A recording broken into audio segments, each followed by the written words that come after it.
Totally forgot to do my hair, but I'll do it.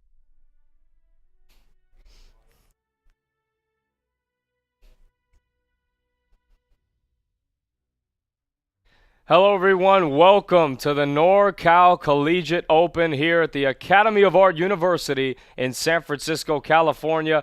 I'm AJ Silva with my analyst Kanashii, and before we get into this huge Overwatch tournament, let's toss it to Dylan, who is in the gaming room with more details on this event. Dylan?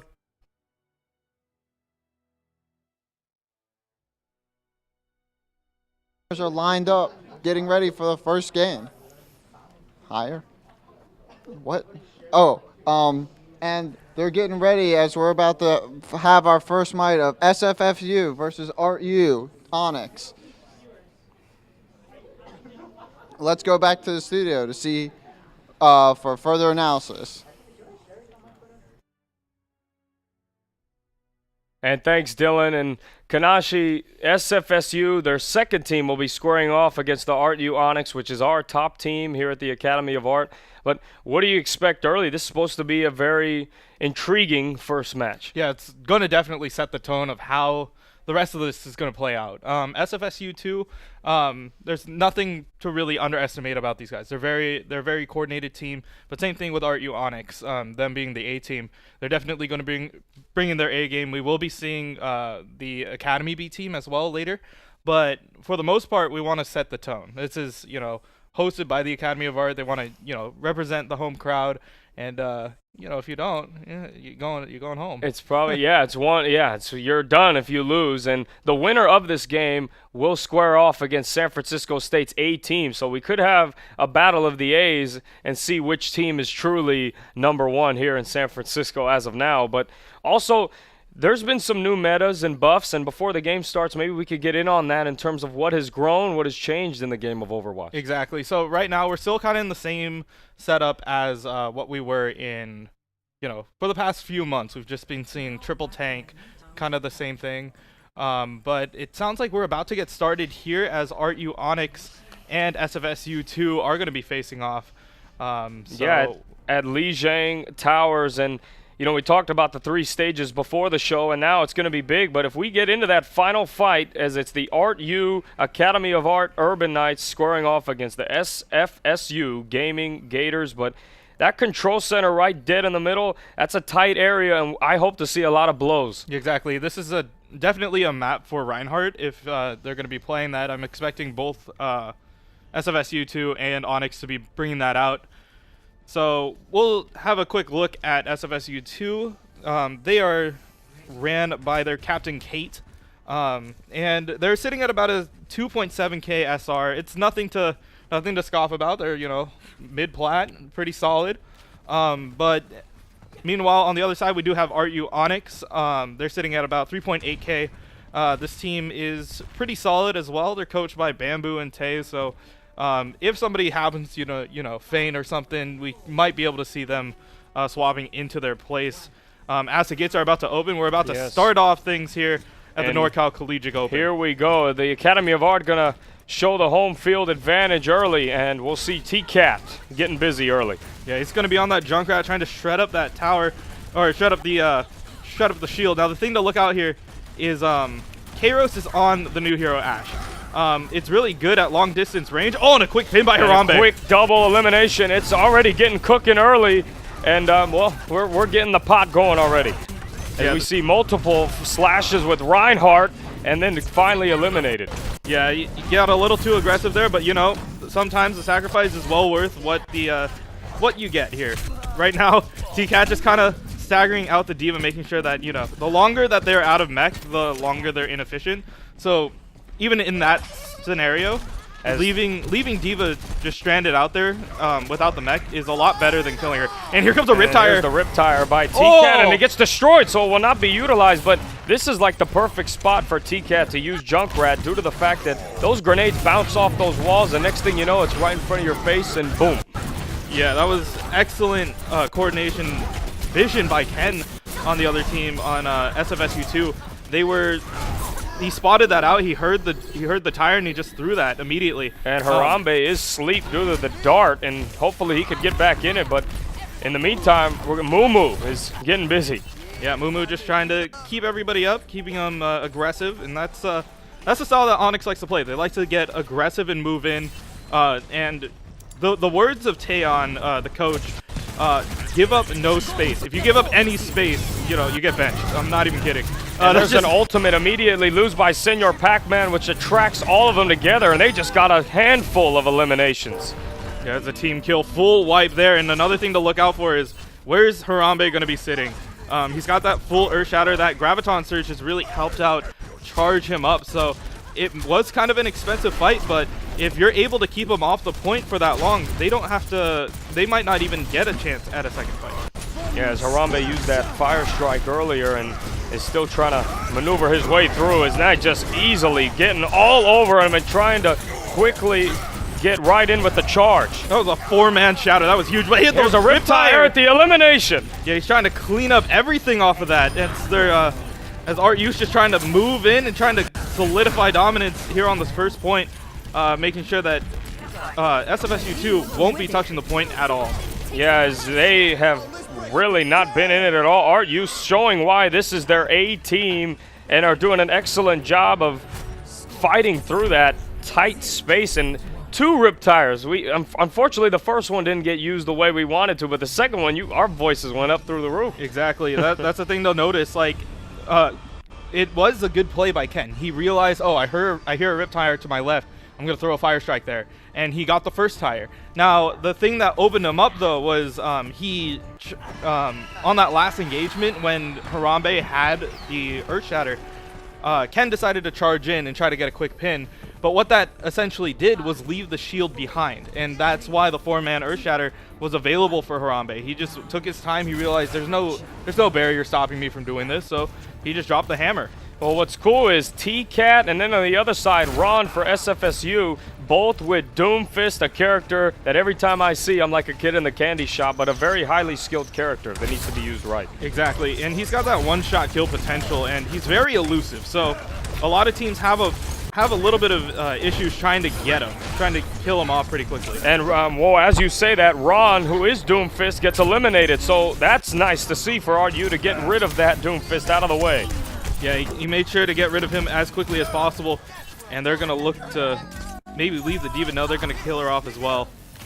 And right now, Mumu using now the health side of the music, getting everyone where they need to be is... We'll see him. He maneuvers quickly. In this map, you need that speed, and it's only going to show later on in this game. Exactly. The speed is going to allow them to move from both sides, so they're able to react to what SFSU 2 wants to do. Also, on the other side, SFSU is also trying to run their own Lucio, trying to get in. But look at T-Cat's positioning. He's behind the Reinhardt. He drops him into the pit. And now is quickly behind Zarya. And, yeah, look, some A-team moves right there. Yeah, he eliminated the shield. What does that mean? Everything else is live. And the charge, and easily Harambe gets the kill. Yeah, Harambe's getting aggressive here, and that's exactly what you want to see from your tank player. If there's an advantage, especially with the other Reinhardt down, there's nothing to really mitigate you. As Kairos, this is someone we'll be talking about later, utilizing Ashe, which could be someone we see a lot later in this tournament. Exactly, and has the ultimate up already. Kairos is actually a Widow specialist, so when we do get to see him on that, here comes Bob. Here's Bob. Here we go. And boom goes the dynamite right over the top, trying to get some people up. And Kairos, you know, look, that's a face of a stone cold killer right there, just trying to get everything done. As Kairos is shredding up everybody with that with the Bob, but the rest of the team is just collapsing in on him. Yeah, and trying to clean it up. T-Cat with Doomfist is already showing to be a huge problem, and then with a charge, and they're just easily getting wherever they want. As Lucio gone, Ron can easily hit underneath, eliminated just like that. Yeah, it's pretty quick with the way how Doomfist works. That if you land that initial punch, they're just gone. So it is a skill shot ability. You have to just play it very carefully, but SFSU 2 just needs to find a way to mitigate some of that damage. The Graviton Surge on the wall! Yeah, and the Nano Boost was just used. And here's Harambe with a nice interaction right in the middle and utilizing the shield, and he's swinging for the fences. We said he's aggressive. Yeah, that's exactly what Ruby likes. And there's a charge, and just like that, Zonhammer's been hammered out of it. Yeah, and there goes the rest of the team. They're just kind of getting mowed over. Now they're trying to go for the sky advantage here with the Pharah, but they got a touch point. And let's see if they could get back. It's not going to be enough, so ArtU Onyx is going to be taking the first map here on Lijiang Tower. Wow, it was a display of, I mean, if you want to say the word domination, they did an excellent job of working together as a team, but the play of the game, are we surprised? Harambe. See, we'll see if it's the first one or the second one. No, this was off of the Graviton Surge. So he does end up taking off the Brig, and you see how Graviton Surge helps out Reinhardt get his ultimate as quickly as possible. What it initially did is for every swing that you land, you get, I believe, it's like 7% of your ultimate. So if you're swinging into a grouped up bunch of like 5 people, that's like 35% of your ult charge just off of one swing. And if you get 2, you know, you're just going to have your ult by the next fight. And by having that ult by the next fight, he was able to secure the point and make sure that the other 4 people after the Reinhardt charge was over was just gone. Yeah, and it was unbelievable. And, you know, and speaking of Harambe, this is a guy yesterday, as we were here for day 1, the League of Legends tournament.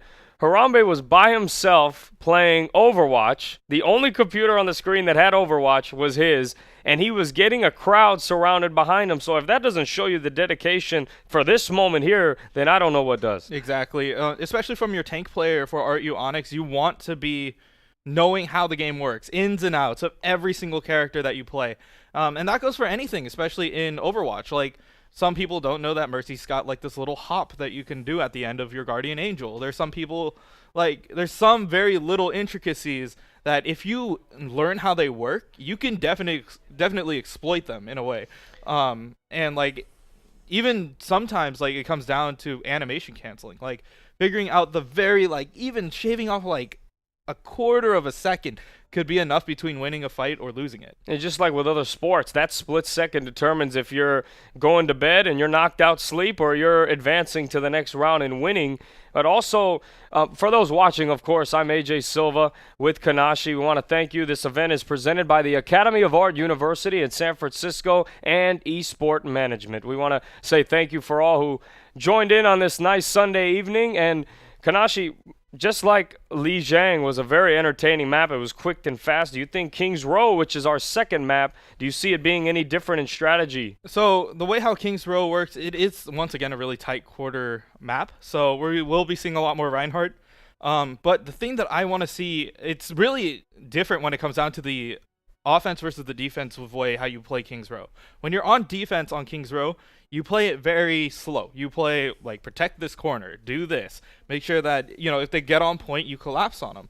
But on offense, you have a lot of options. You can either meet them up with the Reinhardt shield, just go head to head, or you can go the way how my team used to do it, where you know, Tay's hashtag give up no space really comes into play, where you just dive in and make sure no space is given. You don't allow them to breathe at all.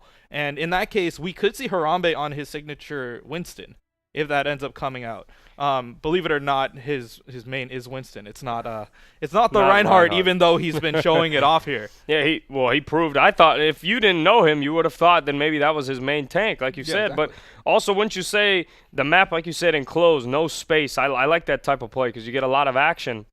But also, would you say flankers will be key as well with Tracer and maybe Reaper to bring some speed into the game and try to sneak up on other players? Exactly. If a team doesn't decide to pick up Brigitte, we will definitely see maybe T-Cat on his Tracer. He likes to run that a lot. But the thing that I want to see for sure, I can see possibly Ashe coming out a lot more in this map, just because there's a lot more longer sight lines. And there's a lot of Widow play that usually goes through here, but it will come down to Widowmaker or Ashe, you know, long distance hits, maybe even a Hanzo coming out again. Yeah, we hope so. We'll have to wait and see. We'll listen on when the next map is ready for us to play. But, you know, let's take a step back from the games. Do you have any fun facts for us regarding Overwatch in general? There always seems to be something going on. Yeah, for sure. Coming around the corner, we have the Winter Wonderland event coming out. So everything's going to be festive. You know, we're going to get a lot of snow-covered maps. We're going to get King's Row covered in snow. I believe Blizzard World's up this year for a new snow makeover. We got to figure out what other maps there are, but possibly all the May mini games might be coming back again. We had the Yeti Hunter and the Snowball the snowball objective game where you just try to go for a free-for-all snowball fight. More of a fun game to play. Exactly. It's not always like try hard all the time. Yeah. But now the other thing to mention with that is with the holiday season, there's always new skins, and that's the best part of. That's the best. Everyone loves everybody's new here for the new skins, skins. Today we got Symmetra announced. Symmetra got the figure skater skin, but earlier in the week we got let me check my list real quick. We had Lucio, who's got that Sonic the Hedgehog looking skin. There's the Arctic Fox. We have the Zarya Bear Hugger skin, and then the Mercy Sugar Plum. Lots of people are fans of that one. We have the Widow Biathlon one where she looks like she's like wearing skis and stuff, and she's like ready to go. And then Bastion's got the gift wrap Bastion. So we're going to be seeing a lot of those skins. Plus, you'll be seeing all the old skins coming back too. Yeah, that's who doesn't love skins. Maybe you're not the best player, but it's like, hey, throw a skin on my guy. Maybe that'll make me play a little better sometimes if you're a little ritual type of thing. But exactly. Yeah, the map is going to get started very soon, but of course, in the meantime, just to reiterate it for you all, the winner of this will advance to play SFSU's A team, so we could potentially have the battle of the A's, if you will. But why not on the map? You just throw snow on all of them since it's Christmas. Is that not how it works? I mean, they add like little Christmas lights here and there. They add a little bit of extra flair to it. Like everybody at during the winter time, they do have the Winter Wonderland skins. And the toast, the toast icon at the end, the end game screen, everybody's holding up a mug of hot chocolate. But we're about to hop right into this Kings Row match as we're about to see ArtU Onyx versus SFSU 2. Potentially, ArtU can finish them here, and which is expected. If you're really watching, the A team should always beat the B team, if I'm not wrong. Well, sometimes you never know. SR is just a number, in my opinion. It really does come down to the way how teams play. But we will be seeing Kairos on that Widow if he does decide to hang on to it or just using it to scope out. But when Kairos is on Widow, there's always a highlight reel. Like, usually there's a highlight reel off of this. And T-Cat is no stranger to Hanzo either. Like, that was one of his mains. Even back in the day when Scatter Arrow was a thing, T-Cat was playing the Hanzo. Yeah, as we don't see any Widowmaker or Pharah on the SFSU side, which in my opinion is a little bit surprising, but we'll see if that pays them any dividend. So the thing about SFSU 2's team, they're playing it very defensively, and I do appreciate this. It's a double shield, double turret kind of fight, so it does put a lot of pressure on Harambe as a tank player. But as K-Rose showing why that sniper is in his hands and no one else's, and T-Cat getting busy as well with Hanzo. See, so this is the thing that I like about this. It's multiple angles being used here. You see T-Cat is literally behind him, just picking him off. And they're wondering where it's coming from. Hey, we got and that's already 2 kills, and Harambe with his dominance, he's quickly stunned. But you're right, they seem to have no self-awareness of where they're all at. Yeah, so it really does come down to using those angles. As you saw, Kairos was literally just sitting on top of that statue the whole time. And they're like, okay, we gotta respect the Widow. You gotta respect the Widowmaker. But then you have T-Cat peeking out of a window. He's just shooting you from a distance from the window. T-Cat was just having a good target practice and gets another elimination. And now his ult can be utilized. He has got it cooking right now. That was a little bit of a BM right there. He's like, peekaboo, here's an arrow to the face. But he does throw out the Dragon Strike. We'll see if it zones out or gets anybody. But yeah, ArtU Onyx is just sitting on a few ultimates here. Yeah, 2 to be exact, just waiting to be utilized. Now 3 with Lucio. They have 2 supports with some ultimates, which could be a great deal to finish off SFSU 2. Yeah, and here's another thing. Red's World is one of their sub players, but he's also a Zarya specialist from what I know, so they put him in here just because they want to give him some playtime. They want to make sure that he's ready if they need him. Harambe does get Super Milk Boy there. Yes, his Earth Shatter is ready to shatter the Earth. It's just a matter of when it'll be utilized right now. Yeah, he's got to wait for the shield to drop. And quickly stunned, and then with Mei, that ice wall's up, and that can be annoying sometimes. Yeah. That charge was really utilized well, but it just seems stun after stun after stun. It can get a little annoying. Yeah, especially as a tank player, getting CC'd like this is pretty heart-wrenching to watch. Like, it's really difficult to get out of situations like that. And Mumu's just trying to back the team out. Just like, hey, we got to reset here. And so that's the call. They're going to reset. They got to figure out a way how to deal with this Mei. Holding him up at the choke. And Kairos did switch over to the Ashe. So you know, as I stated earlier, Ashe is one of the very few heroes that you're allowed to say boom goes the dynamite, and it actually works. So, because her dynamite is actually like a remote mine. You can throw it out, and if you shoot it, you could detonate it over a shield or over anything that would really stand in your way. And that shield is just getting melted off as we see Harambe trying to utilize his way through it, but here's the charge, and he gets someone on it and immediately eliminates Super Milk Boy, who he delivered the milk nice and cold there. Great job by Harambe. Yeah, and that's the thing, like, it was very patient timing and also good communication by Onyx. You could tell, like, once he heard, like, oh, we need somebody to peel for us. There's a Nano Winston incoming over this Diva Bomb. It will actually catch up Price, though, but the rest of the team is just rotating around, making sure that their healers are ready, and the beat is going to be dropped as they're going to be starting out the fight here, and the Earthshatter is available if he wants to use it. Yeah, that will be huge, but just quickly eliminated, but it's all right. He still has the ult if he stays with Reinhardt. Yeah, and here comes Super Milk Boy, pops out that Primal Rage just to shove everybody into a corner, just making sure that they're not going anywhere or trying to clean him up. He's chasing after T-Cat. Yeah, he's trying to hunt him down, but his Primal Rage is going to finish off. Yeah, that was, of course, you want to get there in time to get it out of the way, but unfortunately for SFSU, Harambe, or not Harambe, but Winston was able to not be killed. Yeah, SFSU B is really putting in a lot of work here. They're holding him off, using the Mei very effectively to just make sure, okay, Harambe can't back up, Price doesn't have line of sight on that Ana, and it's just making it really difficult for them to land shots or even stay as a team. But the huge Earthshatter going to come in, land on Harambe and the rest of the squad as they're going to be pushing through. Yeah, Kairos is eliminated, and now Mumu will eliminate that and get that out of the way. But that was a good little charge right there. Alfredo does pick off Red's World as well. Mumu's going to be going down, and Harambe just going to get finished off here. And that is going to be pretty detrimental to them, as I think the team kill did flash for a second. The thing to notice here is the team wants to figure out how they're going to approach this. As you see, a few more changes coming out. T-Cat did switch over to the Reaper now, so the team wants to play together, and that's the way how you have to play against a Mei. You're not allowed to space out. When a Mei is in the game, you can't just let your Reinhardt go first, because he's going to get walled off. So that's exactly the adjustment. That's exactly what they want to do. Super Milk Boy is hopping in on the Yep. It's a good rotation, though. It's an exchange. Oh, and there's the ultimate use. Super Milk Boy is just swinging for the fences. Very aggressive play, and also taking some good damage, but dealing it as well, and he will get out of the rage and is put to sleep.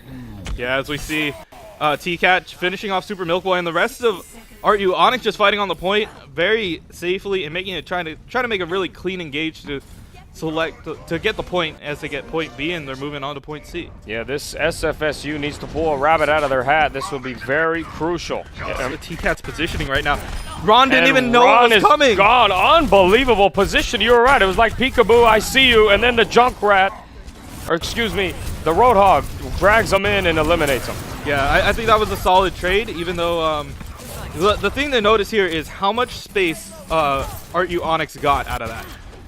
They ended up pushing it around the first bend, which is pretty difficult, but also now they have to respect the space. They did lose their Reinhardt. Now that Harambe's back, the rest of the team can try to figure out a way how to break through them. And Kairos is there to try to take care of the Pharah. And there he does take care of the Pharah right on cue, right? And we see Reinhardt, and also Harambe will fall to his death as well. But you're right, this is the last point. FSSU, they seem to lack the awareness which is needed, and that's why earlier we saw T-Cat sneak up with the Reaper. And this is why they're doing really well now. They have the Roadhog, which they're utilizing the environment to their advantage, you know, hooking them off the map, making sure that they can't push through. But SFSU is playing a GOATS comp now, like a solid GOATS comp. So what GOATS means is essentially it has a Reaper. Oh, never mind. Here comes the Reaper ultimate. It's going to get stunned and slept. Oh, but and there's the self-destruct. And will it get there? And he gets in a limb. Mumu is gone with that self-destruct. Yeah, and they're trying to get the rest of it here, trying to mitigate the damage. But Red's World's going to be coming in, trying to lean in some more damage on top of him. And Harambe was just completely swarmed by bullets everywhere. Yeah, ArtU is just trying to sweep him into a certain spot so that T-Cat can just lean in some damage. Same thing with Harambe, though. There's only 30 seconds left in this. They have to push it quite a bit too. So we'll see what ultimates decide to come out. We got to figure out if Harambe's going to try to play the shield game against Ken, And Kairos does have Bob available, so we'll see when Bob decides to show up and destroy some people. Yeah, and then a quick stun. Can FSSU seems to have their backs against the wall, but are continuing to fight as we see Alfredo's health getting shredded apart, but he's still maneuvering and being very aggressive. Yeah, you see how nice Harambe was playing. T-Cat getting the 2 supports, but you still got to take care of Ana. But the rest of the team is going to be able to swing in and get some ult charge, considering that there are 2 healers down on their side. So we'll see if they can keep up the fight, and make them pay for it. Yeah, now Lucio using his ult for SFSU and quickly trying to boost everyone up, but we're seeing elimination by elimination. Harambe getting busy as well, and Mumu also joining the party. Yeah, Graviton Surge to hold them all into place, as ArtU is just going to be sailing on the cart and making sure, you know, the objective is always the thing that you got to care about. And they took care of the objective. They made sure that they are not going to be, you know, pushing onto the cart, making sure if they don't touch the cart, we get the cart forward, we get the map. So that was their objective. Even though they didn't do it with extra time, they completed the three maps. That's all that matters. Yeah, the objective, just get it done. No matter how it's done, get it done. But SFSU, in the beginning, we saw it with T-Cat sneaking up on players. It seems to me the lack of awareness, and maybe I don't know if that's due to being a B team or lack of experience of playing together, but ArtU, they took them to school with that, with the little sneak attack, hide and go seek. Yeah, it's something that lots of teams don't really expect. So like, as a Reaper isn't a meta pick at all. So when you do see a Reaper, you're like, okay, what do I do here? And like, for the most part, you're like, okay, I just have to know where he is all the time. But that's the thing about Reaper. He's got a teleport that's pretty quiet, and then he just sneaks up on you, and then you know, 2 shots and you're done. So he just, like, you know, teleports up to the high ground, waits for you, and then boom. That's it. Boom. That's it. Goodbye. Yeah, you're gone. Is there anyone SFSU, they need a last push. Do you think, is there anything that they could do? They have to switch it up, of course, because it hasn't been working. What do you think they need to do to try to get back in this? I feel like the Mei was a really good pick, actually. I felt like they were really solid when Ron was on that Mei, because it did force them to play differently. It forced up their whole roster to change up a little bit. So they're like, okay, there's a Mei. We can't let Harambe go forward because he's going to get walled off. So they had to put T-Cat in on the Reaper, which is not a meta pick at all. And they're like, well, that'll help with the monkey hopping in on us, and the rest of the team. But the thing is, it's always about trying to figure out where you're gonna go with it. What's the goal? Yeah, with Mei, when it came up and that ice wall was there, while Winston was in his rage, he couldn't get there because that wall was so tight. He had to squeeze through, and by then the rage. There was no rage. He was a peaceful gorilla again. Yeah. So it's strategy. I think you're right. They need to do that because if you put up talent against talent, ArtU, of course, will have the advantage. Exactly. And it's always throwing out the unexpected. Like, if you catch a team that's played against, you know, the same lineup over and over again, they know what's coming. They know how to play against goats. They've been playing against goats. So what are we going to be seeing when we go back into this next one? So we're going to be hopping into the Kings Row match, as I believe it's SFSU's turn to get on the aggressive. Yes, they're going to have to be aggressive, and hopefully they can change up the score. They've done some great things, but ArtU's A team has solidified some dominance as of now. As we see Ron getting the high ground, or one of the few times we see Farah today. Oh, the bomb. And a self-destruct there, and he'll finish off Kairos. This is a good start for SFSU. Yeah, and they wanted to make sure that the spacing, they were going to make it difficult on him. And that's what I was saying. It's something unexpected. The Farah, they did see it earlier, but right now Onyx has got no answer to the Farah. So they're going to have to figure out, they're probably going to put Kairos or somebody else onto a DPS that can take care of the Farah, probably a hit scan. But because of the time that they spent there, Ron already has his ultimate, and also Rally is available. So if they want to go push in, they can definitely do it and catch ArtU Onyx off guard. Yeah, Kate just needs 1 more %, and that ult is there, and there it is. Now they got 3 ults that they can utilize and take advantage as Farah uses her ult, and T-Cat will get the elimination there. But Ron, you're right, that's a little bit of a game changer with that Farah. Yeah, exactly. Nobody can really take care of it right now because nobody's got height advantage, and the anti-nade by Kate. Wow. ends up catching out 3 of them, so there's no healing going on him whatsoever. They're just trying to keep it up on this point here, but Redsworld's dropping pretty low. He's gonna die, and then Kairos is just out of the mech, so this looks like an easy cap for SFSU too. This is a great job, a huge sign of life, and sometimes you just need one, and that confidence will go up. Great job by SFSU. As that far, I would keep using that, but we also see Doomfist being utilized here. Exactly. It's just making it difficult to play a GOATS comp like this. Now, I do have to give props to Kate. Kate is their captain. On the Ana right there, made a very good call to throw the anti-nade to catch out 2. And because of that, they were just able to, you know, capture the point. And now they're being aggressive, and I like this. They want to catch ArtU with that off guard. Doomfist, with that uppercut right up there, and it's very fast-paced now. Yeah, they use the beat drop, and here comes the Graviton Surge, but a nice answer by Price. There's that Transcendence right in the middle of it to keep him up. And Alfredo's like, okay, we got to back out now. We're getting too aggressive here. Yeah, too aggressive indeed. And but Mumu is saying otherwise. She's like, let's go. We're gonna move over. If these guys try to get too aggressive, let's bring it to them. So that's exactly what ArtU wants to do. Yeah, and Harambe was leading the charge with that Reinhardt. He seemed to me he had no conscience. He was going for kills and only kills. Yeah, I mean, if you have a good backup line to keep you up, like Price and Mumu, you can do anything on a Reinhardt. Yeah, as SFSU trying to slowly gravitate back to that same spot and hopefully not get pushed off, as we see Kate utilized and Kane with that Reinhardt versus Reinhardt. Yeah, Ken did get that, caught Harambe on the other side, and he's going to get mowed down, but also the fact that he did catch him out, but the rest of the team wasn't able to collapse on the Earth Shatter that he got, might be a little bit costly for them. Yes, Mumu's eliminated, Price is eliminated. Great eliminations by Alfredo, who's bringing that Alfredo sauce to this. He's doing an excellent job, and they're slowly starting to move forward. Yeah, they're just pushing their way through, making sure that, you know, they want to do it with time. If they do it with more than a minute, I believe, or actually both teams get a minute. No. If SFSU catches this out with more than a minute on the clock, they will either win or draw. And it won't give ArtU Onyx the chance to cap. So the Graviton Surge is coming out by Red's World. They're trying to make sure that the second point is going to be going into their favor. Super Milkboy dropping super low, but does have Graviton Surge available if they want to turn around. He's going to decide to save it. Yeah, they are going to save it. Harambe is really getting busy on the eliminations, but we do see Alfredo with an ult as well.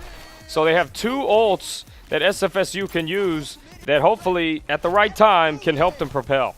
Exactly. So I feel like Alfredo's trying to figure out if he needs to use this offensively or defensively. If he uses it offensively, he can use it to beat drop and then speed boost their team into the rest of the team. But the only other thing that he's got to worry about is the 2 massive CC ultimates by Zarya and by Reinhardt. Yeah, as we see Ron with Doomfist quickly getting in all of that mix, and it just seems now we just see bashing everywhere as Mumu's eliminated and then quickly eliminated by Kairos. Yeah, the rest of the team is getting dropped pretty quickly. As Super Milkboy dropped that Graviton Surge right on top of him, and it was Kairos wasn't expecting this, so the self-destruct is coming out on top. I don't know if they're going to catch it out, but Kairos is being one of the only saving graces here on this point. He's trying to stall it out and make sure that the team can get on it. Red's World trying to get onto it as well, but Super Milkboy is just keeping him away from it, and Bubbling Alfredo trying to keep himself up as well. Yeah, Super Milkboy doing a great job, and also with that support there, that health is constantly being refurbished, so there's really nothing you can do. Mumu is eliminated again. Harambe will take a seat and goodbye. So SFSU is doing an excellent job, and then T-Cat will go ahead and crawl out of here. Yeah, Z-Ham Hammer just getting their ultimate off as much as possible, trying to proc Inspire as much as they can, and that's exactly what they're going to do. And SFSU 2 just rolling through now with a couple of ultimates to go off of, and now the quick switch because they're on this last point. They want to be aggressive. They want to be running that GOATS. They're going to be running Hammond. So Hammond does give a lot of space. That Earth Shatter is going to be blocked by Harambe. Yes, great job by Harambe by reading that. That could become costly for SFSU because that's a big ult. And they're also going to commit the Graviton Surge, so they're trying to win it now. They're trying to lean in as much damage as they can. They do drop the beat as well. But ArtU Onyx is just playing it very safe, very safe, just trying not to get a lot of that. Ron flying around, and yeah, you're right. This is a winner-go-home mentality. Harambe with another elimination. SFSU thinks this is their only shot to get it going here. Yeah, they got another fight to go if they do want to save a few ults for that. And that's what I believe they want to do. So they do a full reset. They got 30 seconds to go. Meanwhile, Onyx sitting on a few ultimates here. They have the Earth Shatter and the Self-Destruct, as well as the answer with the Zenyatta ult if they want to use Transcendent. That's probably going to be used defensively. So meanwhile, Hammer is going to be coming in with possibly, here comes that minefield out by the Hammond. Might be popping out the rest. It's going to get T-Cat and Price. And Price are gone. That was an excellent move by Ron, not only using that claw, but also with those mines. Yeah, another thing to point out there was Kairos did get the 2 shields. Oh, and Ron falls. He dies. I don't think that ball is going to bounce back up. It'll keep going down, so Super Milk Boy is also eliminated. But that hurt when he fell. Yeah, it was a good bomb in the back by Kairos as well. Lots of people aren't going to be looking out for something like that. And he did get it right over the top, ended up picking off the 2 people with shields. And once again, Harambe coming in with that play of the game on the Reinhardt here. As we see quick Earth Shatter, he does get frozen, but the rest of the team is allowed to move on forward, get the kills off of the back of his play right here. He had a 6 kill streak there. You saw 5, 6. The kills were just adding up. I'm not saying he's the only guy, because they got a very well-balanced team, but he is a sole contributor in terms of not only protecting everyone, but also he's aggressive. He's going to lead the charge. Exactly, and especially when you have a really good backline supporting him the whole time, he's able to just get what he needs. So that's exactly what they wanted. They were able to survive. They're able to push their way through, but ArtU Onyx is going to be moving on. I believe it's a best of 3. Yes, it is the best of 3. So ArtU did an excellent job. I mean, ArtU, we kind of predicted this before, that it would be the top 2 A teams scoring off against each other. So that should be rather exciting, not only for us, but as well as everyone watching. Exactly, and ArtU Onyx is just showing off what they wanted to do. They played the Reinhardt. They played the way how they wanted to dictate the pace, and they're like, okay, if you guys want to try to dive, we'll play it safe. We'll figure out what we need to do and use ult when we need to. And you can see that once again. We were talking about Harambe's work ethic. He's here on days when nobody else is here, just practicing the heroes that he needs to. Yes, I mean, you kind of have to throw him out of the gym, but the gaming room in order to get better. But we have Dylan with the winning team, as he will be interviewing one of our own ArtU players. And let's go to Dylan now and see what he has cooking.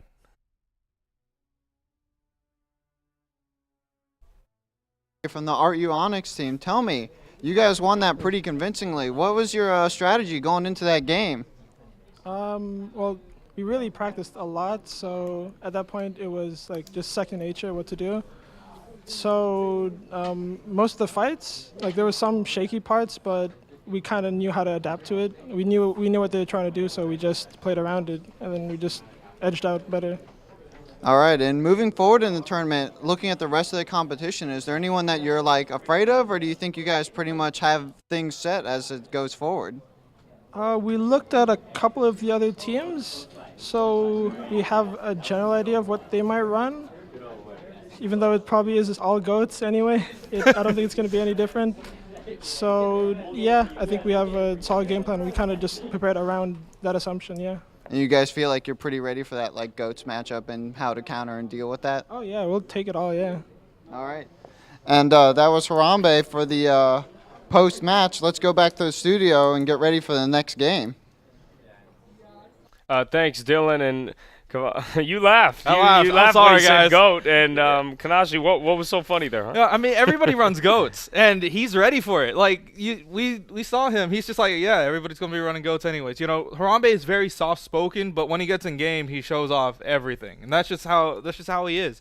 But yeah, we're gonna be seeing a lot of goats because nothing has really changed. And for those of you guys who don't know what goats is, it's where you run a Reinhardt, Zarya, D.Va, and then Lucio, Brig, and then either Zen or Ana. But preferably, it's usually Zen for the damage. But the way how it works is it's just like group up, push with the Lucio, just deal damage, move forward, don't give up any space. That's all it does. But what the way how ArtU really prepared for that, they're like, okay, what are the things that Goats has issues with? And the main problem is, closing the distance. If they can't close out the space, to get there, then, you're not running Goats. You're just clumping up together and giving us ult charge. So Right. what they do is, once we saw a T-Cat on the Reaper as one of them, that's the way you get behind their backline. You harass the backline. The other way is that you just pick off people from the backline. You go long distance. You put Kairos on a sniper, either Ashe or Widow, or T-Cat on Hanzo. You just try to find a pick off in the backline so that they can't move forward anymore. Yeah, T-Cat did a great job of sneaking behind with Hanzo. Earlier we saw that, just boom, boom, arrows, and they didn't miss. So it was big. It was pivotal. Exactly. Like, once he starts feeling a rhythm, he's like, okay, I know where to place the cursor. I know where their head is. That's where the the arrow's going. Yeah, like built-in aimbot. That's at that point you're just really good. Yeah, you're just feeling it. And did you think, since you said it, and for those watching Goats, and you explained it, do you think something needs to change in terms of always seeing Goats all the time? Because some people, I'm sure, who play the game a lot are like, oh, hey, Goats again. I'm one of those. I'm one of those people. I'm not gonna lie. When you do see Goats, it's just like, okay, it's a very basic strategy. Like, anybody knows how to play this. Now, it's a very effective strategy. The thing is, like, you do get your ults quick. You have game-changing ults. You have Graviton Surge. You have Earth Shatter. You have Self-Destruct by D.Va. You have, like, all these really big ultimates that you can utilize. But sometimes you just gotta find a way how to break them. You're like, okay, if they want to go in as 6, what if we took a fight 6v3 by cutting them off halfway through with a Mei wall? Now they're separated. They have no line of sight. So take advantage of that. Make sure that they can't do that. So really, we will be seeing a lot more Goats. That's just how the meta is.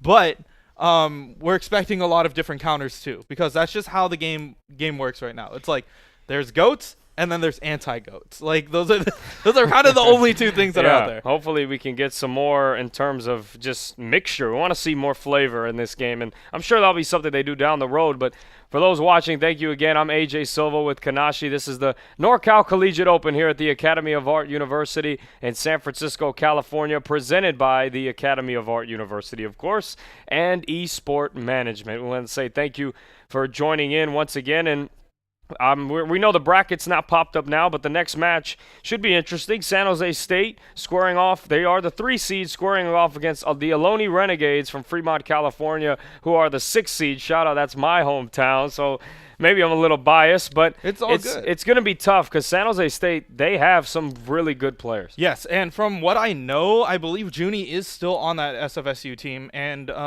Junie used to play on the Razor, in the Razor circuit. He used to do a lot of 3-on-3s and a couple of other just local tournaments around the Bay Area. So I've seen him around, and he definitely wants to come out and play. Yeah, they'll be ready. But Ohlone, for those that did not tune in yesterday on day 1, which was League of Legends, Ohlone were heavy underdogs, and they made it to the championship, and they did lose to San Jose State.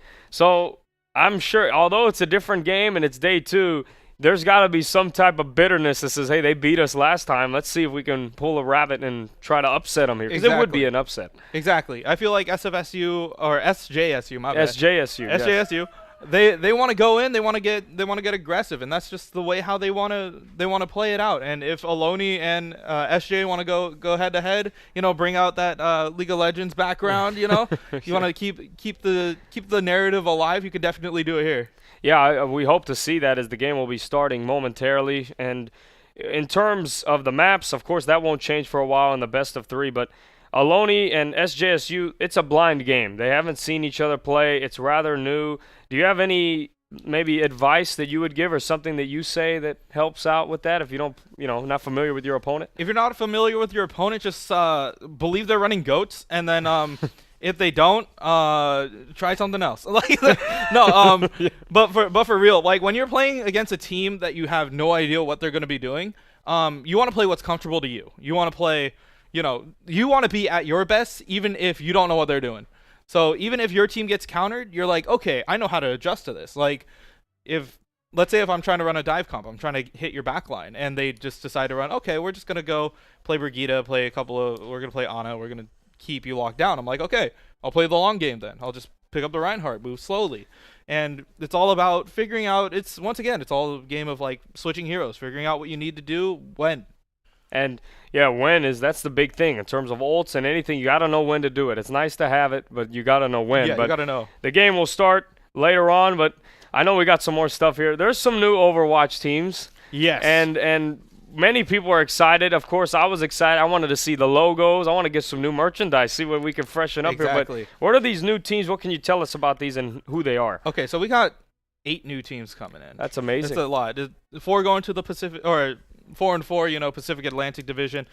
We have the Hangzhou Sparks. That's going to be like the team to look out for, the Hangzhou Sparks. They got Gu Shui, who was a dude from the Chinese Overwatch World Cup team, and he definitely showed what he can do. He got to the finals versus South Korea, and he's just a very good team. The way how they play, aggressive, Gu Shui, lots of people behind them. Then there's the Guangzhou Charge, just another team. They're lightning themed. It's pretty cool. And then the Chengdu Hunters. Those are the 3 Chinese teams. They're all coming out here to play. Chengdu Hunters have a panda as their mascot, so that's going to be pretty cool. Yeah, that's unique. It's nice. That's something I may have to invest in terms of some merchandise. And then the last one on the Pacific Division is from Canada, and we have the Vancouver Titans. And the Vancouver Titans, I believe they picked up Team Runaways, which was a really good contenders team. So we'll be seeing them quite a bit. There goes my pen. Let's. Don't worry, I have another one. We got a lot of them. We got another one right here. Boom. There you go. Okay. Shout out FSF Shock. Thank you for the pens and sponsoring this event. But they gave us a bunch of pens, exactly. So we're good. Lots of pens. We're safe here. Yeah. And then on the other side we have Toronto Defiant. They're going to be coming out to play, which is pretty fun.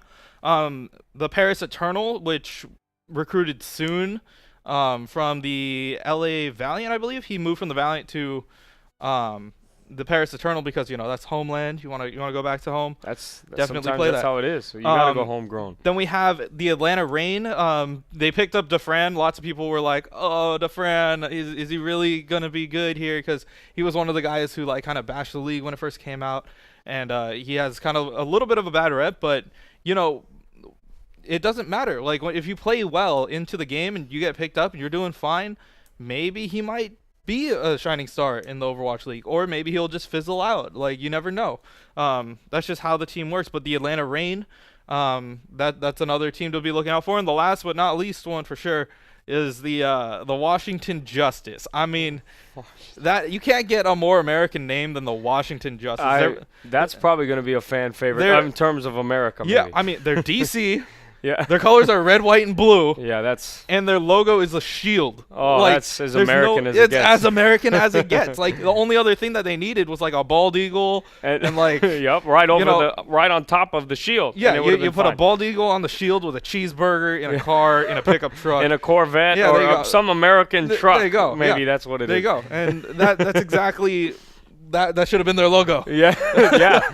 If that was, then every team from America would just go to that immediately. Yeah, I mean, that's just the home crowd team. It's kind of like the Dallas Cowboys in a way. America's team. If you don't like the DC, then what are you doing? Yeah, that's true. I don't think anyone from America would argue that one. Exactly. But with the teams growing at this rate, it's fast. Mm-hmm. I mean, we can both agree with that. Do you see the league? I've talked to multiple people that have played the game, even on our teams and as well as other esport teams, where they say they don't know where Overwatch is going in the next decade or so. Where do you see the direction of Overwatch with the growth? And do you see it stopping? Because personally, some say yes, but it's they have all these arenas and teams. How could that be stopped? I feel like it really does come down to the way how Overwatch League manages the way how the game plays. So, for example, when the Overwatch League starts up and plays, they do this really weird thing where if there's a patch that happens to us, it won't hit the Overwatch League until a little bit later. The reason for that is they're okay, it makes sense in a way. They're during this season, it's this patch. This is the rules that they're playing with. And if there's a patch in the middle of the season, right, people are going to be oh, okay, that switches up a lot. It's going to freak out the teams and all that stuff. But another thing to think about is we as viewers can't learn from them because they're playing on a completely different patch than what we're playing on.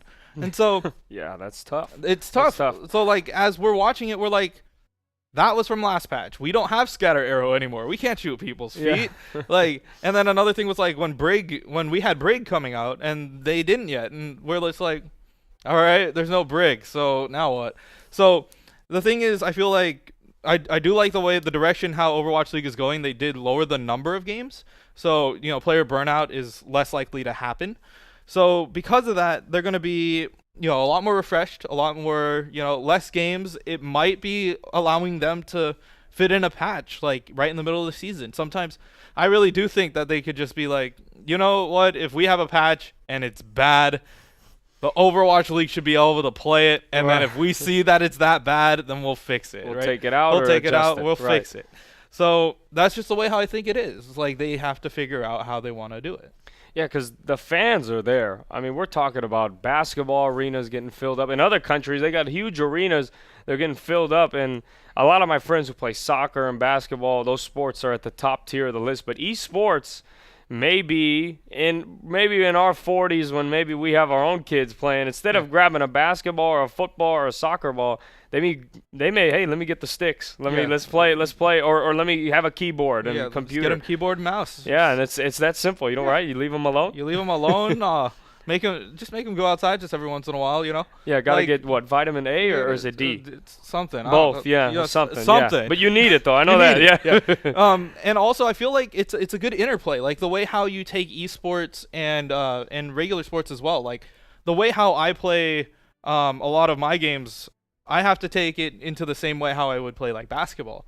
Especially in Overwatch. I played on the Overwatch team for a little bit. I understand how like sometimes when you're aggressive and you're ahead, you want to keep being aggressive. You don't want to let up and just be like, okay, we're good. Potentially having the opponent come back in the game. Like you want to keep the pressure up. Sometimes like and if you're far behind, there's no way. Like you think like, oh, there's no way to doing it. Tracy McGrady.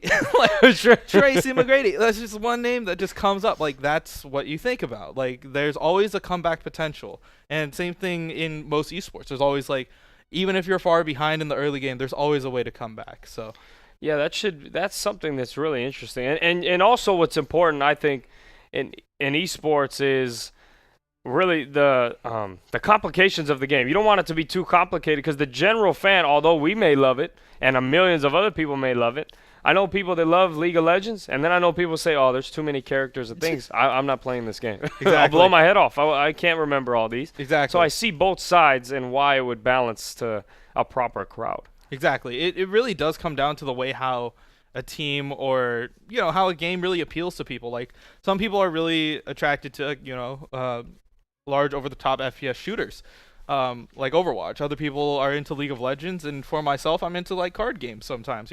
Sometimes you gotta just have a change of pace. Like it's important. It's important. It's like there's a reason why like we don't only have like football and basketball all the time. We also have a couple of other, teams or other games that we could play, like baseball. We have golf. We got curling. Like things like that. Like different stuff.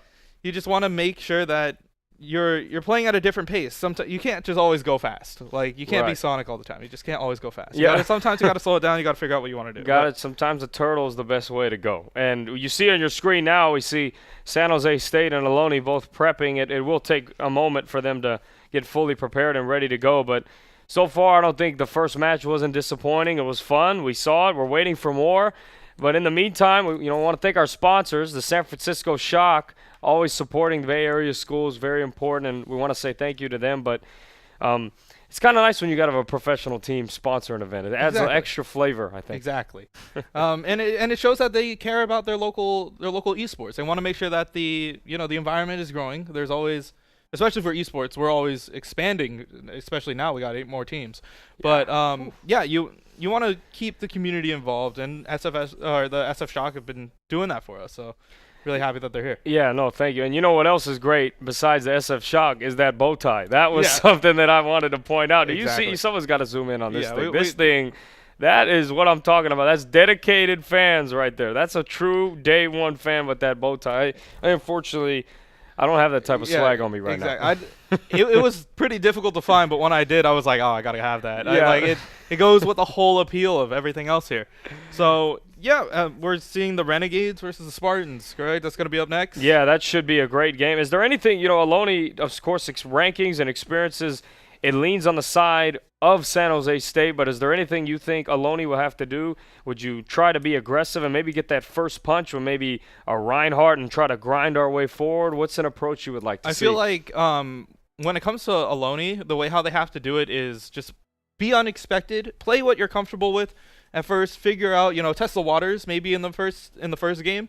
But once you start getting to game 2, once you get to King's Row, I feel like they either need to figure it out and catch them off guard, or San Jose State will just start feeling themselves and just start doing what they want to do. So I feel like it doesn't matter.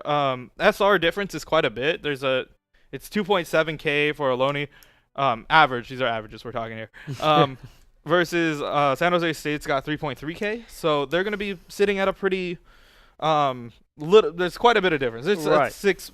There's 600 SR difference. So it's going to be quite a bit, but it really does come down to the way how teams are coached and the way how they play. So I would honestly say for Ohlone, test the waters first, figure out what you want to do what you're comfortable with. And then for San Jose State, obviously the same thing, just do what you're comfortable with. But it's always about who adjusts first and who could figure out the adjustment first. It's a game of adjustments. Exactly. Yeah, we'll wait and see. And for those who haven't noticed, we do have a new studio, and it looks really nice. It's just a little bit of a change. I'm just kidding. Yeah, a baby upgrade, and we got lights underneath. We got the dramatic light effects. I mean, this was a great studio by our crew who. It had to be done quickly, and they did an excellent job. There were a lot of challenges, and man, doesn't this thing look nice to sit on? And of course, you kind of got to show your chest a little bit. Say, hey, we're up here. We did it, huh? Yeah, we did. It's really nice to have like an actual desk, though. Like, yeah, it does. It does. The papers are much. It feel more empowered. Exactly, and AJ and I were on the first one where we were on the 3-on-3 cast. It was also in this room. Yeah, but it was just like it was just like 2 chairs and like a folding table and then like a couple of the lights, and we're just like, oh, okay, and like a banner, and we're like, oh, that's pretty cool. And then they're like, oh yeah, you see those flat screens over there? We're gonna build you a desk. And I'm like, wait, what do you mean? Like you only got you got like 2 months to do it. And he's just like, well, we'll get it done. And then now we're on a set. We still got lights. We got a monitor. We got a monitor, and sooner we'll have more. And it's really awesome for those watching. It really is, and we hope you like it. And the chat's there on Twitch. Put your favorite team on. Who are you rooting for, and what players you want to see win or maybe even lose? Who knows? But exactly. Feel free to cheer on your schools. Cheer on your favorite player. We might want to go into later, maybe at the end of it, we could go into like an MVP thing. But we're about to hop into Lijiang Tower Ohlone Renegades versus the SJSU Spartans. Yeah, and it should be quite an entertaining match. The Spartans are the favorite at the 3 seed, but Ohlone Renegades are the 6 seed. But a seed does not mean anything. That's why we play the game, boys and girls. So here we go. It should be starting momentarily in about 10 seconds with the showdown between the San Jose State Spartans and the Ohlone Renegades. Yeah, I don't know too much about Ohlone, but I do like their team names, just because they obviously like anime. Yeah, and I can tell just by their names. But we're about to get into it. We also have a couple of the people from San Jose State that are familiar, Blue Jay and Junie. There used to be a tournament that we used to go to all the time at this place called AFKGG. It was like a bar with a PC lab underground. And yeah, we used to go there all the time for like a scrim. It taught me and VFlight how to play against higher teams. And one of those teams was a team called Eggplant Emoji. And Blue Jay and Junie used to be on that team. So, wow, and they used to just stomp that all the time. So, just kind of in typical fashion, Junie getting aggressive, pushing them back. And this is what we mean. Like, yeah. Wow. That's 4 eliminations, and repeatedly, Junie is laying the boom early. San Jose State is really asserting the dominance. Yeah, you're right. Yeah, and the thing to notice here is VTag. Just see how he used his speed boost. This is the boost, no pun intended, of having a Lucio. You're allowed to get into your opponent's face as fast as you can, but you could also use it to disengage. which is why a lot of teams opt to have a Lucio. You can get in there. You see they're literally pushing him at their spawn. Yeah, and like, look at that. They're all the way. It's a complete press, like similar to basketball. And you see Reinhardt earlier, Blue Jay is just automatically using everything in his power. Even that charge was awesome. Exactly. It's full court press right now. It's really difficult to get out of here because there's only a couple of doors that you can use. So if they do want to use, like, they can go up and around. It does take longer to get to point, but at least you're able to get out there. Now, yeah, SJSU is just keeping the pressure up, just making sure that the Renegades can't get through here. Meanwhile, the Spartans are just laying on the firepower. Here comes a Graviton Surge out by the SJSU Spartans. And Junie just going to town, just saying, hey. Shot after shot. You're right. That's 2 eliminations, just repeatedly firing shot after shot. They used all their ults. So, and there's another one. Yeah, that's what I'm saying. Like, he just got behind the shield. He's just going to be like, okay, I'm going to mow down the rest of your team. If you're not going to be paying attention to me, I'm just going to go over to the other side and shoot through you. So, Junie's definitely feeling himself. Blue Jay got that off, and Armadillo actually got the rest of it as well. Meanwhile, Geometry's just trying to get some ticks on the point, forcing him to rotate back, and that's what we call a press break. Right, yeah. Just go to the back line. Yeah, all those turnovers, and then you finally break the press. But, man, Blue Jay's doing an excellent job of controlling the press. Seems to be the leader, and he's, look at that, back-to-back eliminations. Man, this guy is a problem.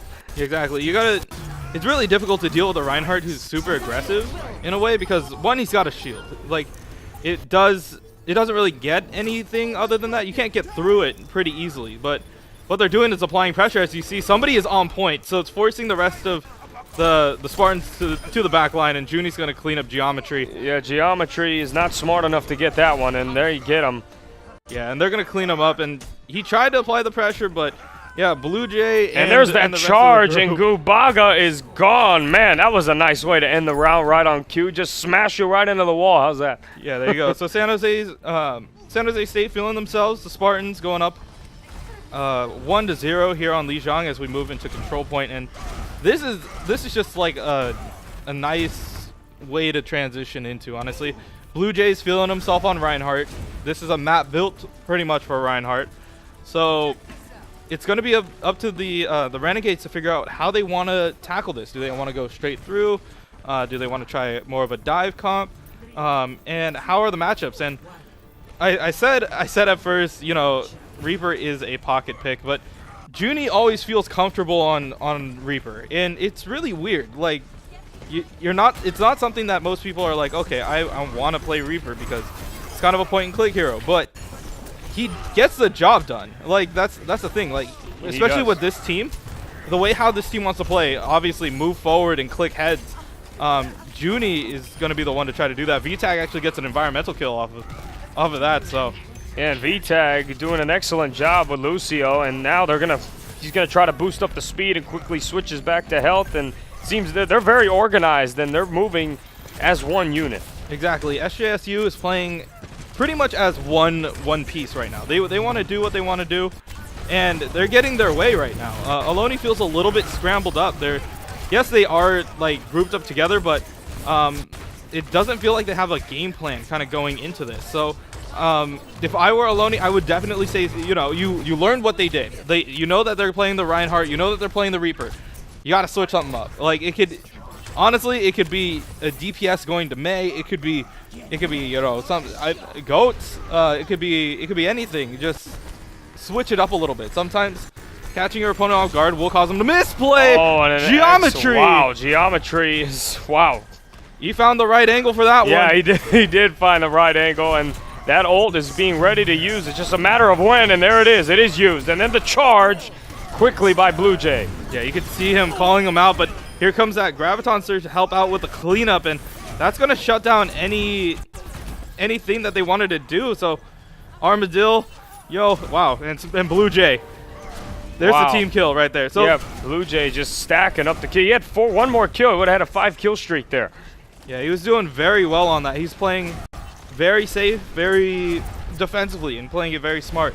So the SJSU Spartans have 72%, so Ohlone's got approximately 30 seconds to get onto point, but Junie coming in the back, getting is just firing left and right, and just like that, This game is getting opened wide open. That is 5 of them. Junie just opens up the door from the back, and he's just like, nope, you ain't surviving through this at all.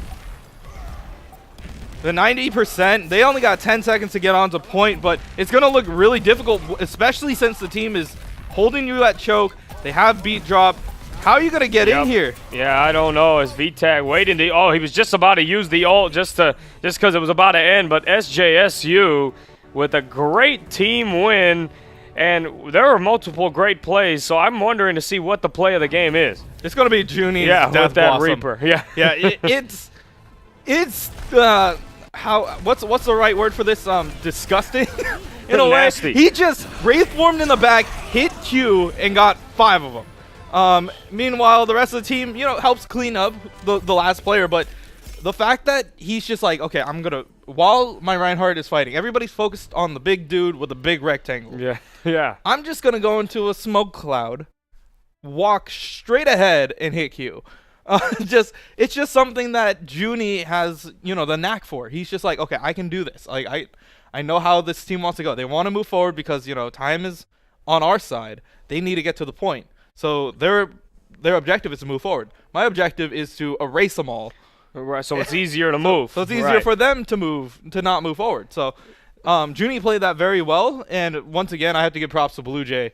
On that Reinhardt, playing it very smart, knowing when to drop shield, when to save it up, when to swing. It's always about those mind games, especially when you're playing on the Reinhardt. But the score is 1-0.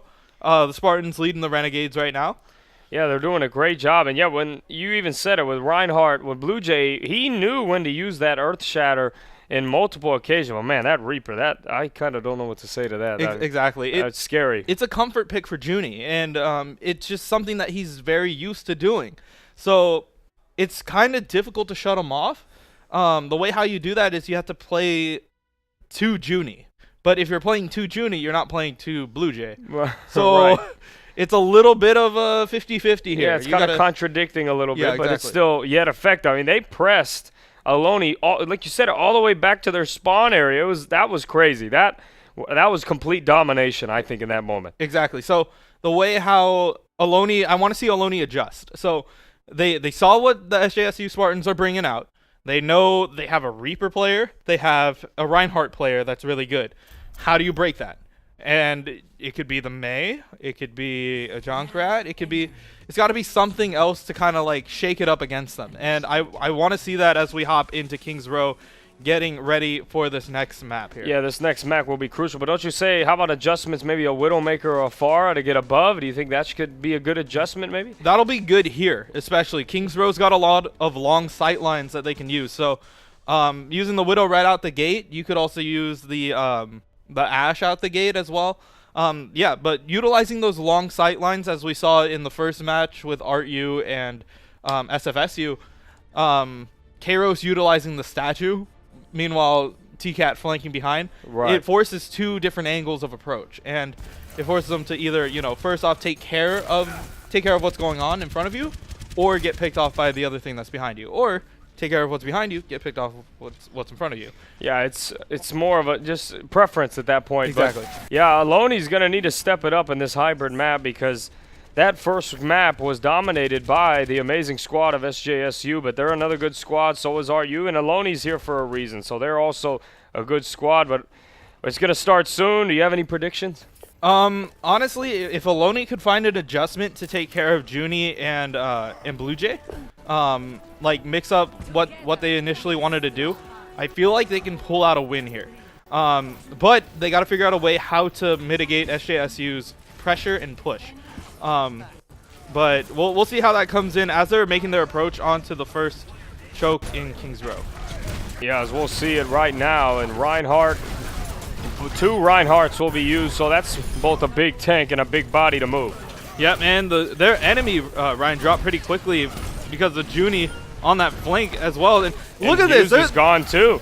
It's like they're trying to run away, but Junie's like, no, come here, come back. What about the point? The objective?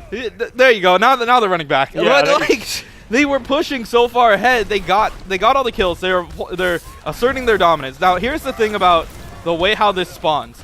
It makes it a lot difficult for the enemy to really regroup, and this is the reason why. You see, it forced them all to go out of that right door to the right of where Blue Jay is right now. Yeah, and Gumbaga's gone. There's a charge, but no, it's just too many. Hikari's gone for Ohlone. That's just too many eliminated. They're taking too many hits at this moment. Yeah, but the point is still not being capped yet. I feel like this is... Okay, there's two reasons for this. One, they're either being really cocky and they want to just get all the kills that they want. The other thing is, I think it's kind of a tactical decision. You can kill them all, wipe them all, trap them in that base, cap the point so that when they spawn, they're closer to you already, so that when you kill them again, they get the long spawn. Right. So... as we see Blue Jay just swinging his way through, that's going to be 3 already. Same thing with Junie with that Death Blossom. That's a oh, nope. Geometry on that Tracer being a thorn in their side a little bit. Nope, it's going to get him off. So yes, Junie eliminates Geometry, and then the point is finally a priority after all this slaying. Exactly. And they're just about to get it right now. See, so they waited for everybody to respawn, and what that does essentially is bring them up closer to them. So if they do get another fight that goes their way, which they already picked off the other Reinhardt, Pioneer dropping, the rest of SJSU is just going to be running through them. So that's exactly what they want to do. They want to push through, they want to deal damage, and they're just running through them right now. Yeah, completely. And then you have Earth Shatter. That doesn't make it any worse for Ohlone. And Geometry's eliminated. Junie with the Reaper. He's just been everywhere. It seems he's... right now, he's the guy that they're running for kills, and he's doing an excellent job of doing so. Yeah, now he's taken back to that high ground, kind of the same way how T-Cat utilized this pick. It was to stay up here in the corner, get your ult. Okay, he's almost at ultimate. Now, this could be scary. He's looking for that shadow step. Yeah, one more shot, he'll be there. He doesn't even need it. He's just going to walk up. Wow. Are we going to see it? There it is. He's going to... oh, no, he was eliminated. Yeah, Gumbaga was ready for that. He was like, okay, no, we're not going to let Junie do that. They kind of set it up, but the only downside about this is now, because without Junie, they don't have the pressure to really push them off of this cart. They don't have the offensive potential. They do have... yeah, it's kind of like a GOATS with the Reaper, but it's not going to be enough. As Ohlone has, they're just going to use Diva Self-Destruct, and hopefully that can work for them. And on the other side, you have 3 ultimates for SJSU, one of them being a key support, which they can use in V-Tags. Yeah, and they use quite a bit there, but I feel like with SJSU's momentum, the way how they're rolling through here, they gotta feel confident about this. Now, meanwhile, Ohlone has got to figure out something to deal with Junie. And kind of stabilize the momentum. If they can stabilize the momentum, they have a chance of winning this for sure. Yeah, and right now, it doesn't look like the momentum's being solidified. SJSU's doing a great job of pushing the tempo, but this is a better fight from Ohlone, but still SJSU asserting as we see fully firm. Yeah, and they're just going to back up, get a little bit more distance on this payload here. There's Transcendence. It can be used if they need it, but who knows if they'll need it. Yeah, they haven't needed it. Huge shatter coming down from Blue Jay, and Blue Jay's going to be trying to swing through the rest of the team. You can't run from something like that. And there's a charge, but the payload was in the way, luckily for Ohlone. But Reinhardt, you're right. He's like David Ortiz. He's just a big-time hitter aiming for the fences, and that round is complete. And SJSU will take control. Commanding, they win. I mean, it was great, 2-0. That was a great fight for maybe momentum to build for them for SJSU. They did a little bit of everything there. Exactly. They applied pressure. I feel like the only downside about that was that first point. With your aggression, yes, you keep them busy, you keep them locked out of there. The only downside about it is you did give up clock. Now, hypothetically, let's just say Ohlone runs through this map with like 6 minutes left on the clock. They're gonna have the time advantage going into the next map or into the next match. So I feel like Ohlone is just got to figure out how to adjust now. If they want to run something that they're comfortable with, go for it. But San Jose State is looking pretty dominant right now. Yeah, you're right. Sometimes when you get a little cocky, that can end up biting you back. Hopefully it doesn't. We'll have to find out. But you're right. They could have easily shredded some time to make it less, as this round is now beginning, and pretty soon at least. But Do you like that strategy to assert your dominance like they did, or you think it was too much? I feel like okay. I feel like it was just a little bit too much. They did what they needed to do, and I felt like the initial push for them all the way back was good enough. They killed off a lot of people, and they forced the respawns. Now, I felt like at that time they could have sent either a tank or somebody else to go back and get some HP, get the point itself, so that by the time they respawn, they're already locked in. They're already locked into that small corridor, and now you just collapse in on them. Like, that's all you got to do. And that's the funny thing about Overwatch. Once a point unlocks, like, your spawn doesn't protect you anymore. That's not your spawn anymore. It's somewhere else. So I think that's what they were waiting for. They were waiting to trap them into that corner. But we're about to get started here on the second part. This time, Ohlone on the attack. Yeah, Ohlone kind of try to have a similar aggression and utilize what they have as V-Tag eliminates someone. And here we go. Alone's trying to be really aggressive here, but they're getting paid the price already. Exactly. It feels like Pioneer and well, it feels like Blue Jay understands Reinhardt a lot more than Pioneer right now. Pioneer feels like he's like, okay, we can go through this. We can do it. But I feel like they have to wait for their team. They have to be a little bit more patient with the way how they make their approach. And move forward. Move with your team. Your team is behind you. Nothing's really going through that shield. So hold it up. Let your team get the positioning that they need, and then move in with them. Yeah, Gumbaga has an ultimate with more that can be used, but SJSU seems to be stacking up the ultimates every single time. Reinhardt has one ready to go, and now Widowmaker does as well. Yeah, Armadillo just went through them like a hot knife through butter. Like, he just pulled out that Dragon Blade and just ruined Alone's day. But yeah, it's kind of a mix. That's a mix-up. Like, we saw Armadillo originally on the Zarya, but this time he's gonna be on that Genji. Junie does get geometry in the back, so that is gonna slow down their push just a little bit. And they're just kind of getting caught out here. They did get Armadillo, but at the cost of the rest of their team. Yeah, and then here's Akari, and that, yeah, you already expected that elimination to come already out of the suit, but yeah, this just looks like Ohlone is continuing to get pushed back and beaten. Seems like their SJSU is always one step ahead. Exactly. So the way how Alone's got to move is they have to trust Pioneer to move forward. He's playing a little bit too passive. I feel like he's got to get in there. He's got some ultimates available. If he wants to go through it, he can, and he's got to do it right about now. Probably now would be a good time, but there's that. Oh, shatter. there it is. But then also it counter and attracted everyone together, and Ohlone, just like that, is back to square one, it seemed. Yeah, and they're going to respond with their own Graviton Surge. Huge swings out by the rest of Ohlone, and the Spartans are actually going to go down. That's a team kill. Wow, just like that. It seemed Ohlone went for the last hurrah, and they got it. Great job. That was huge. That was really huge for the Ohlone Renegades, and I think you liked that, did you not? I love that. It was just really good uses of ult. It felt like Fully Firm tried to do something. Oh, Armadillo coming in with the nano blade coming through, killing two already. Has that self-destruct, and V-Tag's eliminated by him as well.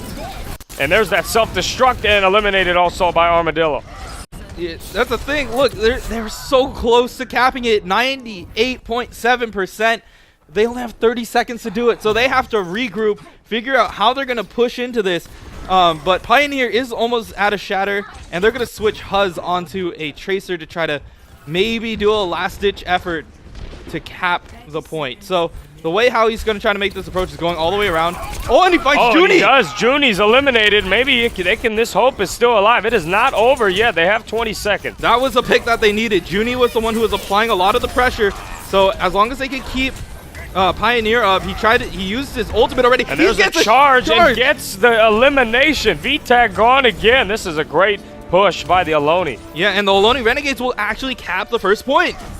Wow, and you can hear people clapping in the other room. Very happy for the Renegades. Maybe a stride of hope for them. Yeah, this is the momentum that they needed. It was a very good engage, and they feel like they can ride off the back of that momentum right now. But they got to just be careful of the Spartans, as they're going to be throwing a Graviton Surge onto the corner and catching out two. And Fully Firm will get that elimination. Here's Hughes with that Tracer. Oh, and he gets slept up, but the recall is available. but he's the only one out there. He's got to find his way out of there. He's got to. Yeah, He's got to run. Oh, nope, nope, not fast enough. Yeah, he's used all of his abilities to try to get away and is eliminated. So there is 2 minutes left on the clock. It's still enough time to grind a couple of ultimates if you're Ohlone. Just take your time and find a way how to get through. Make sure to outplay Blue Jay off of that that potential shatter that could be happening. But you know, when you're in the heat of the moment, there's a lot of things that you got to think about. But sometimes you gotta just feel for it. It just happens sometimes. Right, as Blue Jay, that ultimate is ready. So as you said, it's one of those things you got to feel and be ready for both Ohlone and then SJSU when they can utilize that ultimate at the right time. See, Hikari understood that Junie was camped up on that perch there, but took a little bit too long to really respond to it. Meanwhile, Hughes is just kind of he's chilling in the back. Here's the thing about this pick right now. He's trying to find Junie. He knows.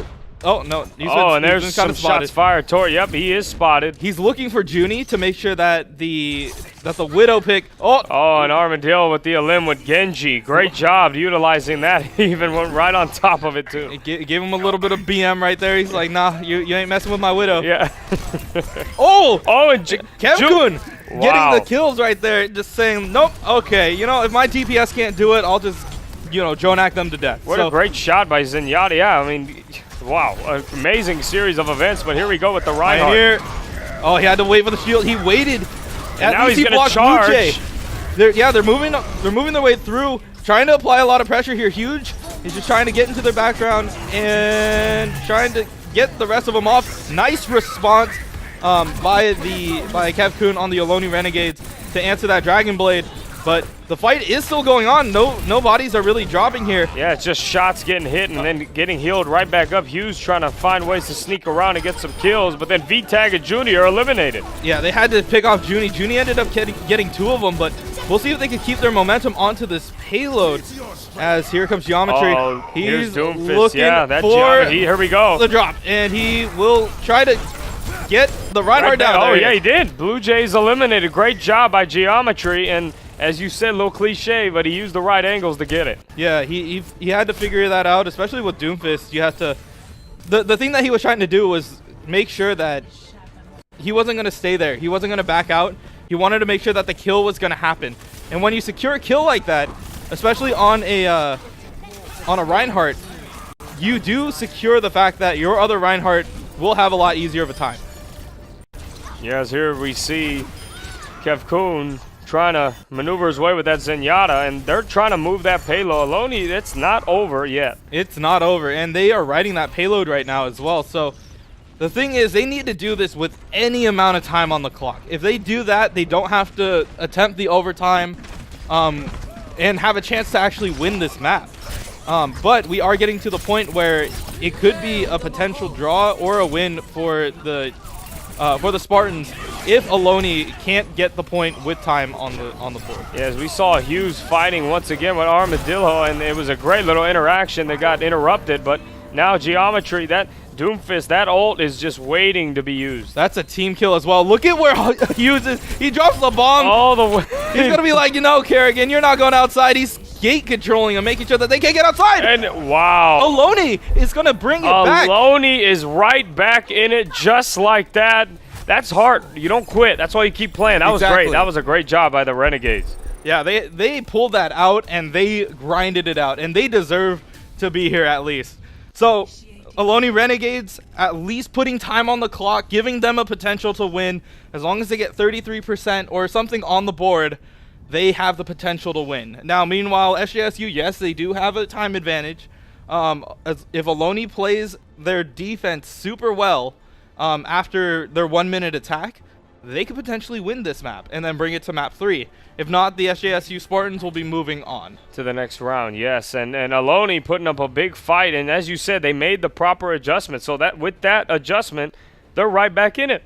Exactly, and I really do like their adjustment. They were playing really passive at first. They're like, okay, we keep getting picked off by Junie. We can't do anything about Blue Jay, and then they're like, we can just go behind them. Yeah. You have to play the old school style of Overwatch where it was a semi-dive comp. There's only one answer to them right now, and that's the Brig. And if the Brig is occupied playing with Blue Jay, who's dealing with the Tracer in your backline? Who's dealing with the Doomfist in your backline? Nobody, because you're already too busy playing with, you know, Junie and Blue Jay.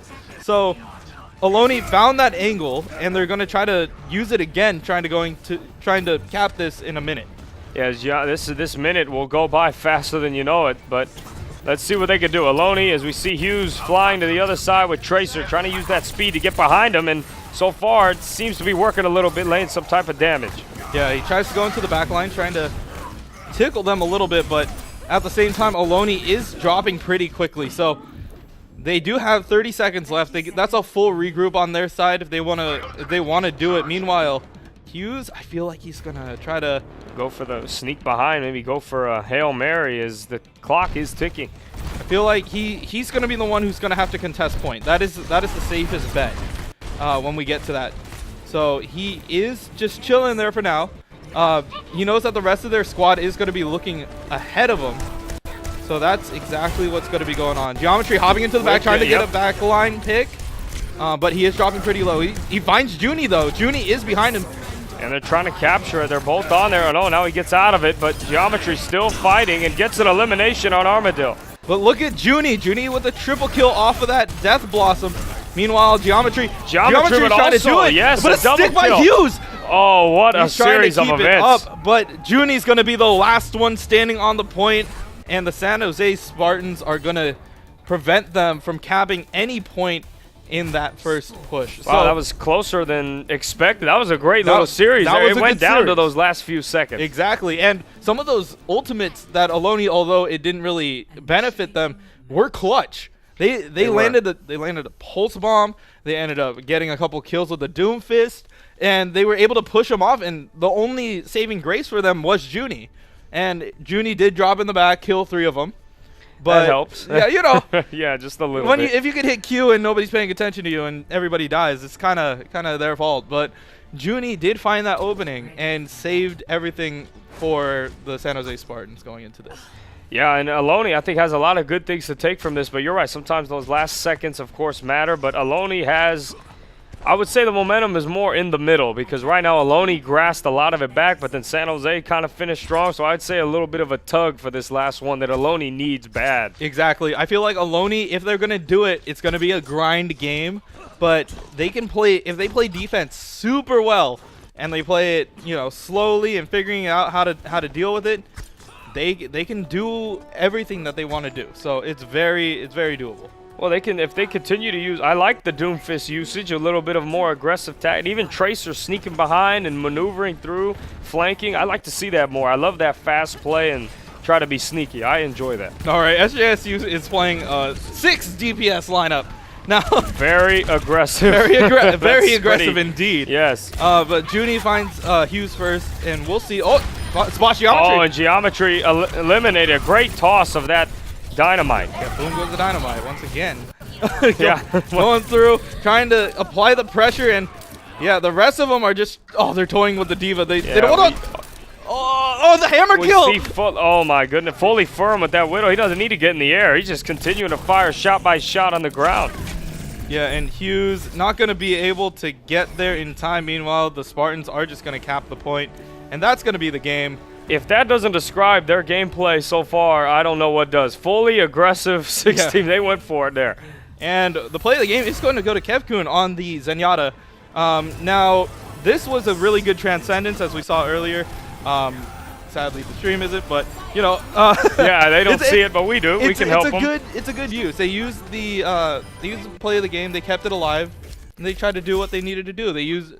And as a support player, you have to figure out if you're going to use your ult reactively or actively. And using it reactively in that case, especially after Graviton Surge, you want to be using that. And Kevkun just displayed that full out right there. Yeah, San Jose State did an excellent job. So did Ohlone as well. That last push was crucial. And San Jose State, you know, when they move on, they will be moving on, of course, but their next opponent, we'll find out. It could be Sacramento. It could be one of our other opponents, but we have to take a look at that bracket. But exactly, when we see, get that real quick. Yeah, we can see the bracket, and we'll get it to you guys. But it was really plain put right on the paper that they're going to be aggressive, and there's nothing you could do about it. You either adjust to them, or that's it. And maybe when they play a better team, they may San Jose State may have to be the team that does the adjusting. Exactly. So it will come down. We'll see it later into the gameplay, but I believe next up we have Sacramento State versus the Academy B team. I believe that's Oh, how yes, we're that are lined the up. 2 and the 7 seed. Yeah. Yes.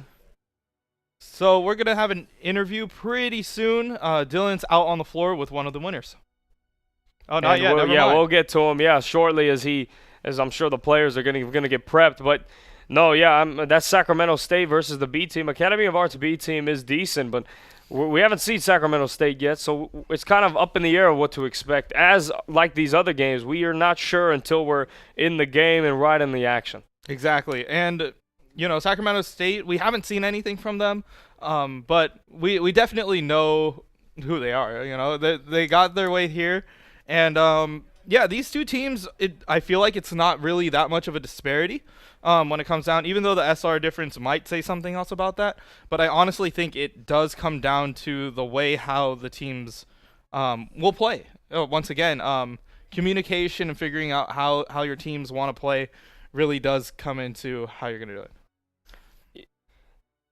Yeah, we will have a special interview not only for us, for you guys to watch, but also for the chat. So let's go to Dylan right now and see shortly. Sorry about that, but but we'll have surprises for all of us. And are you so far? I think the event's been pretty promising. Yes, the event definitely showing off a lot of the talent that we have in the Northern California region.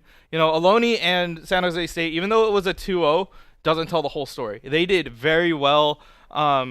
Even though they felt like they were getting dominated that first time, they made the adjustments, and they did very well coming into Kings Row. And I was so excited that they finished that with time on the clock. That means that they at least got a chance to win it rather than, just playing defense for 4 minutes and just letting it happen. Yeah, it was more of a, let's see who's best. Yeah, that was a great job, Ohlone, that they did fight back, and I was happy to see that. I'm sure other people watching wanted to see that. We saw that fight back. It's not over till it's over, so I was happy to see that. And we're still waiting on the interviews, of course, so we'll get with the captain and whatnot. But it seems that we're going to be going very shortly to Dylan, who will be with the captain. I'm here with Spartan Esports captain, and you guys pulled off a pretty good win. What were you guys thinking during that game? Like, what were some of the strategies and stuff that you guys had come up with? Just, I don't know, easy clap. That's pretty much it. Okay. Yeah. All right, and it looked like in the final game you guys came up to kind of like a sudden deathmatch situation. So how were you guys feeling during that? It seemed pretty tense. Well, we trolled a little bit too hard earlier, and it got out of hand. So they ended up capping, but we got serious for a little bit and pulled it back, so it was fine. All right, and I think moving forward, we want to know a little bit like how you guys feel going into the tournament further. Still easy clap, pretty much. Yeah. Okay. All right, and Twitch chat, we got a special guest for you. We want to bring in Blue Jay and get a few words from him. I know you guys wanted to talk to him. So, hey, how's it going? How do you feel about that last game? Pretty good. I mean, we were all kind of having fun with it, and what's up, guys? I know, like, apparently there's like a copy pasta going on in chat with my name. I'm assuming that's just my friends, like, starting up some meme. Yeah, so Twitch chat's been pretty active. They were saying like it was spam to support Blue Jay or something. What's that about? I have no idea. It's probably just my friends memeing around, and I guess it caught on. All right, well, clearly it's had some influence on the chat. Let's go back to the studio and get ready for the next game. Yeah, the chat seems to have their way of getting what they want, huh, with that interview. Yeah, I know, right? They just like, we want Blue Jay, and so they got it. The game itself was not as close as I believe the captain wanted to make it. Once again, he did mention that, and I brought it up after that first initial push. Sometimes if you get a little too cocky, costs you your time. Mm-hmm. So it did bite them. The way how it worked is if they pushed first and then they caught the point, rather than killing them over and over and over again in spawn, they wouldn't have forced that overtime going into that second point. And because of that, it did catch them off guard. They had to play a minute of defense rather than securing either a win or the draw. So sometimes you do have to mitigate the two evils. Yes, you want to get the kills and force the random spawn advantage, but at the same time, you are giving up clock. and that clock did end up biting him later. Yeah, it did. But however, you got to give credit where credit's due, and Ohlone earned every bit of it. Exactly. Of course, you could say that, yes, San Jose State, maybe they were messing around a little bit, but that's not Ohlone's fault. Ohlone did what they had to do to make this a game. They fought back, they utilized what they had, and you have to enjoy that from them. Because I enjoy how they played, and they made it close. They gave them a run for their money. Exactly, and that was something that we all want to see. We all want to see a couple of games that are really close. But later on, we will be having ArtU Ruby versus Sac State. Which should be really entertaining. But in the meantime, we will have a short break. And for those watching, thank you. We're at the NorCal Collegiate Open here at the Academy of Art University.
5.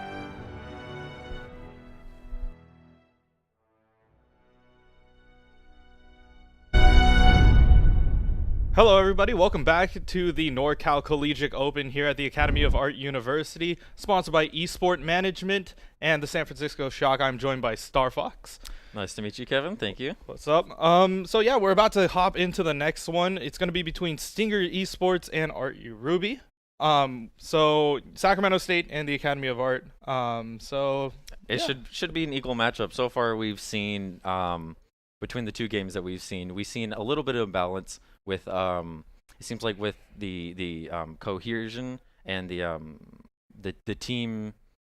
What's the word I'm looking for? Synergy? Yes, the team synergy, the team practice. You can really tell which teams have practiced a lot and put a lot of effort and dedication into their strats. And we've actually never seen anyone run goats, as far as I remember. There's a so couple far. of times where it's just like a crutch pick, but then they always switch back. Yes. Because they're like, oh, we want to fill them out. We want to see what they're doing. We'll pick goats.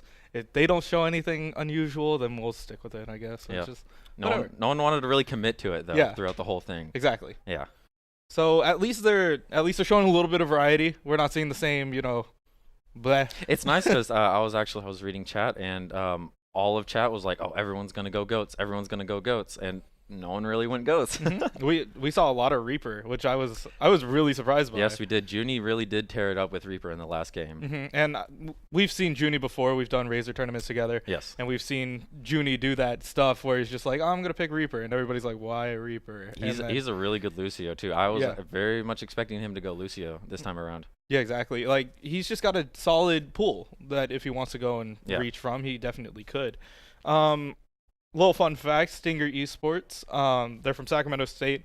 Do you know why they're called the Stingers? Is it because their mascot? Yes, their mascot is Herky the Hornet. Very nice. So, yeah, the B theme, keeping it up, Stingers Esports. It's good to see another animal mascot. SFSU is the Gators. Yeah, the Gaming Gators. Yes. Everybody else is like a thing, knight, a renegade, a person, Spartan. Yeah. What does ArtU's mascot of We're choice? the Urban Knights. So Okay, the Urban Knights. the Urban Knights, aka we're just a helmet. Yeah. I mean, we're just a helmet. Let's see what other teams do we have? Yeah, everything else is like hardcore a person, Yeah. and then you got two animals. Mm-hmm.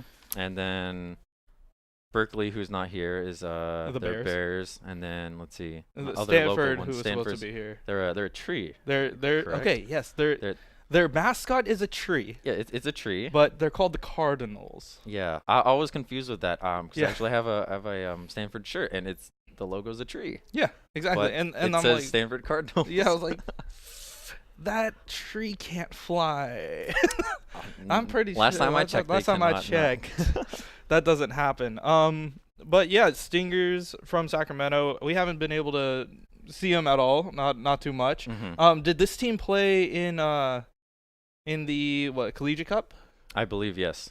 Okay. Actually, all the teams except ArtUB. ArtUB, SFSU Team B, which played Mm-hmm. first up against essentially the A team from Art University, Mhm. and then also, to my knowledge, San Jose State did not compete Okay. in the California Cup, and it looks like we're actually about to go into the game pretty soon. Yep.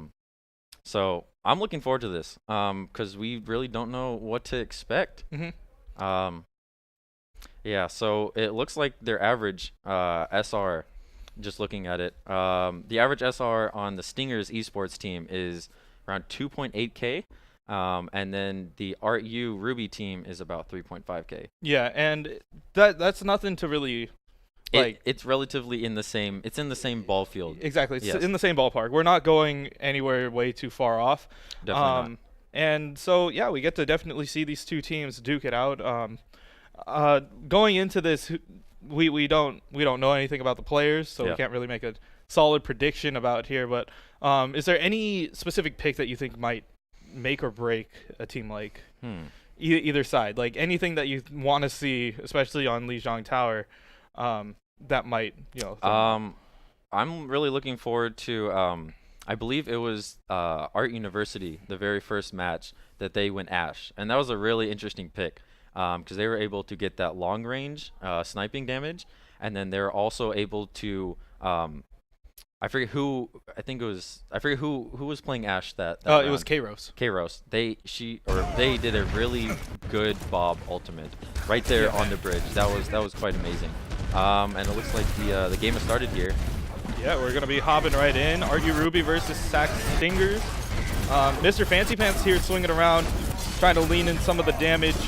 Oh, but he is going to get caught out there. Meanwhile, the rest of Sacramento State is just... It looks like they're holding down the fort right there. They pushed out the ArtU invaders, so to speak, and it looks like ArtU is on the run right now. The Doomfist getting a kill. Yeah, they had to reset. They lost their tank quite early. Yes, they did. But yeah, ArtU Ruby definitely coming out. I used to play on ArtU Ruby, so it's kind of a... I wouldn't say caster's bias, but it's a completely different team. Nobody from my generation is still here. Yeah. Except for the coach. VFlight is still the coach of this team. Very nice. Looks like we have some Sacramento fans in the Twitch chat there. But yeah, moving into this, there's actually a couple of fun names here. But yeah, Mr. Fancy Pants, he always comes to these events wearing he has like stockings. Yeah, it looks like Sacramento State is really putting on the pressure with ArtU, and ArtU has to retreat again there. Yeah. Did get the Reinhardt pick. That was pretty nice. Yeah, I think he's trying to get that off, but a quick res up by that, and he's going to return the favor onto Tiki. That Zarya is really high powered. She was all the way up to about 95 there. Yeah. Ryan is supposed to be getting the hang of it. I heard that it's one of the newer players that they added to this. Our university has, sorry to cut you off, but they have quite a few ults there. It actually looked like they just used a couple ults there. The Deadeye did get 2 hits. Yeah, the Bear on that back line ended up picking off the 2 supports, so if it's time to go, it's time to go now, because the two healers, you can't really keep everybody up. Might as well take advantage of that, get in there. And they also got 3 more picks there, so it looks like the ArtU will be taking the point right here. But Sacramento did get 277%. Yes, and that's quite a bit. You know, that's only going to allow for 23 seconds to really get in there. They're going to try to go for it again. So ArtU's got to really secure this down, lock it down if they're going to do it. And yeah, really play around that. Looks like they are trying to get the pressure up there, but it does look like that ArtU is going to be pushed back here. Yeah, they're going to have to back up Graviton Surge onto the rest of them, and here comes that Meteor Strike. Meanwhile, Mr. Fancy Pants just trying to swing in, getting some damage in, trying to clean up the rest of it. He does have Shatter, but I don't feel like it needs to be committed yet. So they did actually win the fight. They got a couple of picks, and they did. They pushed him back, and it looks like they're really just going for it, going for the stall, trying to get another pick there. But it doesn't look like anything connected. And wow, 100 power. That Zarya is really powered up there after that Graviton ult. Yeah, Ryan's just trying to get his ult again. He's already at 40%, which is pretty impressive. So he's just got to make sure that he keeps that up, doesn't get picked off or anything off here. Graviton Surge onto ArtU this time, and they're going to return it. The Pharah did die, though. So that was, and she was just fully, looks like she killed herself, actually. She accidentally ulted. Yeah, so didn't really capitalize off of that. So they're going to try to clean up the rest of it. Mr. Fancy Pants on the Reinhardt, just swinging through the rest of them. And they're just going to apply even more pressure. Yes, Mr. Fancy Pants. Yep, showing that those tights that he carries around is a lucky charm here. Very nice. And they actually tied up the percentage here, so it's only going to be a couple more seconds, 20 seconds to be exact, it looks like they got the rest of them could get in there. About one team fight left until they have to try to tie it up there and do some overtime. Yeah, and the thing to notice here, ArtU does have the 2 CC ults, so they do have Shatter and Graviton Surge available. Yes. Oh, but the Stingers are actually going around. They're going to go straight to point. But we'll see what Bear does. High noon? How many can we get? None. None. Oh, but the Shatter is going to be huge. Making sure that Omni's not going to get anything else off of there. Mr. Fancy Pants and the rest of them are going to get it. Wave is high. Team kill. Look at that. Look at that kill feed there. Exactly. That was all red on the left side, all blue on the right side. That was... That's what we call organization. Yes. And that was pretty nice to look at. And a fun fact, we heard from Coach VFlight himself. Ramel C is actually a sub for this team, and he plays on a controller. Really? So he's one of the very few controller players that actually got through the ranks. Very nice. And he does really well on this. Like his go-to Lucio on that controller actually gives him. A lot of people were like, "Oh, but controllers are weird." But if you think about it, a joystick gives you 8 directions of movement. Yes. Versus WASD, which only gives you 4. So he actually has more movement with that But now we get to see another Ash. This is an ArtU thing, I guess. I guess so. It looks like it because they are the only ones, as far as I know, that have played Ash throughout this round. Yeah, Bear is actually from Norway, I believe. He's one of the exchange students here at the Academy of Art. But he's also really good on Ash for some reason. So he's really good at what he does here. Yeah. Really making use of that the dynamite there. That is such an amazing or very versatile secondary. Yes, and if we hear properly, from what I heard from the rest of the team as well, if Ryan gets his ultimate, the entire team yells "Get out!" I heard that's just a thing that goes on with this team. It just shows how tight they want to be. As Thicky's going to take to the sky, getting a little bit of help from Techie here on that Mercy. Yeah, especially Overwatch. It's such a game of communication between your teammates because you may be very powerful by yourself, but someone on the other team may be able to shut you down if you don't communicate correctly. Exactly, and it is a team game. It's all about knowing how to play with your teammates, what synergizes correctly. Bear does have Bob. A couple of ultimates will be prepped here, but none of the really big tank ults, as ArtU Ruby is kind of opting for a dive-ish kind of tank line. Meanwhile, Sacramento Stingers are more of the traditional. Oh, this could be Ghost big here if they do not. And Only one pick. Beaver's gonna get Thicky, but a quick res by Techie.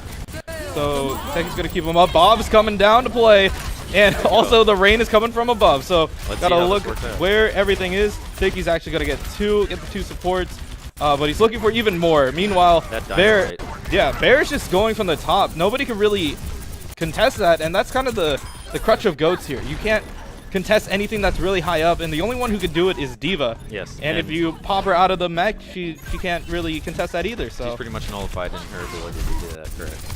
So ArtU Ruby just keeping the pressure out. Now the Primal Rage is available. We'll see if we hear the entire team coming through with that. It looks like it, so the point is flipped, but they did get 55%, so they're about halfway. That was a really nice shot right there. They did get halfway though, which gives them a little bit of room to try to retake. It gives them a little bit of time to breathe, which is pretty okay, and it's not too much given up by ArtU Ruby either. The beat drop is going to be for the Sacramento Stingers, but the Graviton Surge also answered by ArtU Ruby, giving them their own as well, but we'll see where the self-destruct catch and Meeper is going to get one. But a quick res up by Techie. Techie's going to get Mr. Fancy Pants back up. But we'll see if Ryan leaning in even more damage onto that Winston, but Thicky trying to get a lot, actually. Looks like ArtU won the fight here, exactly. And the D.Va's, are they going to stall the D.Va? They're going to try to either stall the D.Va or just get a couple more picks here, and they're going to get the D.Va, and they're going to let the Soldier run back. Soldier runs away safely back home. But they did tie up the percentage right now, so at least ArtU is keeping their percentage lead going into this. We might be seeing another Bob pretty soon as well. Sac Stingers are looking at Tactical Visor as their answer as well. So Bob coming out to play. There we go. Having fun in the white room. Try to break up the Reinhardt shield there, because that shield in that such small of an area is very effective to stop most of the shots. Yeah, they did have to trade a Bear, getting a couple of good picks with that dynamite, as well as Thicky trying to clean up the rest of it. Fantastic. Ends up shooting the ground and getting themselves. Techie getting a kill as well, making sure, you know, don't leave Mercy out in the blue. She can deal damage, I guess, sometimes. She can definitely do a little bit, especially when she pops her ult, that unlimited clip. Unlimited clip, and here comes that Primal Rage, keeping everybody at bay. The denial ult right there, and it looks like ArtU is going to win their first round. And that's exactly what they wanted to do. They wanted to pop the ultimate just to keep them from, you know, advancing in, making sure that it's difficult for them to really push through. But we'll see what the play of the game is. Yes. It's going to be by Mr. Fancy Pants here on that Reinhardt. We'll see if there's a shatter or...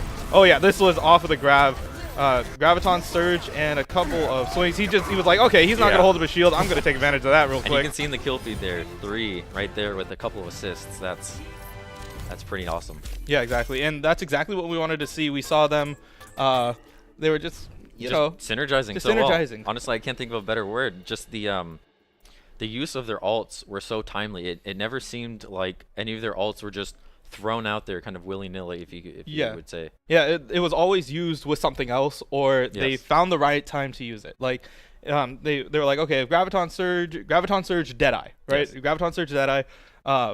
You know, Graviton Surge, maybe Meteor Strike, Earth Shatter. What is it?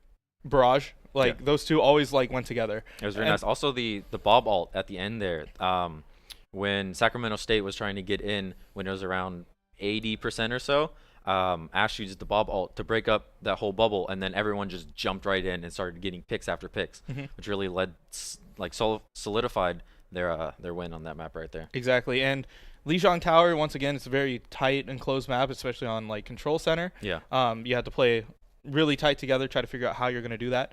And then also on the other one, on what is it? This one, Night Market. Yeah. Yeah, it's hard to describe.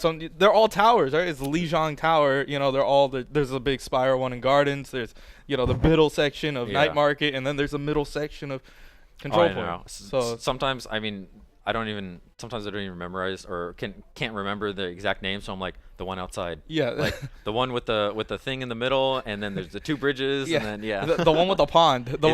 And just like Nepal Sanctum, everybody's just like the pit. Exactly.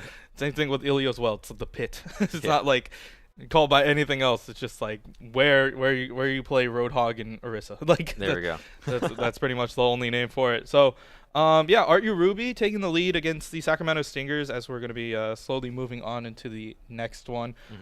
We could talk about ArtU Ruby for a little bit.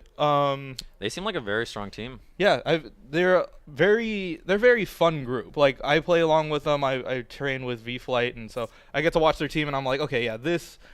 Just tell them to, you know, sometimes you don't have to always hold up your shield. Sometimes you could run forward a little bit. Yeah. But yeah, they're definitely showing that with practice, you can do quite a bit. And this team at first was just very all over the place, but I'm glad that they finally got everything together. They're definitely showing up. And even if they weren't able to play for the Collegiate Cup, they're showing that, yeah, we could hang with some of the best.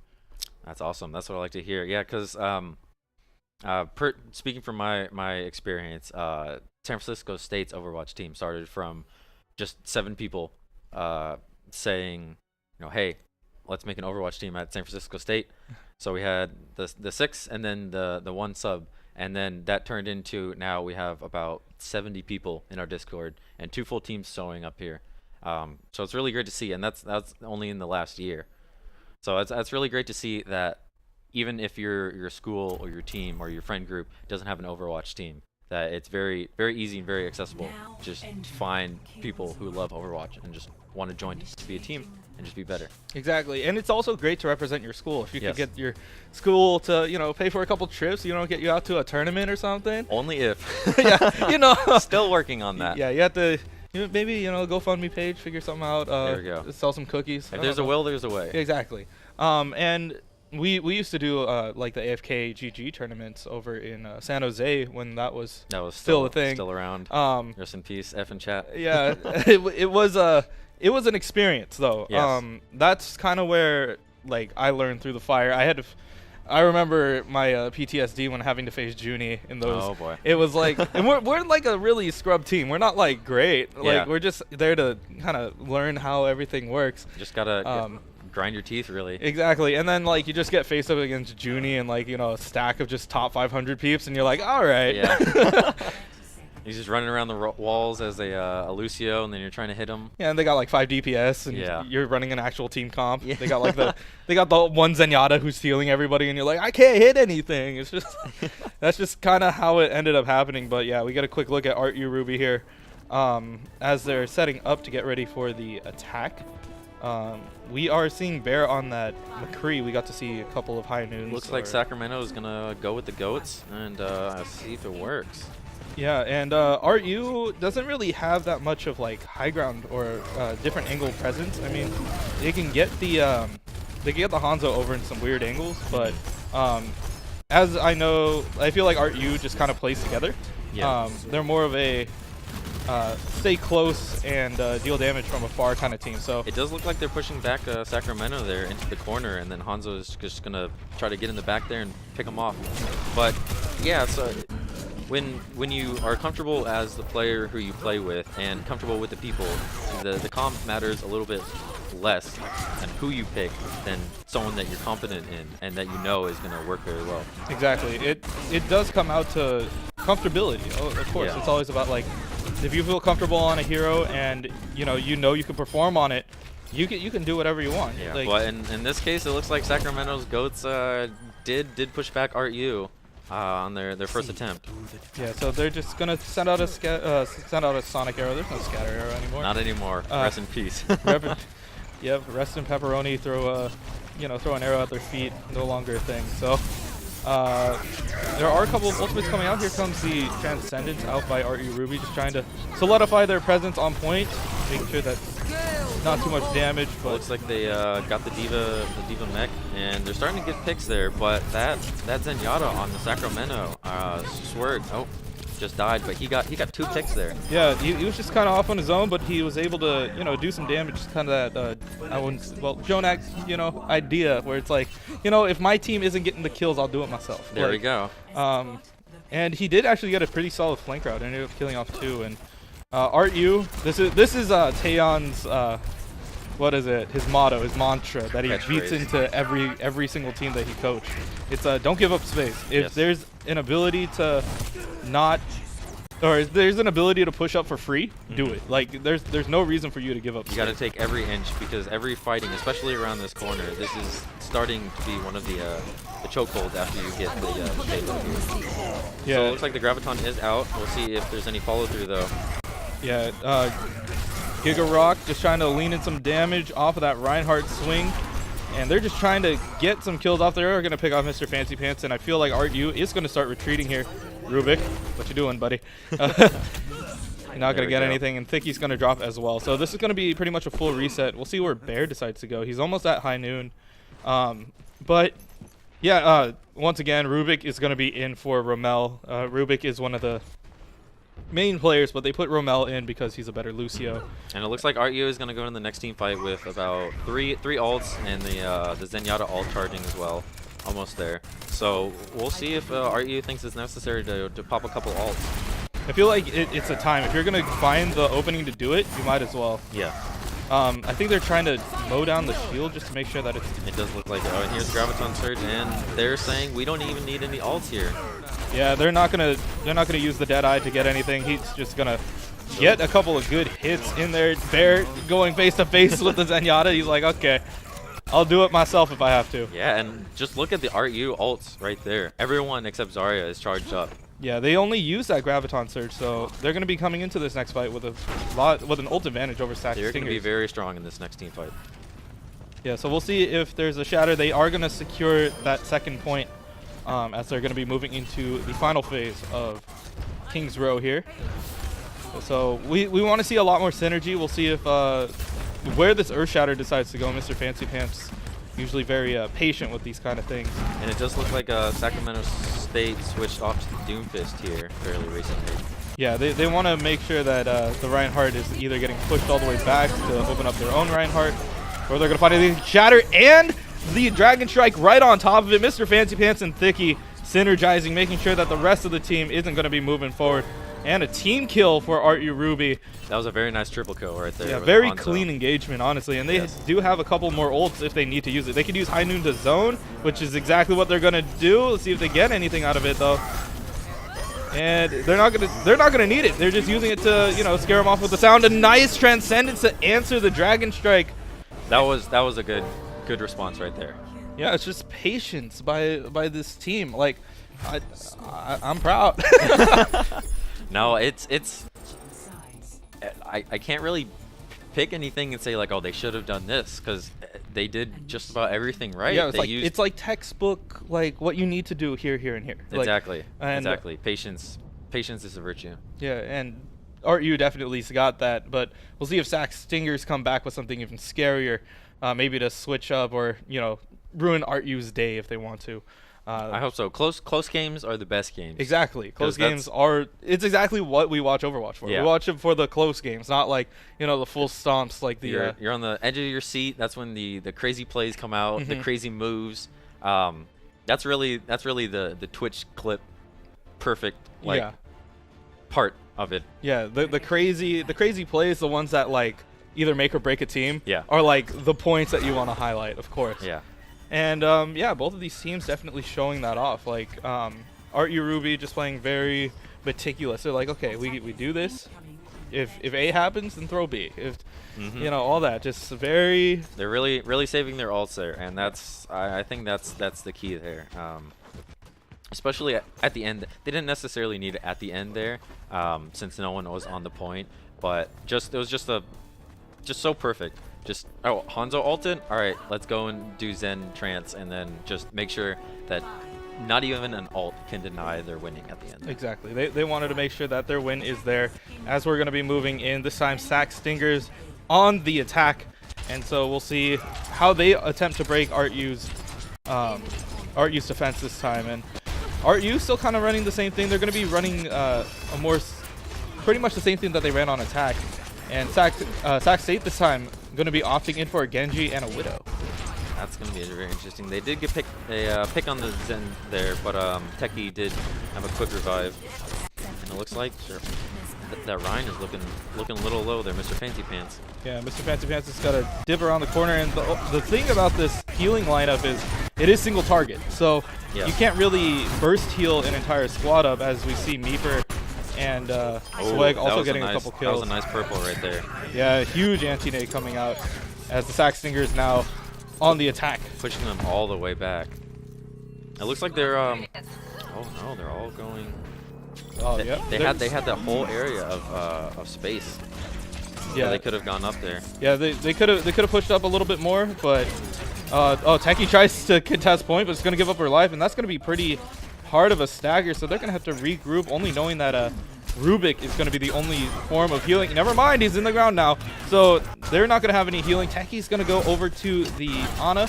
Meanwhile, Giga Rock pushing his way through with the rest of Sac State, making sure that they're not going to give up any space this time. Just fell. Yep, and Thicky as well. So these staggers are going to be huge for Sac State, allowing them to roll with the momentum of their cart. But they might want to get a couple more people on there. But once they do, they're going to be probably bringing it around that corner. Without any contention. It looks really good. So Sacramento State probably took a few pointers from the ArtU playbook there. It looks like they do have 3 ults on their side, so they're not just copying them. They're really using it in response to when they need to use it. Exactly. It's very nice to see. They know that they need to use it in order to be aggressive. And there's a huge anti-nade, but, you know, the Dragon Blade coming out as a response, killing 3. Or looking for even more. Oh, he has to resheath! Maybe like getting Thicky. That Thicky's gonna get him! But every little bit of HP that he gets, remember, the best defense just gives him 30 shield for every single hit that he gets with his ability. So Thicky's on like look, I can't even see. It's like 1 pixel thick. It's one. Oh, there he goes. Okay, so Omni does find him, but if he kept hitting things, he could have like survived, maybe got his way out. But Omni was just waiting for him. The best defense is a good offense in that case when you're doing a one-on-one. Yeah, and he survived through that whole engagement. But it looks like ArtU is actually going to start solidifying themselves here, pushing them back. Ends up getting a couple of kills on the tank. So the supports and the DPS are going to be backing their way out of here. And Sacramento State did not get that point there. They were very close, and now it's starting to go backwards there. But I think all they need is just one good engagement, and then they got that point. Yeah, and they do have Earth Shatter available as well. Or, my bad, wrong side. They do have Graviton Surge available. So if they want to throw that up and maybe try to get a couple more, or honestly, I feel like if they wanted to do a dry fight, maybe just get a couple more ultimates up in their way, then they can push their way through, and then have a few more ults coming into the next especially to see if they can try to bait out any ults from the ArtU team. It looks like Ash, Zen, and Mr. Fancy Pants all have their ults up, with Ana and Doomfist coming up very, very soon. So that's a pretty mean 5 ult lineup there. You can do a lot with those. Exactly, and Bear's demanding attention. He's on top of that staircase over there, and it's just like, hey, if you don't put a shield there, I'm gonna have fun with the rest of your backline. As he throws out the dynamite onto the backline and making sure that they can't have any fun. Nano boost onto Giga Rock, but he slept.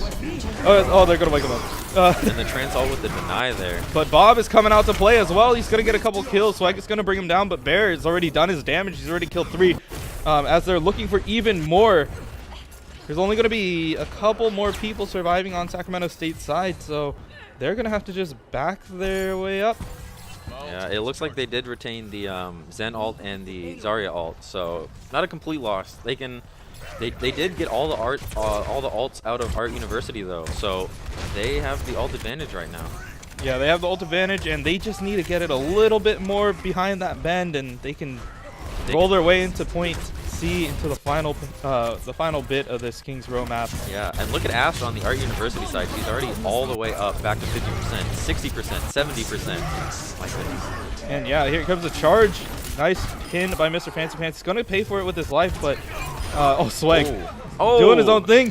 Bear saying no, but also Omni taking him down. So it's just a couple of trades coming out in this back line. But Omni trying to get a couple more picks. Meanwhile, Ryan leaning in with even more damage off of that Zarya, trying to get some more charge, maybe coming into this next fight. Yeah. But Bear almost has Bob again. So, yeah, they've been charging up their ultimates, just like playing it very patiently. It always comes down to patience and knowing when to throw it and when not to. So yeah. But Sacramento did the right thing. They did back up there and made sure not to start staggering. Exactly. That's a very oh, it looks like Bob is coming out again here. Bob is coming around, just shooting around the corner, applying pressure. And yeah, he's just like, okay, I'm gonna burn some time on the clock. You know, you only got a little bit under 30 seconds. Meanwhile, Bear, he's just like, okay, if Bob is over there, they have to back up to over here, and I'm gonna click him. So he's trying to do that. Dynamite comes out. Oh, he does get somebody. That dynamite fire is very powerful. Yeah, I believe it does 170 over the course if you get it. Also within the blast radius. So it does. Yeah, it does quite a bit. It does either more damage or faster. I forget exactly what to units for the characters who have armor on. Oh, we gotta figure that out. Yeah, look at that up. But Mr. Fancy Pants, shatter on 2. He's just trying to swing around. Meanwhile, Thicky's just trying to clean it up. Overtime is procced, and I don't think the Sac Stingers are going to find their way onto this point. So, ArtU Ruby is going to be moving on even further into this. They win this 2-0. They do. But yeah, it was very textbook Overwatch. Very good teamwork. Exactly. And it looks like, ooh, Thicky here with the play of the game. I think this was off of the Earth Shatter from Mr. Fancy Pants. This was the ultimate. Yeah, so nice shatter by Mr. Fancy Pants, followed by the Dragon Strike, and he just gets a couple more pickoffs here. We'll see if we can get it. A nice little cleanup. Yeah, there you go. And perfect. It's perfect. Just the way how, you know, you want your teams to play. Very clean, figure it out. Like, you know, if you use X, use Y. Yeah. If you throw Bob, find where they're going to retreat to and shoot them there. Exactly. We don't have access to their comms, but I'm sure they're very, very selective in their targets, and they're all going to that one target. Yeah, they are. And we know this because we beat it into them. It's kind of a weird process, but you have to tell them, like, hey, you need to call out who you're gonna go after. Like, call out who you're discording, right? That's why we have Rubik is the most vocal in that group, and he's usually our support. He's either Zen, he mains Zen. So when he throws Discord Orb, he's calling out who we're on top of immediately. It does quite a bit of extra damage. Yeah, it's the only one with percentile damage in the game. So you know, 30%, I believe, right? I believe it's around there. It's around 30%, but you know, it does quite a bit. It stacks up if you're just gonna let the Discord Orb land on the targets that they're focusing. Yeah, it's gonna go by a lot faster. So it is. It's a lot to look forward to. So ArtU Ruby is going to be moving forward, so we will be seeing them in a little bit. I got to organize my paper so we know who we have up next. I believe we're going back to the top of the bracket. So we're going to have the Gaming Gators SFSU Team1 versus the ArtU Onyx. Yes. This is the rematch. So in the very first game, ArtU Onyx, they won against the Gaming Gators Team2. So we're gonna see if SFSU Team1 can either avenge or fall to the team. Fall to the ArtU team, and it's kind of the way how it is on this desk right now. We have SFSU and ArtU, and then we have ArtU. You know, it's a battle. Exactly. So we're gonna be getting an interview pretty soon, I believe. That's what I heard. But we're gonna be let's just bring up a couple of the other teams that we will be seeing later. haven't been able to see your Gaming Gators 1 yet because they got a bye in the first round. That's true. Okay. So, yeah, we haven't been able to see them. And then ArtU Onyx, we just saw a little bit of them.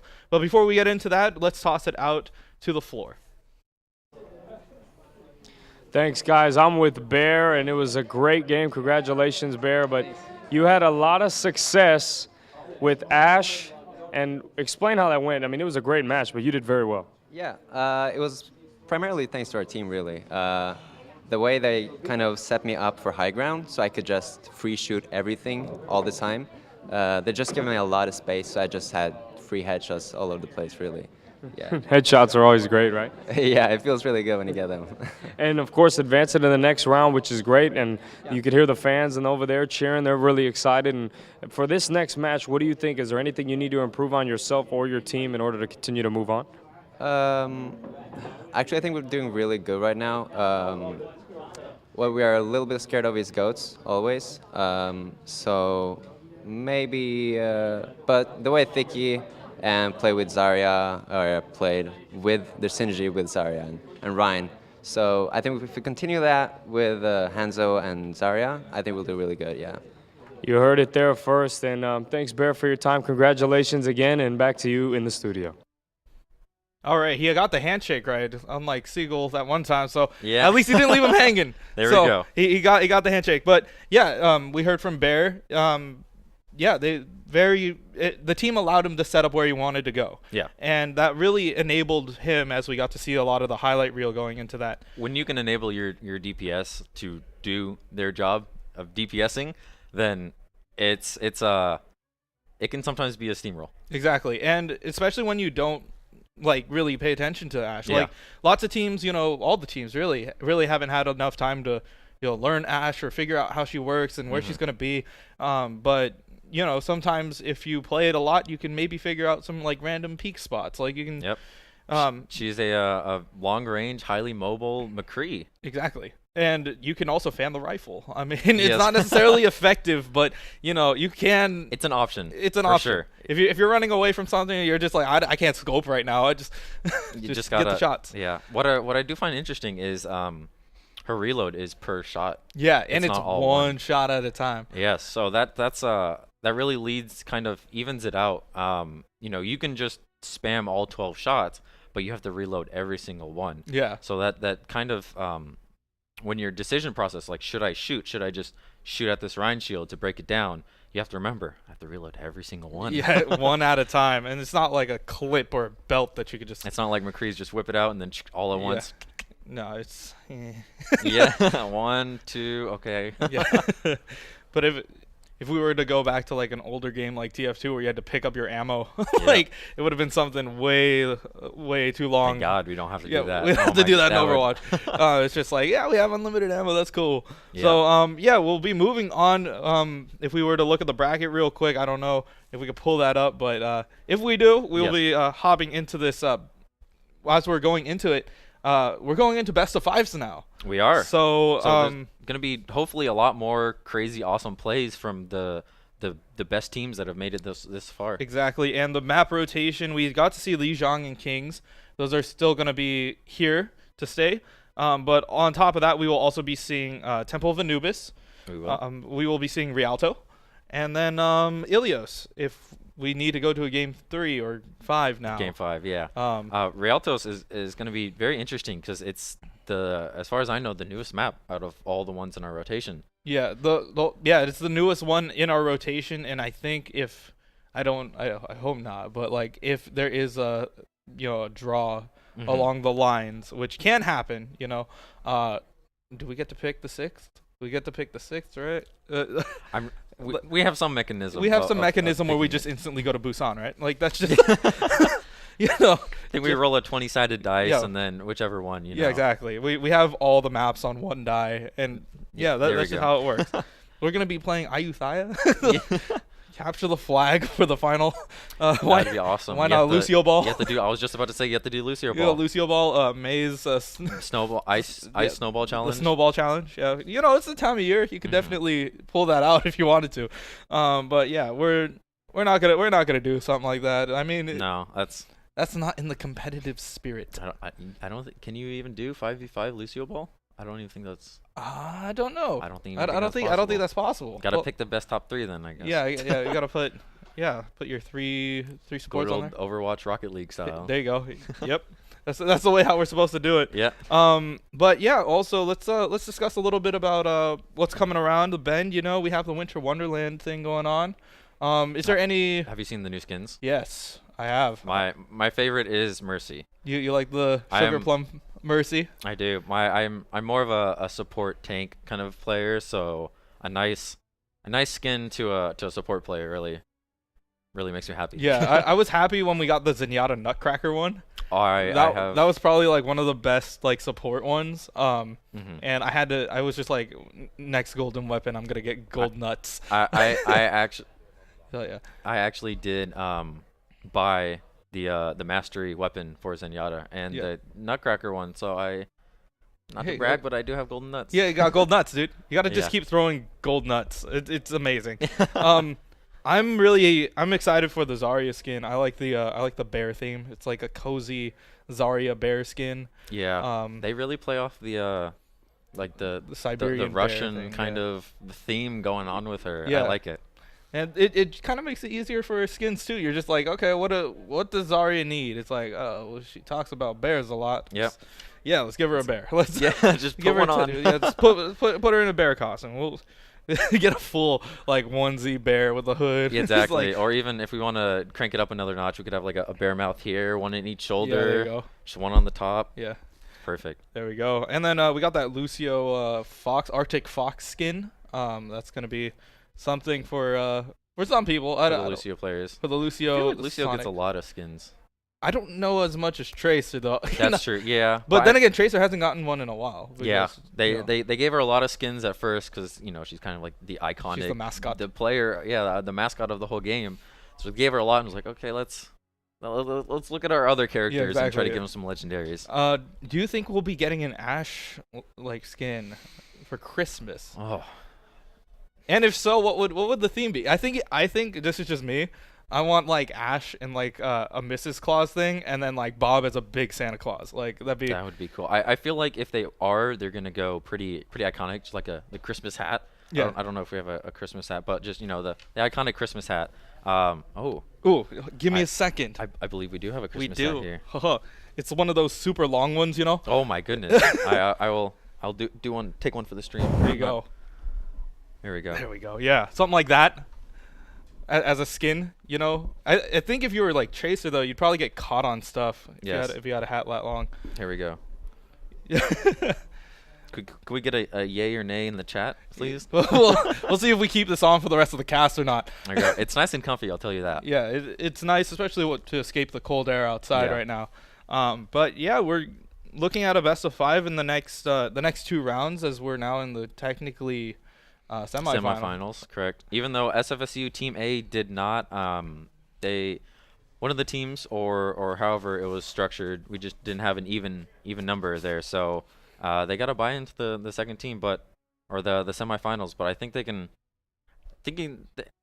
Personally, I think they can give ArtU Onyx a good fight. Yeah, I honestly think too. I do like close fights, and this is definitely one to, if you want to build up the narrative a little bit.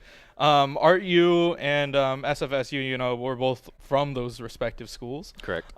We also ArtU Onyx just knocked out the B team. So if SFSU wants to get that full anime revenge story, they can be like, you destroyed my little brother, now you will get destroyed by me. There we go. The big brother to the little brother. Yeah, it's like, hey, don't pick on him. Don't pick on him. He's the older brother who just comes up and beats the little brother's bully up. There we go. That's what we're playing into here. Yeah. Meanwhile, on the other side, we have the Spartans and ArtU Ruby B. So hypothetically, it could be ArtU versus ArtU in the finals if it could be. That'd be a very interesting game to watch. See if B team is better than the A team. Yeah, sometimes the memes are too strong, yes. especially with a B team. I felt like there were moments where this is falling off, so I'm just gonna. It's too hot. Yeah, I got a lot of yays. We'll think about bringing it back. Let's see if it destroys anything. But yeah, when it comes down to that, sometimes the B team, especially for when I was on the B team, we were a lot more tighter than the A team. The A team was always like very strategic. They're just like, okay, strict, and yeah, then, they're strict, and you know, it's always business. Like A team's always business. But our B team was just like, hey, you know what? Let's run Torb. It's like let's run a scrim with Torb. Like that was before the rework. Before too. the rework. Oh my goodness. And then we're like, let's pirate ship. Like let's do some like weird stuff. You know what? Let's run that Symmetra May stuff onto the point. You know. And that was probably before the rework yeah, too. it was before the rework. I was really memeing it up. It was the turtle comp where you would just throw all 6 of the turrets like onto the point on the first point on Hanamura. Yeah. And then you just play May and everybody just hides in the corner and they're like they have to come to point at some time, right? Playing like, a quick match here. Yeah, some quick play or just like we have some quick play fun, but it at least worked. I mean, hey, there we go. What works works. Yeah, exactly. And that was back when Sim's beam would like hook onto things. Yeah, so you're just like, yeah. And then just follow them around as long as they're on your screen somewhere. Then you're I got good. the leash and I got damage boost from Mercy. You know, we get a Zarya bubble on top of that, so nobody's dying. You just kind of run out there. Just unstoppable. Exactly. Yeah. It was great, but yeah, it was a lot of fun. The B team was really tight overall, so. We had a lot of fun doing that. That's awesome. For the upcoming game, is there anyone that we should watch on the ArtU side? On ArtU side, on Onyx. Yes. Anyone you think is going to be the MVP or maybe the underdog that's going to save it all? Okay, so I honestly, we were discussing this earlier. Harambe has a really good work ethic when it comes to playing Overwatch. We had a collegiate open yesterday for League. Yes. But yeah, while they were all doing that, he was in the corner just playing Overwatch through the whole tournament. And he was just sitting there. I think I saw that. Exactly. He's one of those guys who just sits down. He's like, okay, I'm gonna study today. I'm gonna just do it. And yeah, he was just playing Overwatch all day yesterday. So he's kind of prepared for today. So I feel like Harambe would be one of those, like, if it's not the DPS, it's Harambe kind of deal.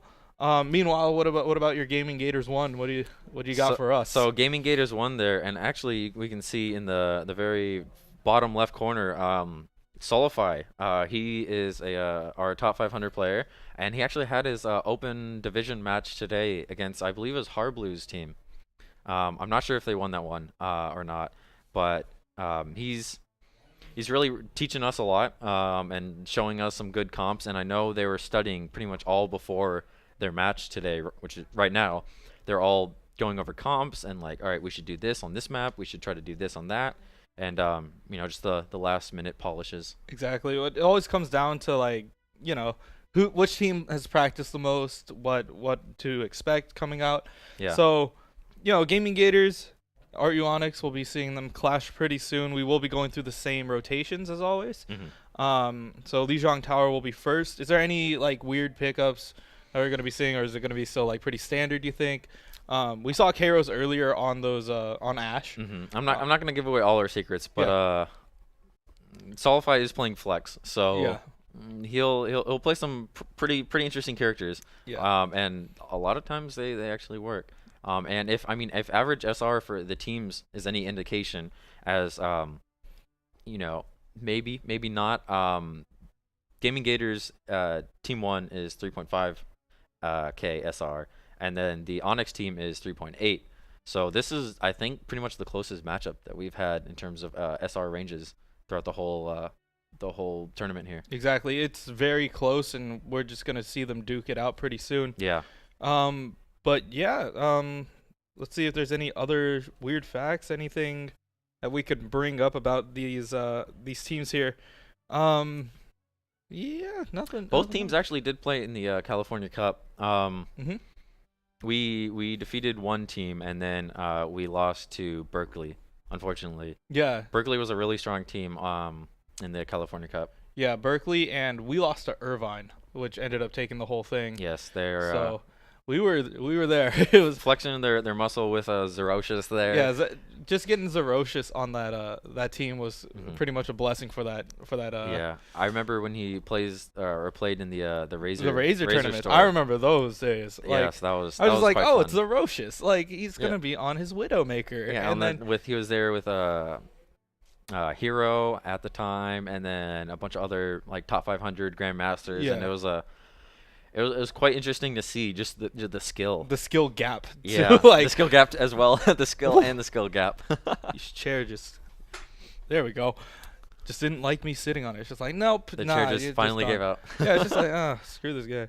But yeah, it was pretty great to see that, and Solify's done a couple of those as well, right? He's participated on the SFSU Team1 when we did the Razor Store tournaments, as well as I believe he teamed up with Zerocious during the Razor Store. I believe they had like a 2-year anniversary. Oh yeah, thing, and that was like a 3v3, and it went really quick. yeah. It was him, Zerocious, and I think there was one other Hero.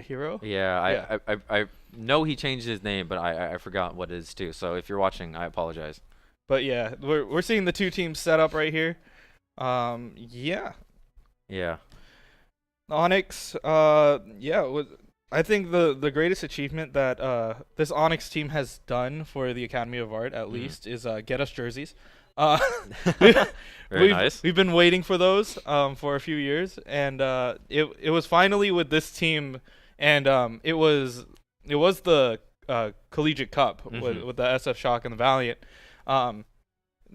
We would have went to the Valiant one without jerseys. Yeah. And they were like, why? Like we actually did get jerseys ourselves just for that tournament. Exactly. Yeah.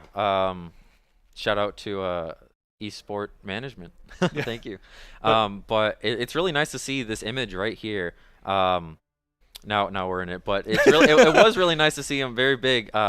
Just repping the team pride of it feels really nice to wear the jerseys, and just be able to represent your school and your gaming club, and just really show all the hard work and practice that you put into it. Exactly. And when you wear a jersey as well, you're part of something bigger than yourself. And exactly. It was great to at least have this ArtU look, we had to beg for it. You have hoodies, which is really nice. Yeah, well, they had to order it. I still need to get mine. But yeah, we're still waiting on that. When do I get mine? And it's pretty funny though. I hear you have a rain check on it, so yeah, it's I okay. should have a rain check on it. Yeah.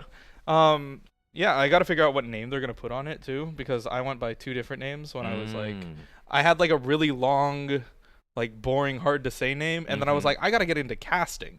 Yeah. And then I went into casting, and I'm like, I can't say this every single time. Yeah, my name. So my name has just been stuck around for so long that I feel like if I change it, no one will know who I am. Exactly. Yeah, I made it when I was can't remember how, like 7 or something. I was trying to make a Lego.com account back in the day when that was a really good thing. Yeah. And I typed in Star Fox because that was my favorite game, Star Fox on the Nintendo 64. And I was like, it's taken. Do you want to use this one? And it was just like that name plus random letter or numbers. Random numbers. Yeah, and I was like, okay, and then I just haven't changed it yet. So that's all these years later. That's just how it goes. Mine was my full name and initials, and I have 4 names. Oh, so all 4? All 4 of them. Oh wow. So it was KJHT 33 because 33 was my basketball number. So I was like, okay, I'll just put it. That's my name. Very and nice. then I went out to things, and people were like, that's too long. Like the whole entire team just called me KJ. And then I've gotten names like, people were like, is that Khajiit? And I was like, no, that's not Khajiit.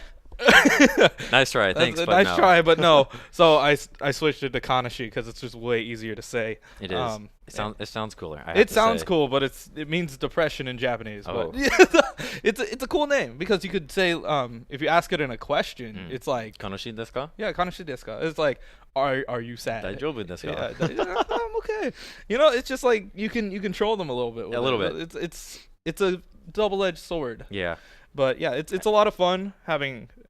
Switching up your name sometimes. It's got to be a full rebrand. So go back to the players here. It looks like the coaches is out right over there, and then right over there. Just having a little. That's our coach. Is that our coach coaching your dudes? I don't know. I'm having a little friendly banter though. Yeah. Maybe a couple pointers there. Telling them, destroy that team. Just getting all ready. Oh, I see my mouse pad over there. You got to pick that up. So I brought 4 mouse pads just in case someone needed one, and lo and behold, someone forgot to bring like their Bring a mouse mouse pad, pad. their really big one. So I was Yeah. like, hey, I got you. Yeah, I think it was funny. One of our other coaches for the ArtU team, he would need. He's like, yo, you gotta like evict that chair because I need this much desk space. Oh my And I'm like, why? And he's like, Like as far as you can reach. yeah, Just like it's just like, just yeah, like, I need this. I need this. This is, I need arms length. Where you do that as like a Yeah, kid they to, stand like, up and then just yeah, start turning around. it's that it's your that, personal bubble space. Yeah, my personal bubble space. Yeah. You use that, and because his sensitivity in game was 2. He My would use 2 goodness. cents, and like his DPI was like 400.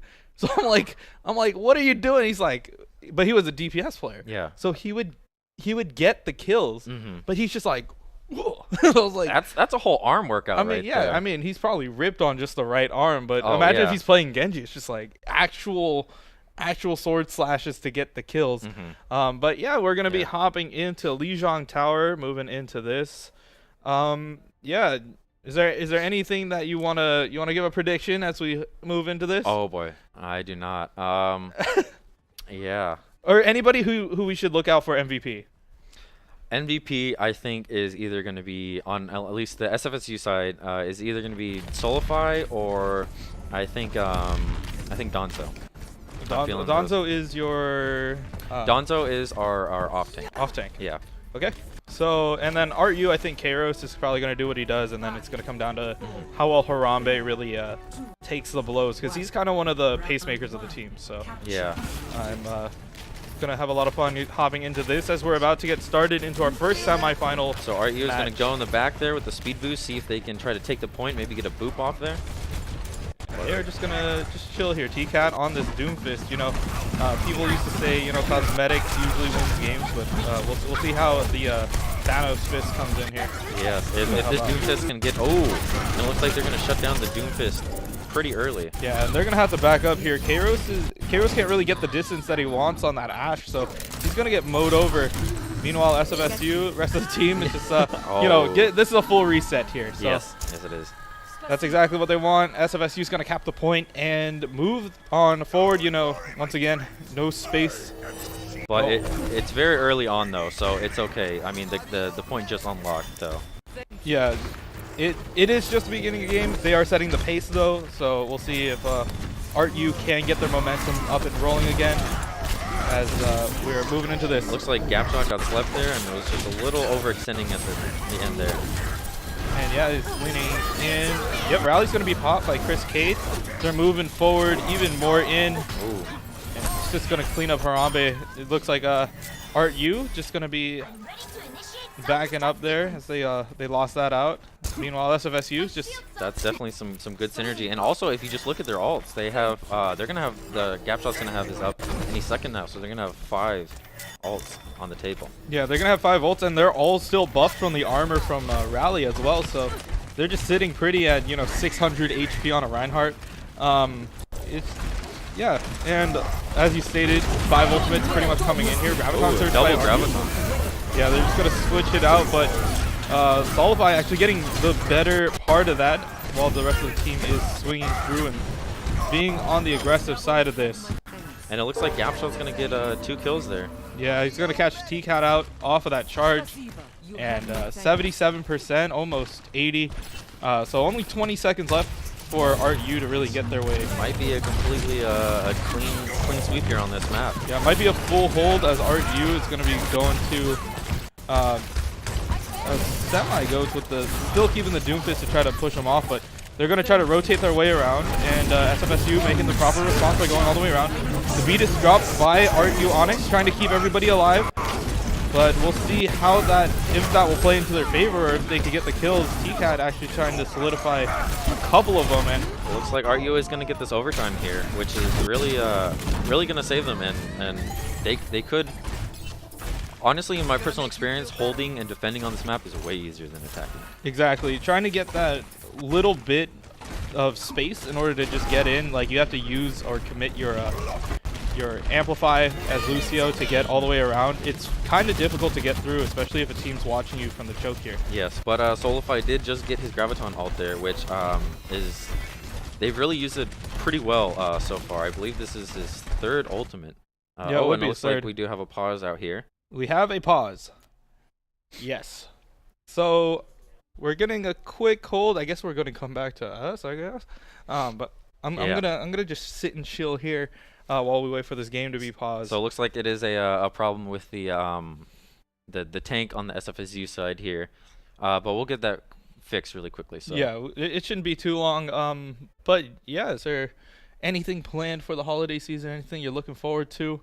So I actually have a final on Saturday, the 22nd of December. So I fly back on the 23rd. Oh, Really cutting it pretty much as close as possible there Yeah, that feels bad. the Christmas time. yeah. But yeah, I'm just kind of chilling here, you know, doing my thing. Speaking of Christmas, let's We'll pull out the hat again. break out the Christmas hat here. Oh wait, Gotta hold get in the on. festive We might spirit. have gotten back into it. We hear the R's. Looks like we are going back to game. They're physically growling at each other, which means that they are ready. Yes. They're But all yeah, very antsy. Graviton Surge coming in from Solify, and Chris Cade is also going to pop that. He's going to pop the rally to keep everybody up with a little bit more armor, but Looks like T-Cat is putting pressure on the back line there. he is on that Doomfist. He does have Meteor Strike available if he wants to use it, or get out. He's not going to use it in time. Solify, high energy, just running through the rest of ArtU like that. 3 kills and an assist. That's there we go. I guess my guess on Solify possibly being MVP on the SFSU side. Yeah, it was that high energy and that huge grab play that really secured it for them. Yes. So SFSU is going to be taking it over ArtU Onyx in this first. If I was ArtU at this time, I would try to focus on Solify there. It looks like they're really trying to play around him and his graviton. That ultimate is just so powerful, Exactly. especially if in such close quarters like this. This is a much more open map, but that one is such close quarters where anywhere in that room, or especially the hallway leading up to like the outside area, if you pop it pretty much anywhere in there, everyone's going to that one point. Yeah, and another answer for that was ArtU Onyx decided to opt in and keep the Doomfist rather than switching to the Diva, which could have potentially nullified the ultimate if they were able to get that defense matrix up in time. But we're going to be moving on to Control Center as SFSU is going to be getting the positioning into the white room as fast as they can. It looks like they went so fast that they used the Diva rockets before anyone was even over there. They were expecting them to kind of meet them in that area, but you know, sometimes slow and steady sometimes wins the race. But we'll see how that goes as Harambe gets dropped pretty early. But they're going to try to exchange. Kairos is going to get Chris Cade. Looks like Solify is just trying to farm the energy to get up to the 80-90%. Yeah, get that 80-90%, and that's going to be extra damage just being unleashed in there. Looks like Mumu is going down, but the Reinhardt does go down on the SFSU side as well as Dago, who's playing Minneapolis. Yeah, Donzo, I believe, is out of mech at the moment. Yes, but might be able to get their ultimate back considering Harambe's dropping pretty low, and also Kairos doesn't expect the little Diva to just be popping around a corner, so yeah, SFSU is going to be solidifying their dominance on this point for now, and we'll see if ArtU can make an adjustment or get their way through. An outer mech Diva kill is so satisfying. Exactly. When you get it. And you also get your ult faster. Oh, much too, faster. Much faster. Yeah. So you might as well get a couple shots in there, you know, just become like Sniper Diva. Yeah. Try to aim for the head there. Yeah. Become Mercy when she pulls out her pistol. Exactly. Oh, the Graviton Surge out by Solify, going to be holding everybody in place, but T-Cat's going to actually get gap shot on the back end of that. But Chris Cade and the rest of them are just going to be cleaning up and securing down the point. T-Cat's going to be running away somewhere. Oh, he's trying to get out of there. Nope, it's not going to happen. Solify solidifying the kill. And look at his power again. Over 95%. Yeah. That's quite high. If I was ArtU, I would, especially for the next game, see if they're still going to try to work and focus around this Zarya and try to counter her as much as possible. Exactly. ArtU is still not going to be switching over to that potential Diva, but that's the double-edged sword about running Diva against Zarya. Like, Defense Matrix doesn't do anything against the beam. Yeah. You kind of get farmed, but at the same time, it's such a huge hit when you use it properly. But Graviton Surge into a Dragon Strike with a nice answer by Dago's If, so he can keep everybody alive. And ArtU trying to make their push, trying to get onto the point this time, and Solify is going to drop. It looks like ArtU is going to try to contest this here, and they're going to be able to jump on it. So most of everyone on the SFSU side has spawned in, but hopefully they know not to stagger it there. We'll see what they do. As you said, Soldier 8 is the captain of this team, so they're going to be trying to make the calls, do what they need to do.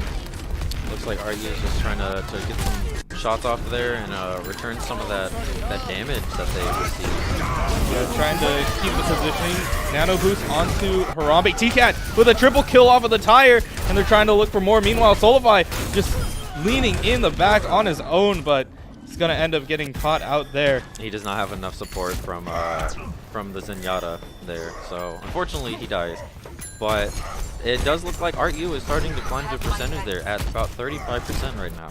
Yeah, but they got to make sure that this is a flawless hold if they're going to do it. 99% on the side of SFSU. They're going to be moving in here. Now the thing to look out for here is the ultimate coming out for both sides. ArtU is going to be having the Dragon Strike grab combo, but we'll see if Dogozif can get the Transcendence in time, but it's not going to happen. Like it. Yeah, it's going to be 3 on the side of ArtU as they're trying to get the rest of them off here. They're trying to chase down. Maybe? Nope. They're going to looks like they're going to probably try to stagger that Baby Diva there. Yeah. And they're going to pop him out of mech. Just leave him be, I guess. Mumu just backing it up. Yep, Gonzo's got to reset. So yeah, it looks like SFSU there tried. They got a little too cocky, I think. At the end there, when they had 5 ults and a 6th one coming up, and they're at about like 90 or 80% or so, and I think they just went too far and got a couple picks and then just dominoed from there. Yeah, and they heard T-Cat's tire coming off, and they do find the answer. Shield bash actually killing off the tire. Something that you don't see every day, but the stun by Harambe trying to get through to them. But Donzo's going to get T-Cat in the back, and Solvai's going to clean up the other DPS. The Kairos on that, but you know. Oh, Art University. They're applying so much pressure. Harambe is just requiring so much attention that sometimes you just can't get to the back in time. Yeah, and especially when you have about 80% plus. From there, it's not even trying to get kills. It's just trying to stall. Yeah, exactly. Yeah. You just want to keep them off the point, and that's exactly what ArtU did. So we are going to be going to a the final bit of tiebreaker this, of the map here. Yeah. Lijiang. So this is going to be the gardens. This is the this one. Yeah, the one with the thing in the middle and the 2 bridges. Yeah, the thing with the middle 2 bridges and the fish swimming around. Yeah, there you go. Yeah. That one. Exactly. So we're going to be heading into that. I don't know if we're going to be seeing any far play out of either one of these teams, but it looks like Kairos is going to be whipping out that Ashe. So we'll see if that comes out into their favor. Once again, this does really benefit long sightlines if they can actually get the shot on it, but with Goats being so prevalent, it might be kind of difficult to really secure a kill. Yeah, and we see the Doomfist here just trying to get someone knocked off the edge, and it looks like he's going to get Solify. Yes, he will. But the damage is kind of already done. He ends up getting 2 already on Harambe and Kairos, so their main front line is going to be erased, but looks like they got tied. Got to reset. Looks like they got tied there, but they do have a plan. They are going to try to come from the side here. They're thinking that bridge is a little too risky. Yeah, especially if you have a lot of tanky characters who have the potential to knock you off the side. They can do that. So, yes. ArtU Onyx is trying to make their approach onto the point here. Harambe on that Reinhardt. It's so difficult to go in there because when you go in there, then it's such close quarters, and honestly, this is one of the craziest maps here, and a really good one for a Reinhardt. Yeah, and they do end up getting shattered, but it's still they're still gonna get off of that. Meanwhile, ArtU trying to find a couple more kills here. Oh, almost knocked himself off. Very interesting Ashe play of close quarters, and it looks like it's gonna fall to a melee. Yeah, it really does get pretty difficult when you're trying to close out the distance or trying to create some space, even as Ashe, because it's difficult. Like, if you're getting initiated on, there's really not much you could do other than try to coach gun yourself away. Yeah. But she does have the 2 firing modes with her main weapon, though. She does have the snipe, the zoomed in, and kind of the rifle from the hip. So yeah, we have Rally available if they want to pop it, and that's exactly what they're going to do after getting Graviton Surge there. So they did lose Mumu in that engagement. Everybody's dropping pretty low on ArtU Onyx, so SFSU trying to make an aggressive push here, but looks like Senior Pac-Man fell off the side of the cliff there. yeah, sometimes you forget how you know, the bridge on the thing with the fish. So yeah, it happens sometimes. Definitely hazards in stage when that happens. It's one of the most frustrating things. Yeah, you're so in the moment, you're so like ready to do it, but 90% for SFSU. So ArtU's got to make a last-ditch effort to get onto this point if they're going to do it. So speed boost by... Looks like all the ults are coming out right here. Yep, there's speed boost by Mumu trying to get in, and TCat getting that nice barrage onto the backline, but he's going to actually get himself as well. So Chris Cade looking to be the hero here on this brig, trying to get Mumu off the point, and Mumu not going to happen. Price putting him to sleep, but he's going to get bashed up as well. He's going to be left alone. So Kairo's coming back with his own brig. Epic 1v1 here, and it looks like still just getting contested, but it looks like ArtU University has the advantage here.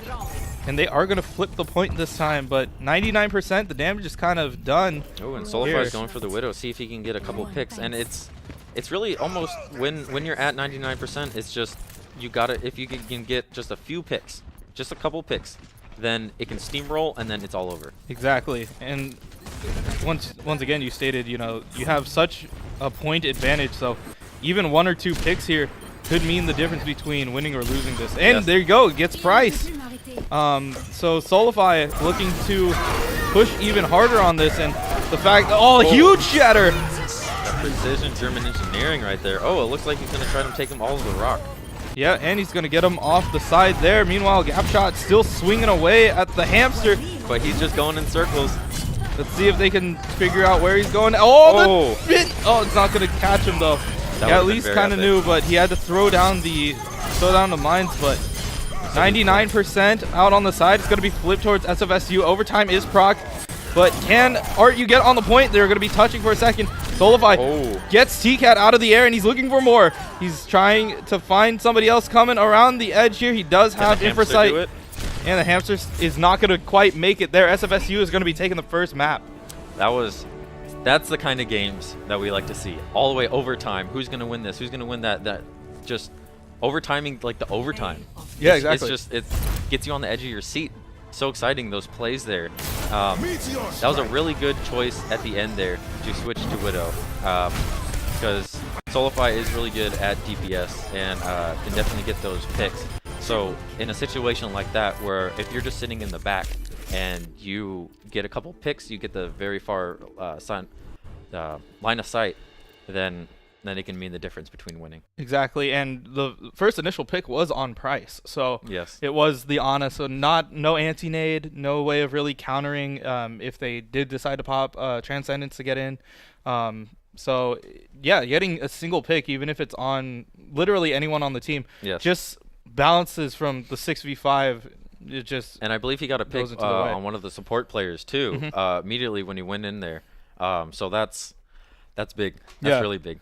And you know, that just comes down to the way how these two play. It's very high level play, lots of fun. We're going to be seeing a lot more of that as we're going to be heading into the next one. We're going to be moving into Lijiang Tower once again. This is a best of 5, so we're going to be seeing a lot more of this. It is a maximum of 4 more. 4 more, possibly. Possibly. So we'll see how it fares up against in King's Row. So far we haven't been able to go to a map 3. So but the map 3 is going to be different. Map 3 is going to be different. Map 3 we might even go to a map 5. Possibly. Maybe. Who knows? Possibly. Map 5, I believe, is it's Ilios. Yep. Yes. Ilios is map number 5. But if we somehow go any further than that, then yeah. That's Busan. Yeah. There we go. We're calling it right now. We're calling it right now. Right now, exactly. Busan. There we go. So yeah, we're gonna be moving into King's Row on the next one. As we saw a lot of really good Reinhardt play out of both sides. We did. And Reinhardt really does shine when you get him down here in King's Row. Very much so, because it's the frontmost shield, and it almost fills up the whole alleyway when you're pushing from cart to the first point. Exactly.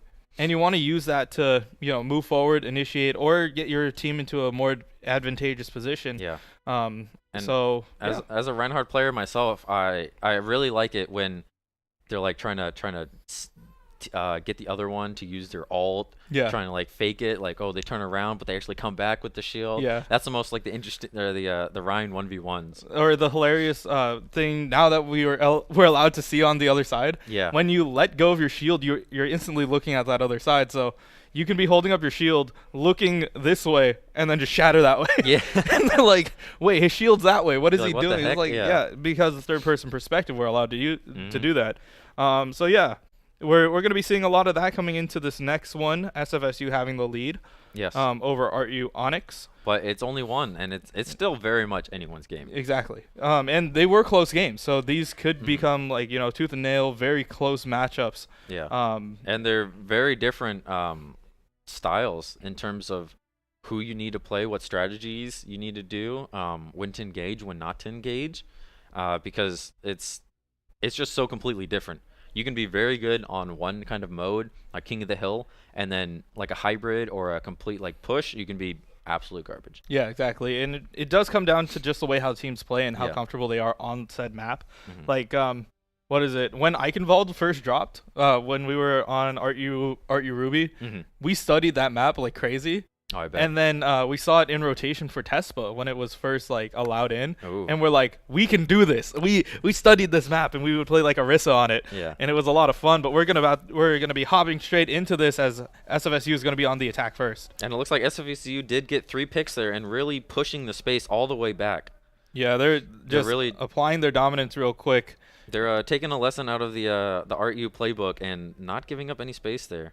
Exactly, and once again, they're going to be pushing forward as well. You know, closer spawns means they're going to be closer as well, so they got to take full advantage of that. Meanwhile, Doggo Sif saying hello. How are you? Wave in chat. So, yeah, he's going to be riding that payload. Meanwhile, the rest of the group or rest of the SFSU team is going to be pushing forward. Yeah, and even though you can have a maximum of 3 pushing there, it really helps to see if you can try to get another pick. If you get another pick, then you get way more time than what you would have gotten, you know, through the payload. Exactly, and the single pick, oh, the shatter does actually catch out 4. That's huge. And a Fire Strike is going to be landing right on top of him, and the rest of SFSU is just going to try to clean up the rest of ArtU. Senior Pac-Man is popped out of his mech. It looks like they're gonna stagger. They're just gonna let him go. Nope. No, not anymore. Solify probably made the calls like, don't stagger, don't let him do it. So yeah, he's gonna be brought down here, but this is when the push gets kind of difficult coming around this last corner here.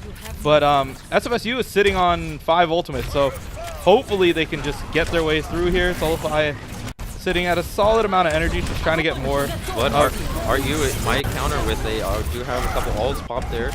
Yeah, there goes the beat drop on top after the answer to the Graviton Surge. But Chris Cade and Gapshot are still being aggressive, getting into their backline, trying to separate out the rest of the team, and that's exactly what's going to happen. Looks like Gapshot will not be punished for that. He was really extended over there, but fortunately his team did have his back there, and you see Solify really went up there and made sure that he's not going to die.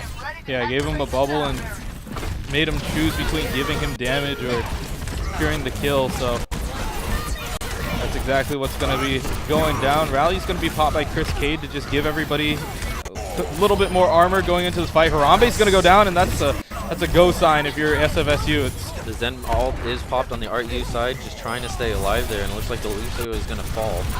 Yeah, so that's the 2 healers, but grab and a bomb. Where's it going? It's gone the other side of the payload, so not really capitalizing on anything else there, as Solify still trying to mow through the rest of the team. And looks like Solify is going to get his ult up once again. That is pretty quick, and it looks like they're just going into denial mode.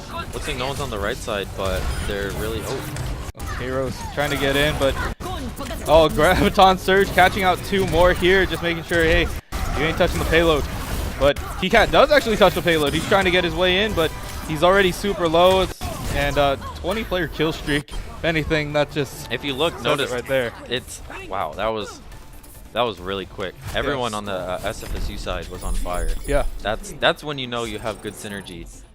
At the end there, I mean, you have to do it, but just trying to touch that payload to stall it, and it's the stagger. It's not what you want, but it's what you have to do, unfortunately. Exactly. You need to just get on the payload, make sure that you... Yes. Even if you're stalling out a couple seconds on the clock, it could make or break as we saw against San Jose State. San Jose State and Ohlone, when they were going head-to-head, because they didn't cap the first point quick enough, it gave Ohlone a chance to actually come back and win it after they pushed through. Yeah. So, yeah, time can actually be a factor in these kind of games. So That's why we kind of see sometimes the I've seen it a couple times in the Overwatch League. It's more of a meme, but you go to May, and then you just ice on the payload, Yeah. so you get the extra few seconds there. And most of the time it doesn't work, but sometimes it can. yeah, and then you ice wall underneath yourself so you could hop on top of the payload. Exactly. And then you just run around in circles and hope that they don't hit you. And Yeah, then, I mean, you ice block again. If you can have enough time until the rest of the 5 members of your team loads up and gets in there, then that might actually work. Exactly. Sometimes seconds matter. Oh, very much so. Very much, especially Sometimes in Overwatch. it's milliseconds, or even for the distance, like Yeah. 0.2 meters away. Yeah. Like you're right there. That's what happened in the first tournament that we had in school when we were playing with the ArtU team. When I was we had this one game. I think it was a Hollywood game, and we went like 3 times over. Wow. And the end game stat was like 44 Earth Shatters by me, and I was like, that's like ridiculous. It looks like SFSU is not really going to change up too much on their side, but ArtU is going to change. They do have the Widow there, who's almost at 60% ult charge already. Yeah, so they're using the double sight lines to the best of their ability. They're trying to create havoc by having T-Cat on one side and forcing him to look either one way or the other. Kairos is actually going to get Chris Cade. So looks like the Hanzo is going for the backline here, and really just all their arrows are meeting. Looks like Solify is also going to go down here, and that's a wipe pretty much on the side of SFSU, and they just have to just go. Are you stack going to it. be throwing that ultimate? We'll see. We'll see if it comes out here next time on Dragon Ball Z. Or are they going to be coming out the other way? So he does throw the arrows. So Oh, it he's looks gonna get like a little bit of side. He does see gap shot over here in the corner, but it's not going to happen. It looks like SFSU did come to the aid of Gapshot there. I was a little worried that Gapshot was going to, just unfortunate spawn there, but that does not look like it. Kairos did pop Infrasight though, so it did give them vision of where they wanted to go. But Harambe is dropping pretty low. They're going to lose their main shield, so they're going to have to back up or get the res. And Mumu is going to get the res on Harambe, so they're going to keep their presence here on the payload. And we'll see where this Dragon Strike comes. Senior Pac-Man did just get his grab, but they're going to answer with it. Harambe coming to the back line, forcing out the Transcendence on the other side. Harambe kind of making some personal plays, but the Graviton Surge out by ArtU this time. And the Dragon Strike going to connect on 3 as we see them pop, or actually 2, and get the mech as they're going to be trying to push their way through. And they got to ride the payload, put price on the payload. That was really good on the side of ArtU, and ArtU, the Mercy did pop her ult too, just to ensure that everyone in that team fight could stay alive, and have T-Cat actually stay alive long enough to use his ult and use it right there. Exactly. Sometimes just enough healing, or they did make that change where it's now 60 per second during Valkyrie.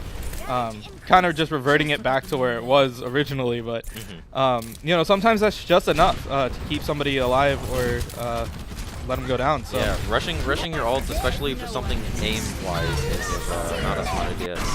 Yeah, Senior Pac-Man's going to go down to that self-destruct there, but Mumu's going to get the res. Gapshot is going to get Harambe though, so that is going to prompt a retreat by ArtU, because without the shield they can't really do too much. And it looks like they're pushing it all the way back to where the cart spawned. Yeah, so they're just going to have to retreat, wait for the rest of the team to get through. But and they're so close, look at that. They're so close to that point, but their spawn is very, very long there. So SFSU is trying to capitalize on that. They do send out the Sonic Arrow to just kind of get a little bit of sight there. Kairos is going to switch over to the Ashe now. So no longer we'll see Widow anymore. We will be seeing a lot more Ashe. I think she has a lot higher utilization, especially in close quarters with their dynamite here. Yeah, especially if you could get it right over the shield. Reinhardt can't really do too much about that. And her ult actually does damage compared to Widowmakers, which is very useful, but in a small quarters situation like this, you don't necessarily need to know where everyone is. And it looks like Solify is going to pop the ult there, but in response, the Hanzo is going to shoot his out as well. And and actually get a kill on Chris. Yeah, and they're using that now to just get Senior Pac-Man up really high, but a huge Earth Shatter out by Gap Shot, trying to bring down the rest of them. Oh, and there goes the Dynamite right over the top. Unfortunately, that Earth Shatter was not enough, and probably could have saved that for the next fight there, but it's okay. It's okay. ArtU, this is good. ArtU's fighting back. That's the kind of games that we want to see. We don't want to see steamroll. We want to see close games, amazing plays, which both ArtU and SFSU has really shown us today. Yeah, and this time Dynamite trying to go over the corner here. Oh, he does spot Solify. Will he be able to get the shot? Kairos. Sniper versus sniper here. Yeah, the only difference is Widow gets that one-shot kill potential. Kairos, on the other hand. Oh, never mind. If you get that Discord Orb, that does help out quite a bit. Plus the headshot on that one. That was a really nice ult. And it looks like ArtU is going to pop their ult here. Yeah, so we see Doggo Zip trying to keep him alive with that Transcendence as well, but Harambe kind of stuck in the back on his own here. Will he be able to get out? Nope.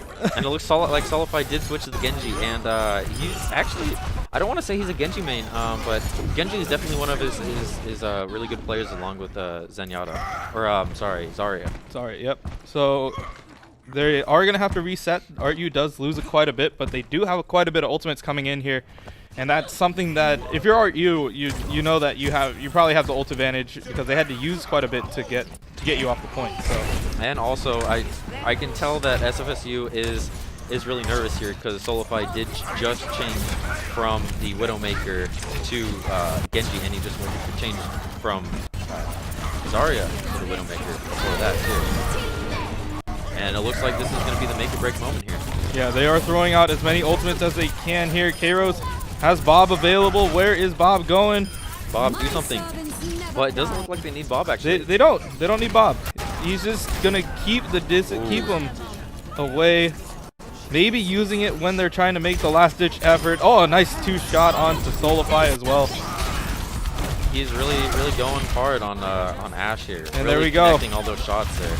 Yep, putting Bob out just to create a little bit of space. We could hear a lot of comms coming out from the other room, but you know, they wanted to get that. They're gonna get it. They're gonna secure the point, and yeah, we're gonna be seeing another one. That was very clean. I don't think SFSU expected such a strong push from ArtU, especially near the end there. That's when they really came together and showed them why that they're the A team.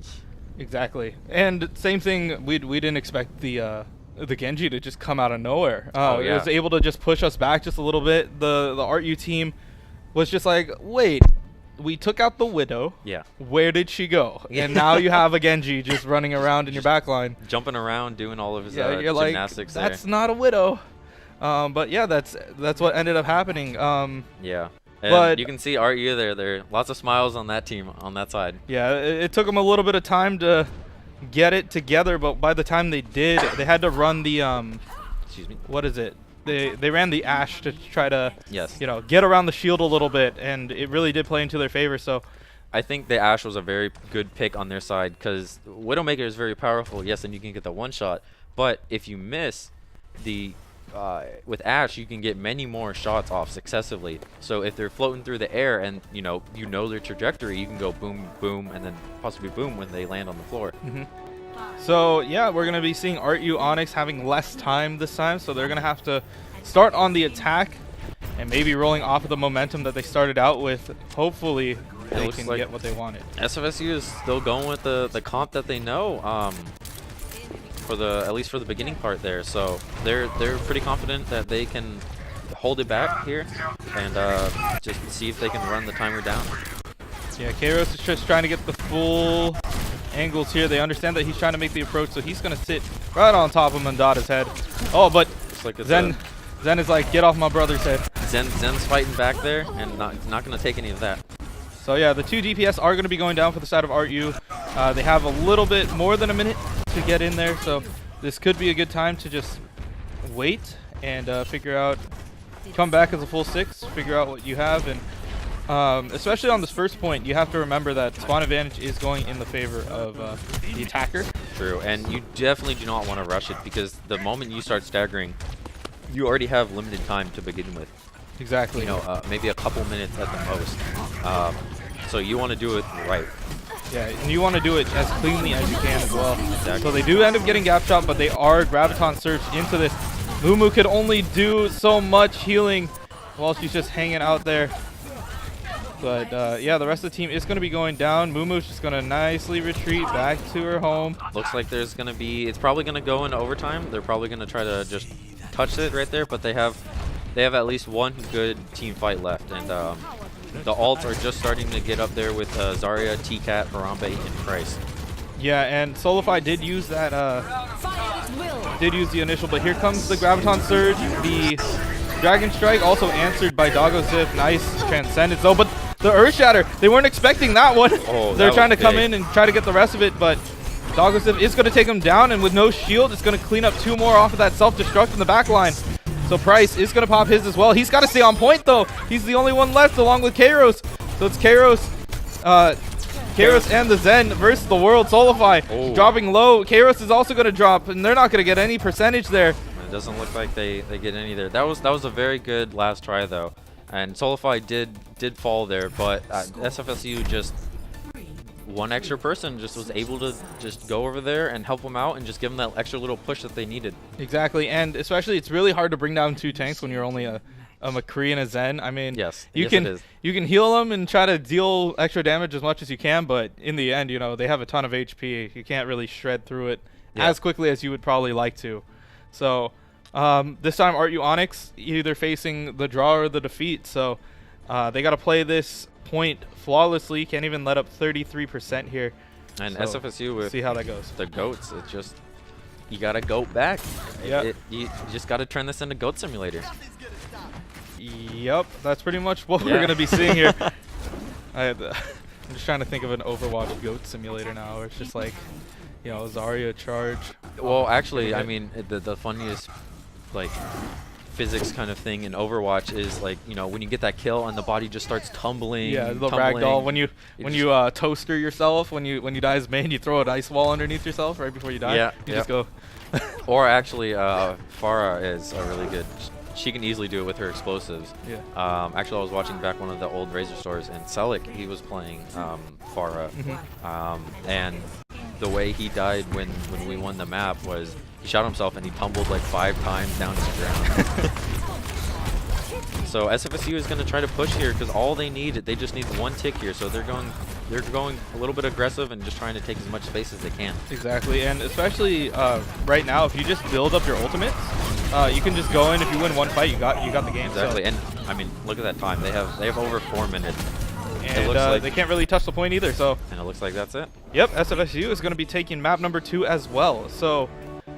This Yeah. is potentially our last map. This is the third map that we went into so far. And let's take a look here. It looks like Solify is gonna get play the game. I bet you it's a Graviton ult. Probably grab ult as we'll see it coming around the corner here. Nope, actually. No. Nope, no. There's a lot of damage just coming out. Just yep.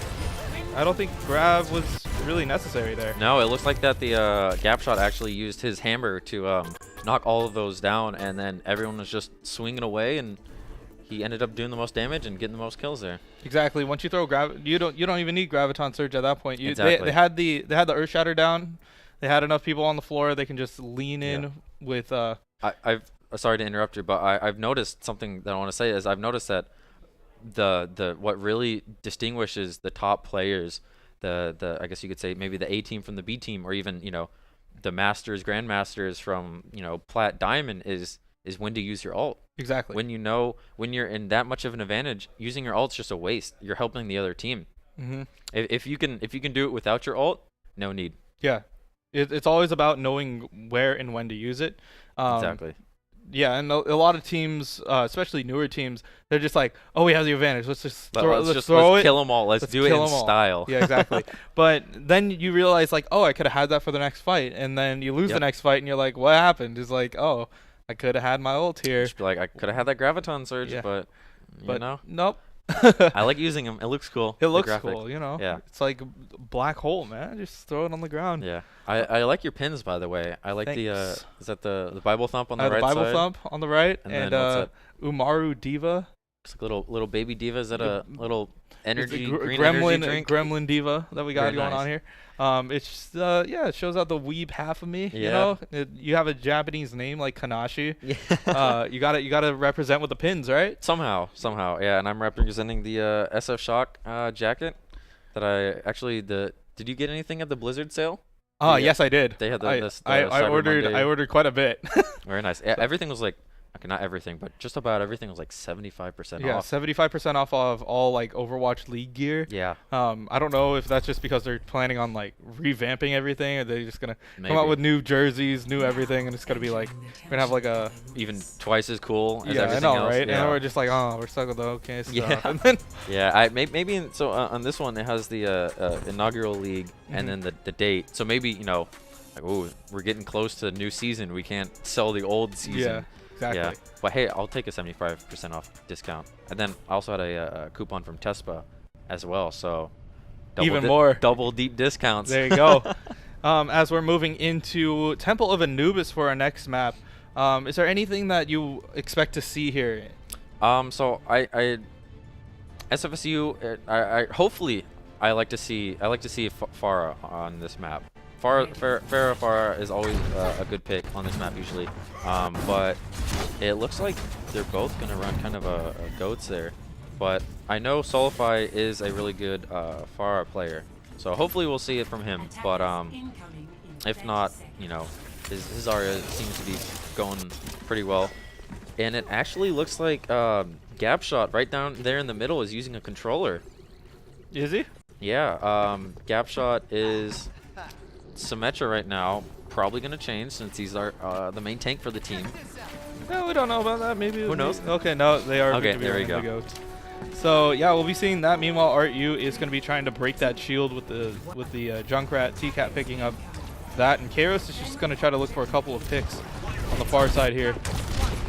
As they Looks both like make their approach. The Fire Strike did connect there from the Art University side, and it looks like they're just pushing all the way in. They're not going to take anything. And a lot of the time on this map, if you know you take the route on the left side there, oh, looks like Art University just got just about every player from SFSU It's except only Solify. Solify. And they're leaving, they're staggering him.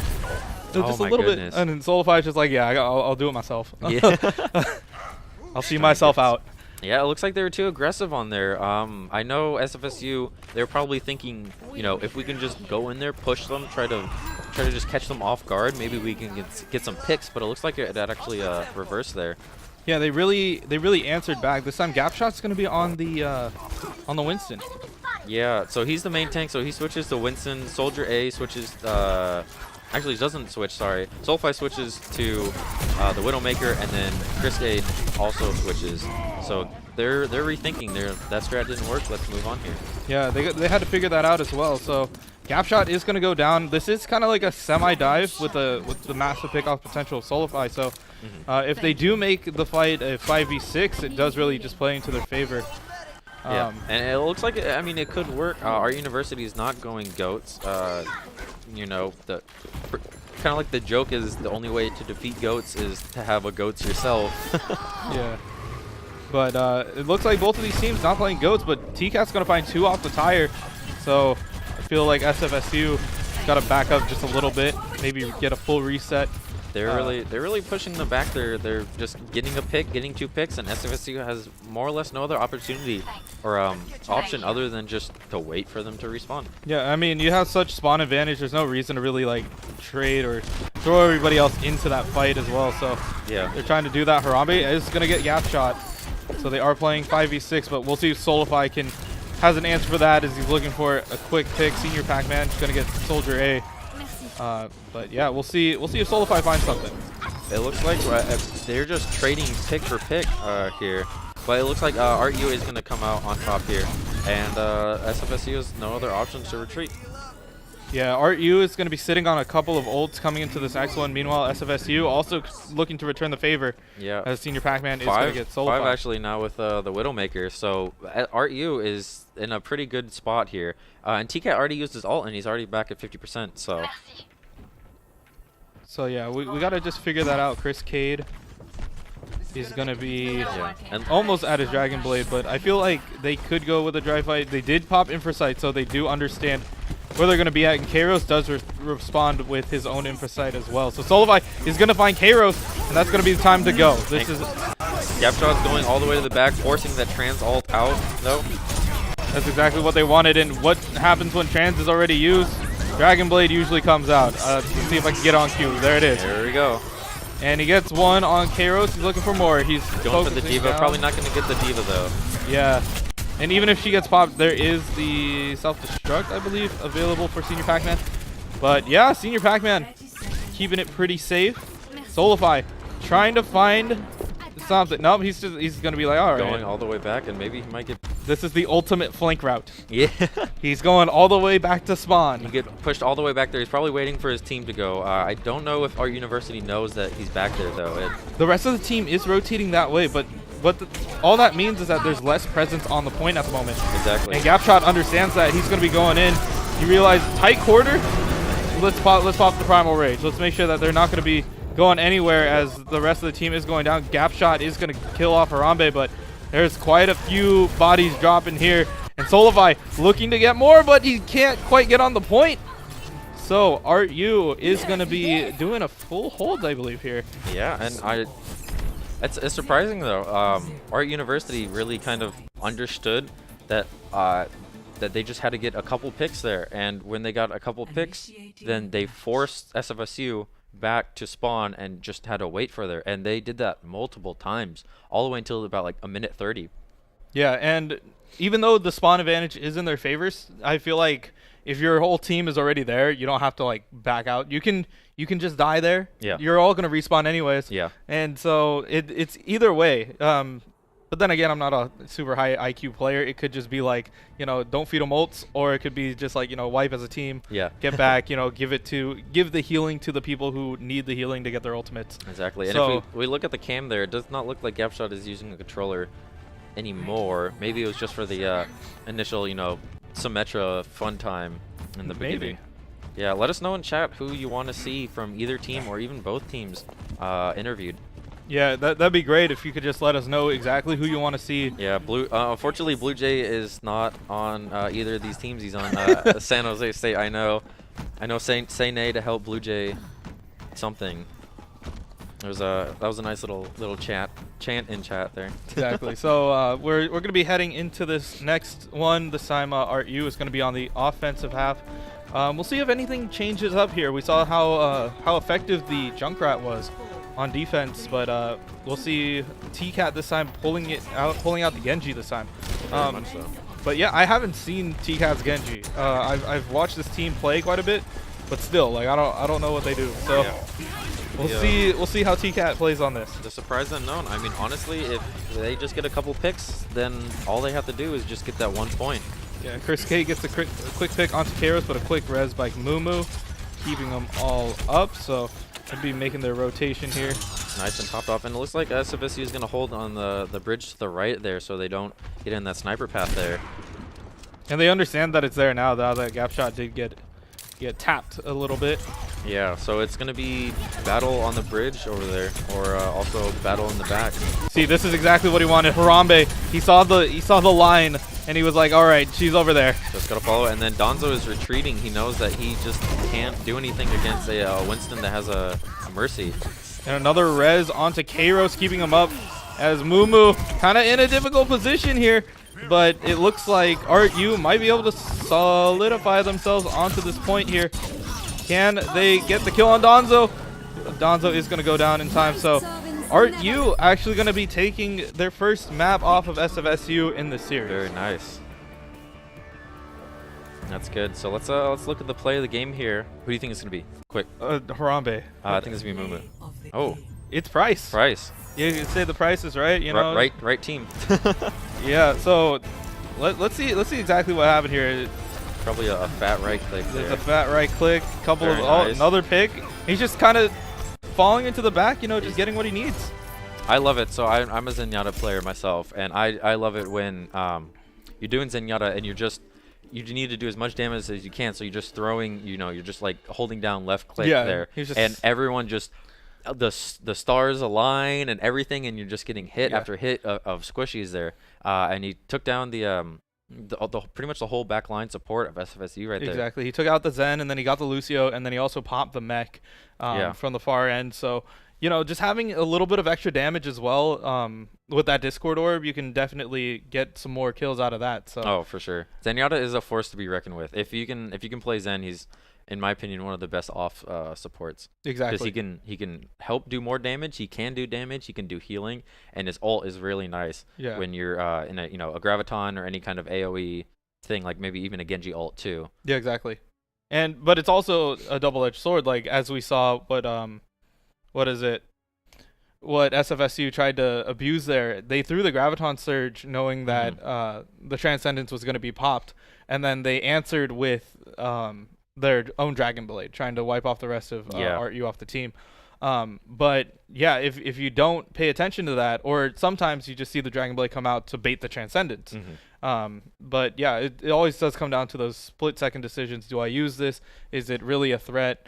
And do I take care of it? That's like almost a perfect situation to explain, like when people start getting nervous, like, oh, isn't there anything I can do? Oh, maybe I can pop my ult, and maybe they know that using the ult might not be the best option in that situation, but just instinctively you want to try to do something. You want to see if you can resurrect the situation, but then you just end up using more ults, and it just is not good at the end there. Exactly. You have to stay calm-headed and patience. Exactly. That's pretty much the theme of the tournament. Exactly. Patience wins. Patience and ult economy, like figuring out like, oh, I have this ult, they have that ult. Do I use this? Do I save it? As we are looking at Rialto now. Now, Rialto was introduced during the Retribution event. Yes. And you would play. It was a fun map. Yeah, it was a fun map, and you play the map backwards. So, now that we have Rialto as just like a regular map, we play it what we consider forward. I mean, I guess this is backwards, right? If you're I guess it depends. It all depends on your reference view. Exactly. Which one? Do you take it from the actual map, or do you take it from Retribution? From the game mode. Yeah, the game mode was pretty fun.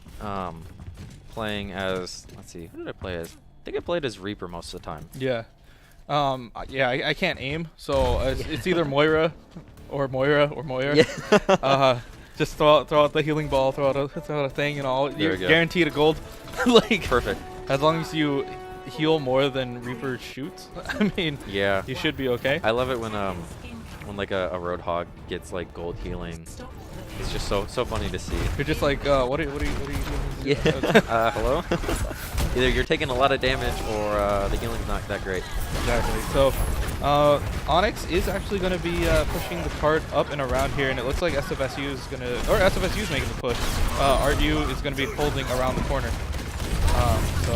Well, it looks like the pressure is really on ArtU, and they just keep falling back. I'm not quite sure what exactly. No one has really fallen. They actually did get a kill on gap shot there, but it seems like they are starting to now push back. That cart really made a lot of progress, almost a 0.1 in what, like 45 seconds? Yeah, Kairos is just like, all right, I gotta do my thing now. Just put him down.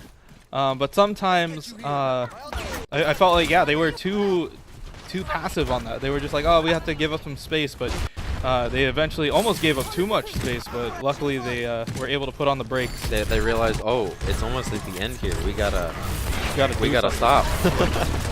Whoops. Yeah, and it just looks like just shots were being fired on each side. Someone just trying to get a pick.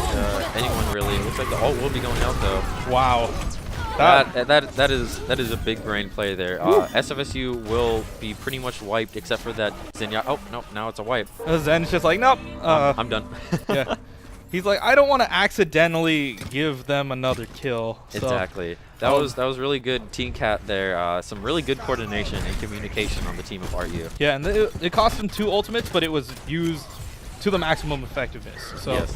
They were able to, drop the Riptire, and the Riptire wasn't obvious, like an obvious projectile either. It was just like, we're gonna go over the building this time. That was a nice play there, but it looks like SFSU is responding strong there with a nice push.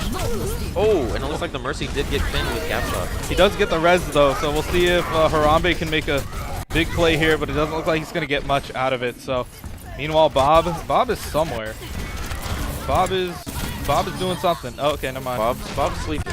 Bob's asleep? All right. Bob is sleeping there, and it does look like SFSU, either by just not using their ults or just getting more charge, is going to have the ult advantage coming up into this next fight here with Art University only having 2 ults at about 70%. Yeah, Solify at 500 HP. Yeah. Because, you know, shield goes before armor, so kind of 575 right now. That's a lot. That's a lot of healing. Yeah, it's a lot of health. especially and he knows to go in there with his shield, just go pretty much as far as he can safely to get that charge on his weapon. So yeah, Earth Shatter. Oh, the stun out to. Be a lot of connects, and the backline just falls to that. Yeah, it was just a nice stun on Harambe to actually enable the rest of that Earth Shatter to go through, and ArtU Onyx not catching that, so they're gonna have to reset. But Bob and Tyre are online, so maybe they want to try to find something if they can get Senior Pac-Man up as well. And the Zarya on the Art University side is also almost at her ult, and also the Junkrat is at their ult, so maybe they can do another combo like that again. That would be huge on the side of Art University. They do get the ultimate, but T-Cat has already pulled the tire, so it's not going to really get too much out of that. And we're just watching Solify just do what he does and just cleans up the back line with his 80+%. He likes to do the right click on the ground and punch right after. I guess it's a maximum DPS strategy. Yeah. Try to get every last big brain point. DPS play that, you know. Top 500. I think he's at like 440 or something this morning. So learn from this dude. Throw a right click on the ground and then throw a punch immediately after. I've seen him in practice range practicing that combo a lot of times, and it looks like the Art University is going to use their Graviton ult, but it doesn't seem to do much with gap shot protecting everyone with the shield. Yeah, and they're going to return the favor and give them their own Graviton surge to worry about. Meanwhile, Donzo almost looking at a self-destruct here if he wants to just use it to get his ultimate back, or just use it to clean up the rest of them. Solify is still at 500 HP at 85% on his charge. Yeah, so. all you have to do is just look at the SFSU side in the top right there. Every single one of them, even the supports, are on fire. Yeah, they're just doing so much, and ArtU is just kind of held stagnant here. ArtU was exactly where SFSU was in the last map. They just didn't know how to respond. They just tried everything they could, but at a certain point, your communication starts breaking down there. And wow, that was a really good push from the SFSU side. And if ArtU doesn't respond strong and win this one, then SFSU is going to go all the way to the final. Yep, and they're going to have a chance against either San Jose State or the ArtU B team. So yeah, and it might actually be the anime revenge story that we've all been waiting for. Of course. So SFSU definitely feeling themselves coming into this. Meanwhile, ArtU's got to figure out what they're going to do. They did get pushed pretty hard. And they gave up a lot of space on that first initial push. So they might try to do something around this, and I do like if they want to go for it, like a Pharah maybe around the side, because there is a potential for, you know, a lot of high ground play. You could take to the skies, especially over a Goats comp. And the only response that SFSU would have to that would mainly be the D.Va. I mean, Doggo, I don't know how well his aim is, but I don't think it's, you know, you can get lucky and get maybe a couple of hits off of Pharah, but you know, what, like two and a half rockets pretty much. Yeah. And you're dead as a Zen. Exactly. So it's going to be coming down to exactly that. We'll see if they decide to run something a little bit extra, or are they just going to be playing something, you know, very standard, something that we've kind of seen, you know, a four-legged creature of some sort. That has some kind of a game with something simulator. Yeah, something, you know. But it does look like ArtU isn't going to be running that. They're playing I Am Bread while everybody else is playing simulator. So.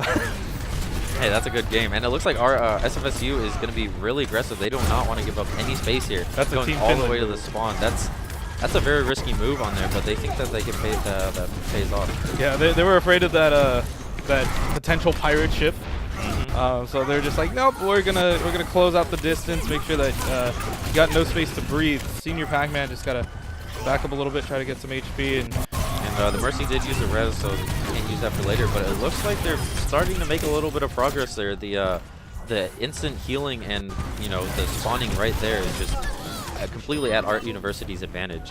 Yeah, T-Cat does get a couple of kills here, and the spawn advantage is in ArtU's favor. So yeah, even if they are going to be giving up a couple of kills there, they are now finally able to move the payload, and it did stagnate them for quite a bit. So they are trying to keep 3 on here, try to make their way up and through there. But you can see right there the Zarya from Art University is a little bit scared to go up, because they had that whole space essentially all the way until the first point that they could use and try to defend. But it looks like Art University is going to get some players taken away here from San Francisco State with that Zarya ult. Yeah, they're going to have to back it up. Meanwhile, Bob is trying to do what he can. Does end up popping Donzo out of his mech, but I don't know how much longer he can stay here because this planet needs him. And it looks he flies off. And it looks like the Hanzo is just trying to get a couple picks here. Yeah, T-Cat's either looking for an angle to get a quick pick or to at least just deal some damage to that barrier. Yeah, and I think this is going to play very well when Art University pushes from the front, so all the attention from SFSU is supposed to be on the Art University, the main 5 right there. But then Hanzo is just going to come out on the side and try to flank. Oh, but the shatter is pretty big on their side, but a nice answer by Price. Trying to keep everybody up. Senior Pac-Man does have Graviton Surge available, but the beat has dropped, so they do have some extra health there to play with. Yeah, and Senior Pac-Man is going to get dropped there. Meanwhile, Price trying to find a good angle to really get in there. And they have 1 minute and 30 seconds to try to come up with a response to the GOATS comp, and it looks like SFSU has 3 ults there with the Graviton about 50%, and we actually have a change on the Art University side. Yeah, Kairos is going to switch over to the Widow, so we'll see if they can get a quick pick onto their side, and Price is also going to be going to Ana. Kairos this time. This is what I was saying earlier. I feel like they needed the Pharah a lot earlier. T-Cat is going to be taking that up. So they're going to be playing on the ground with the Ana heals. Meanwhile, in the sky, it's going to be the Pharmacy. Tries to get the Shatter. Does end up getting Chris Cade onto the ground. Graviton Surge over into the corner, but they're not going to be able to keep Harambe up. So it's going to be a lot of damage still going into the favor of San Francisco State. And the Hanzo has fallen, and unfortunately, if he had the ult, this might have been a different story here. But it looks like they have about one good push left, and hopefully they can get some of their ults and just keep this game going on a little bit longer. Exactly. They need to do this or else they're going to be eliminated from this tournament. At least they had a good run to start out, but it's not the end. It's not over till it's over. So exactly. We'll see if T-Cat or the rest of ArtU can actually get an ultimate up. 20 seconds left. The payload is actually pretty close to them, so they could at least keep some presence on it. Yeah, and there's going to be 3 ults going into the next team fight from SFSU here. And it looks like, let's see if we can get any. It doesn't look like that got any picks there, but Gapshot does almost fall there. Yeah, he drops pretty low. The Diva Bomb into the back, and they are going to pick off 2 of the supports. So Kairos is looking to try to finish off the last one if he can get it. T-Cat with the barrage is going to get enough of that. So hopefully they can keep their presence onto the payload and into overtime. Harambe is going to come in with an Earth Shatter available. Meanwhile, Senior Pac-Man just trying to create some space for the team and tell them, hey, don't come here. This is my bridge. It's looking good on the Art University side. It looks like they are going to take the first point here. And SFSU, if I was them, I would just save. Invest in that ult economy. Exactly. You don't want to use too much there. You kind of want to just build it up and use it when it's needed, especially since time is in your favor. You don't really need to worry about rushing for time. And even so, if you do lose out to time, it's not too bad to try to hold for a minute. Yeah, and this next area is really one that Hanzo can shine. There's very good open spaces that he can shoot his arrows. But unfortunately, he does get taken down by the SFSU side, as well as 4 others. Yeah, it was a really good Earth Shatter out on the side of Gapshot there. ends up dropping 4 of them and gets the cleanup. So forces TCAT and Mumu to back up a little bit more as they are going to be making their approach. At least they have a relatively close spawn, though. Yeah, at least at this point right now, they have the closer spawn, trying to get a little bit of distance onto here. So yeah, as you stated, the Hanzo ultimate is going to be really key coming into this. There's a lot of really weird angles that you can throw it. This next fight, Art University is going to have 5 only compared to 3 on the side of SFSU, so it does look like they could do this right here. Yeah, but as we saw right there, Donzo actually did end up eating the Graviton Surge, and they're going to return the favor onto Harambe, as he's going to get dropped himself. Yeah, and it looks like Harambe's ult did not land with anyone here, and it's, oh, that was really close. Did you see how much health Gapshot has left? Yeah, Gapshot's got a little bit over like 60 HP right there, but that was pretty much 1 extra arrow right there to the face. Yeah, and you're done. One more of the. Give him the old 1-2, right? Yeah, exactly. The old ancient era, and it looks like they're just now healing up Gapshot there. Yeah, he's like somebody. He's like, hello. Hello. The song. Hello. Yeah, I need some HP. Exactly, and it looks like they don't really have much. It looks like the fair just pretty much has a straight shot just to shoot as many rockets as they can. Their doggo trying to hit, but it's just too far. And yeah, that anti-nade is coming in pretty big from the side of Price. So if ArtU can find the angle, which is what they're trying to do, they throw the Dragon Strike to keep them kind of corralled into one space, and they kind of know what's going on here. Yeah, but it looks like ArtU is a little bit staggered with some trying to go to the left, but then going on top, and then a fight on the bottom there. But it does look like, oh, that TCAT did get 3 kills with the Pharaoh raining down from above. And yeah. It looks like it's going to go to another overtime push. This is, they're doing it, but it's a little slow. It is a little slow and a little risky, because all they need is right now just to get off the ult just for, you know, a couple seconds. Especially the more overtime, the faster it goes down. Exactly. So SFSU is going to be looking for that Earth Shatter if it's not already committed, which it is. So we'll see what the rest of the team can do. Can they hold it out, or will they just let it slip? Here comes that Dragon Strike onto the point. It's just trying to create a little bit more space, but Kairos is going to be dropped after the Graviton Surge is being dropped as well. And even more damage. Senior Pac-Man coming out, throws a Graviton Surge onto the ground, trying to get more, trying to keep Harambe up. He's trying to just swing through, but there's already 4 of them onto the point. Oh, and it looks like SFSU will win the game and go on to the finals here. And I gotta say, Price was doing really good with those anti-nades at the end there. I was just seeing a sea of purple. And it looks like Gapshot will get the play of the game. This is the second Reinhardt play of the game that I can remember from this tournament. There might have been more. Yeah, Mr. Fancy Pants had one earlier, but we'll see what Gapshot had to do. Got a nice pin onto Mumu. Didn't quite deny the res, but at least got a little bit of damage in after Solify dropped that Graviton Surge just to give him even more. It wasn't a big hammer, but it really shows that as a Reinhardt player myself, I love seeing plays like that.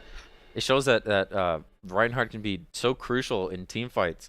Right, you see that the Mercy is not going anywhere, so you just charge, and it's almost everyone else is distracted, so it's pretty much a straight shot, and you might, you know, bump a couple people along the way, but it's so satisfying to get those pins and then just go back and just start swinging. Exactly. It's just a hit fest. Yeah, exactly. As one of the tank players for ArtU Ruby when I was on the team, it was a lot of fun just being like, okay, you're trying to be you know, stationary. It was hilarious, like, if a Widowmaker didn't know that we were doing like a flank play, and then she's still like down the scope, and then you're just like shift, just whoosh, like right into the wall. His Fire Strike, like I was saying, I was watching some of the old Razor Store tournaments again, and I was playing Reinhardt on one of the maps, and it was Hollywood, and it was on the first point, and it was like the back little route over there, and it was a Genji and a Baby Diva out, and I went to go Fire Strike just thinking I was gonna get one, but they ended up going, and the Fire Strike went right through them, and the camera, it was so perfect. I think VFlight was VFlight was on observation. Yeah, he was observing, and he did it like a second before I did it, and it was pretty great. Yeah, if we only had that World Cup spectator view, you know, we'd slow-mo it and then just like frame by pan frame through it, you know. That's exactly what we would have gotten with that. But it's like, this is a second he knew that he was gonna die. Yeah. But yeah, very good. I'm not sure if we're gonna get an interview with anyone on the floor there from either side, but congratulations to both teams. That was that was the closest games we've seen so far in the tournament here. Exactly, and a lot of really good high-level play as we saw from both sides, really. Oh, very much. Sometimes, it looked like SFSU steamrolled some of the games, but Art University definitely had their moments there, especially with Temple of Anubis. I mean, they didn't even, they barely touched the point.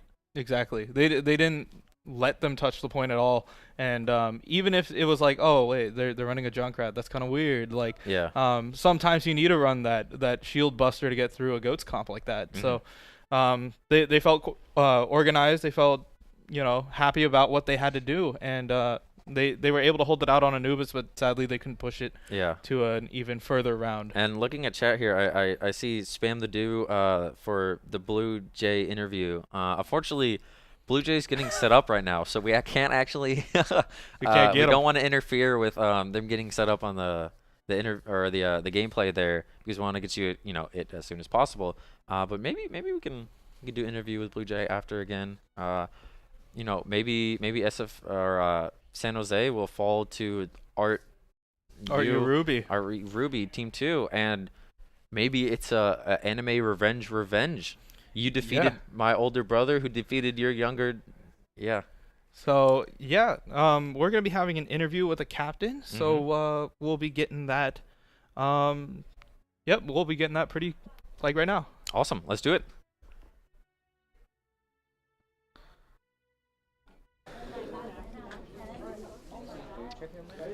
Yes. That's not the interview. I'm waiting for them. There we go. Perfect. I'm with Devin, a.k.a. Gap Shot. Your team, the Gaming Gators, are now in the finals, and how does that feel? It feels pretty great. I mean, we practiced and trained for this. We saw this team in our last tournament, so we knew there'd be a tough fight, so we really trained and worked hard for this. Hey, you worked hard indeed, and working hard pays off, so congratulations. And you were the Reinhardt. You got the play of the game. You established a lot of the moving forward and the aggression as you used the shields and the big Reinhardt abilities. What did they just rally around you and said, of course it's a team effort, but you did play a pivotal role? Yeah, I try to set the pace and how the team moves. We like to have an aggressive play style, and when I call things to go, things go. Yeah, well, they definitely do go, and with that aggressive play style, SFSU is in the finals. Congratulations to the Gaming Gators. Back to you in the studio. All right, we got a nice interview with Gap Shot. He definitely set the tempo for that, allowing Solify and the rest of the crew to really help out with that. Oh, for sure. When you have a good main tank who can really allow you, block the damage and just allow those plays to happen, then it's that synergy that we were talking about before. Exactly. It does come down to almost milliseconds, especially with these kinds of teams. Yeah. But it always has to do a lot of figuring it out, taking your time, and knowing who's on your team. And especially if you have a top 500 guy, it helps a little bit. Oh, it helps a little bit, but this is Overwatch is very much a team sport. Exactly. So even if you have one good player, it's it will definitely help and open up more opportunities, but it's not a make or break. Exactly. You want to create a little bit more space for the people who can actually deal damage, and that's as both of us are tank players, we like to do that. We got to make sure if we enable the rest of our team and they do okay, and the other team is just getting shot in the face all the time, then we're doing our job. So it's also fun when you're doing well. You can switch more from a defensive kind of position and role to more of an offensive one, especially with that charge and your fire strike as well. It's pretty fun when you play Reinhardt or a tank and you start racking in the kills a little bit there. Exactly. Yeah, then everything is good. So everything feels a lot better. It feels like there's a lot of momentum coming, and especially in a team sport, in any team sport really, once you start getting a little bit of a rally, a little bit of a momentum rolling, it really does snowball into a bigger effect. Oh yeah, and we saw on at least 2 of the maps there, for most of the map, at least about half of it or so, SFSU, they all had, they were all on fire. They're all, we saw at the end there, I think it was Donzo, which is the off tank. He got 20 kill streak. Exactly. The 20 kill streak just showing off like, you know, I can survive. Yeah, I can survive this, but also it just shows how well the teams got each other's backs. Yeah, Like, it's really a testament to the support players, making sure that everyone is alive. I'm not even sure that many people died on SFSU side that map when they're pushing. exactly. They didn't die that often at Yeah. all. That But was really nice. yeah, we're heading into the other semifinal match. It's going to be San Jose State versus ArtU Ruby. The And- thing about, I have a little bit of history with a little bit of both of these. So we know Junie and Blue Jay Yeah. on San Jose State. One of my friends goes to San Jose State, Mhm. and she knows one of these guys. I forgot Yeah. whose gamer tag is equipped with whose actual name. But yeah, she is, you know, goes to school, knows a lot of people. But I have history with ArtU Ruby, so we'll figure out who gets bragging rights next time we meet. Yeah, and if this really means anything yeah, to her. and the screen just changed, but it was pretty cool to see how similar the logos are. It's like almost like a knight, like the helmets were similar. It was almost like a knight versus a knight here. Yeah, Yeah, there we that's go. the Spartans versus the knights. Yeah, we only have the helmet because we couldn't afford the rest of the armor. So we have the ArtU Esport logo, which is just, you know, nice helmet. Got the same colors. Meanwhile, the Spartans actually got the entire Spartan. It might seem a little biased, but I think esports logos are some of the coolest logos like that I've out of almost like all the logos. They're just so cool. Yeah, we just need to, you know, update other sports logos to kind of Yeah. have something like that. So And behind us, actually on each side is the scrolling of each of the logos of all the teams are here. So you can see, you know, Spartan Esports, Art University, SFSU. Yesterday we had a League of Legends tournament over here, and UCSF was here as well. So yeah, we got a nice look at all of them. Yeah. ArtU and San Jose State going head to head. The SR difference is only 0.2K. So That's a lot. literally super close here. Yeah, that was the same difference, you know, plus or minus like 0.1K as the last map between our university Team A versus SFSU Team A.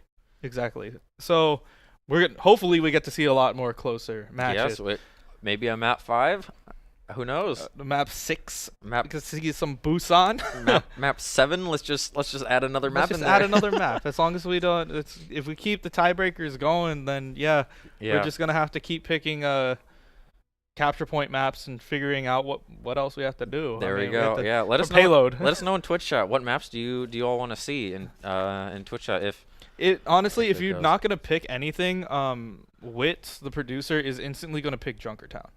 Like he wants a Bastion play. He wants to see some Bastion. Yeah, I like that. I like that map. Do you think Bastion? So going since we started talking about Bastion, do you think he's up for a rework anytime? He did have his own little rework, but it seems like he's just not really getting picked at all by any team. I mean, I feel like he's only as good as the map that Yeah. you play him on. Like on a payload map, he's very good at just, you know, sitting on the payload, putting up 2 shields, and then just you know, making sure that he's okay, protect the president. Yeah. But on, like, you know, capture point maps, it's kind of hard because there's a lot of flank routes, everything's open. And Assault kind of does the same thing where you can sit behind a rock and shoot over it, like in Hanamura. Yeah. But yeah, he's not super versatile. But I don't know exactly what they would do. I mean, give him back the RC mine or something. I don't, Yeah. the little mini Bastion. I remember I was actually in I think it was closed alpha. I'm not sure exactly when they changed it, but Bastion actually had that little shield Yeah, the in mini front shield. of him, and he could only turn like 45 degrees each way. Yeah. Which it was interesting, but it was just too much. Like stationary machine gun turret with his own shield in front of it. I'm just glad they changed it. It's not like we're not gonna go into that Lord Tachanka stuff from Rainbow Six Siege where you're just like, can't turn. You know, you're just locked into your own little corner. Exactly. Yeah, it's not gonna happen. Not with the new Bastion. So I feel like giving him full range of motion was good. There's actually a critical hit spot. But yeah, we haven't seen a lot of Hammond either. I mean, we saw him here and there, but We saw a he's little kind bit of a last ditch last effort. resort. Kinda, Yeah, it's almost the new like May on the payload when it's like, you know, the very last moment, like, okay, let's just go around in a circle. Yeah. See if we get a couple of environmental kills. Yeah, the speed boost Lucio, just hop on top, get the May, get the spinning around. Get some momentum there. momentum, But I haven't played Hampton myself because And I just don't. I think he's very, very situational. He's really good in a lot of situations, but he's very situational.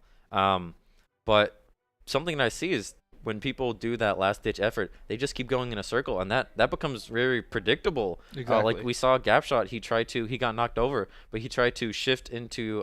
He tried to pin the Hammond. Yeah, and I mean, if he didn't get that bump off, I'm not sure exactly what it was. But if he didn't, he probably would have gotten it. And yeah, exactly. If Hammond did not stop to pop his ultimate, he would have gotten the pin. Oh, for sure.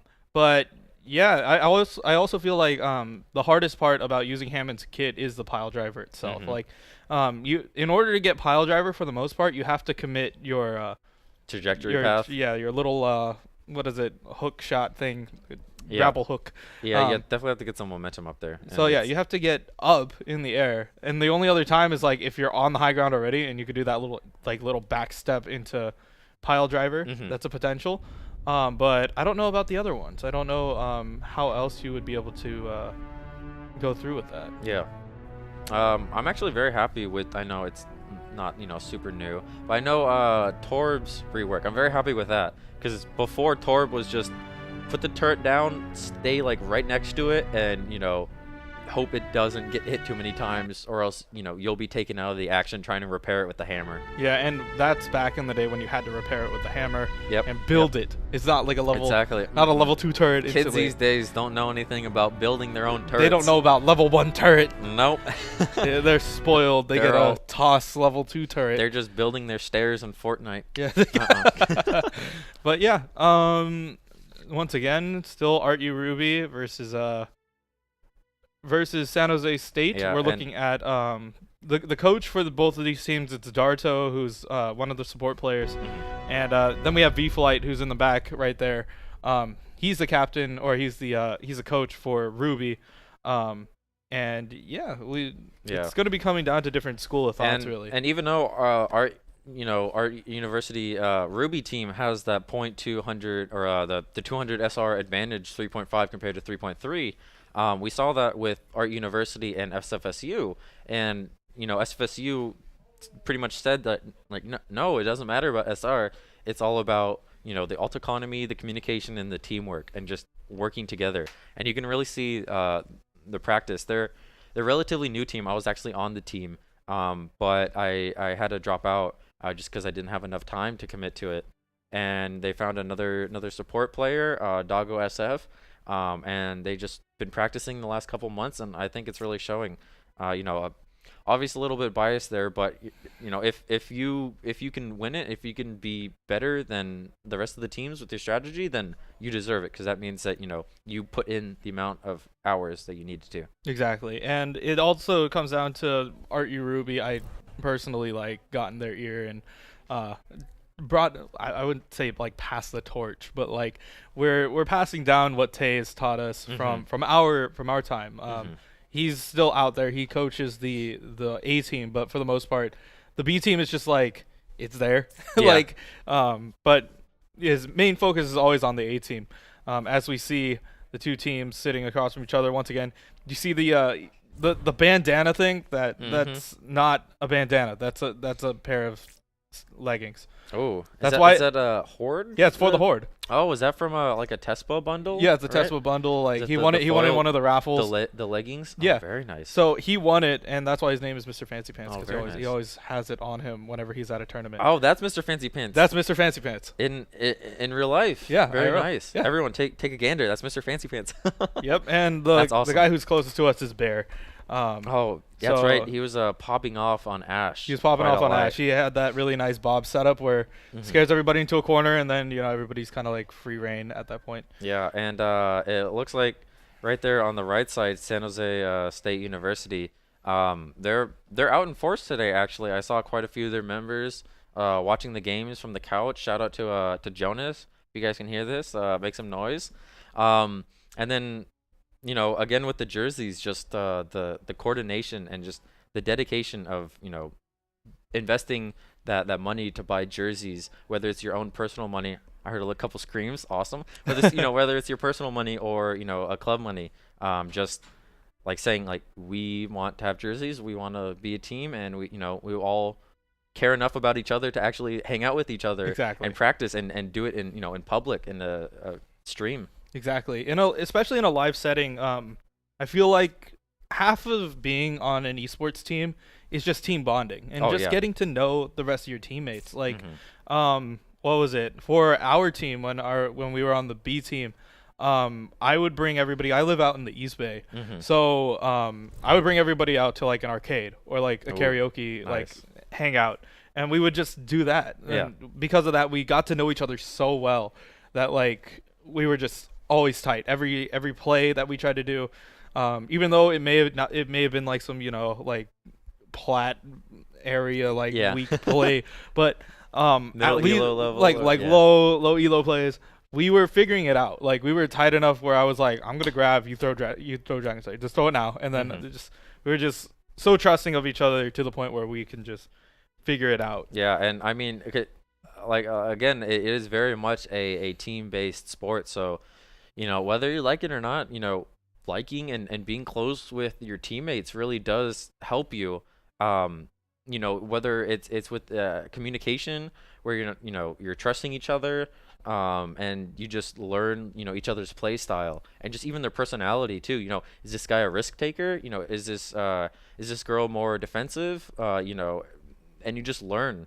Exactly. I'm finding it hard to explain just what you feel kind of like on an emotional team level. Yeah, exactly. It starts getting to a point where you kind of know what they want to do. Yes. Before you do that, like I have a dedicated like 3 stack that I'm always a part of. And with the support player is always just like, okay, I'll make sure you stay alive, just don't yell at me. I know when you're dying. Yeah. Then exactly. The other the DPS player that we have is like hyper aggressive, so he's just like, I'm gonna go get the kills, and I'm like, the support player has to know that and then try to chase them, right? To make sure that they don't die. It just the meme where it's Moira with a frisbee and the dog is Genji. Just get the ball. Go chase it. Go chase the ball. That's exactly what goes on. He just like runs with Genji and he's like, hey, here's a ball. Just have fun with that. Oh, that's great. And then they're just like, oh yeah, just go and play like Winston or something. I'm like, he's not meta. He's just like, just do it. And I was like, I hop in and then he's just there with a Dragon Blade and then we're just chasing after a Moira ball in the distance. Like that's the combo. That's great. Yeah, and before actually we enter the game here, I just want to thank you again to Art University or just hosting us and this awesome set and the awesome computers. All the screens are actual like gaming 120 hertz. I believe it might be even higher than 120. There's some of them out there that are 140. 144. G-Sync has all the bells and whistles. It's just a joy to play on. Exactly. We want to make the experience here as open as possible. And the better the facilities, the more tournaments we could have like this. So also, if you guys are here at the Academy of Art, we do host an esports class where we kind of teach. Well, we want to teach people how to handle like social media, how to plan for an event, and all that other stuff. But we're gonna be hopping right into it as we see San Jose State versus ArtU Ruby getting into there, and there's your boy Blue Jay coming in with the shield, but he's instantly gonna get hit with that dynamite as Thicky actually does end up getting himself, but there's going to be a quick res. And it looks like San Jose State is doing a not quite a GOATS with Junie there. Junie really playing to the strength of the Reaper that we saw so much of last time they played. Junie just went in there and swept it all up. Exactly. So San Jose actually can't quite solidify themselves onto the point, but they're just ArtU Ruby's just going to be playing very safe here. They are halfway to their ult on everybody. Meanwhile, San Jose State looking at about 30%. We're getting straight into this. Yeah, and it looks like ArtU is just trying to hold it down there since they are the ones who have already captured it. They're just trying to essentially miss on the Reinhardt. Lost for words on the Reinhardt charge there. Yeah.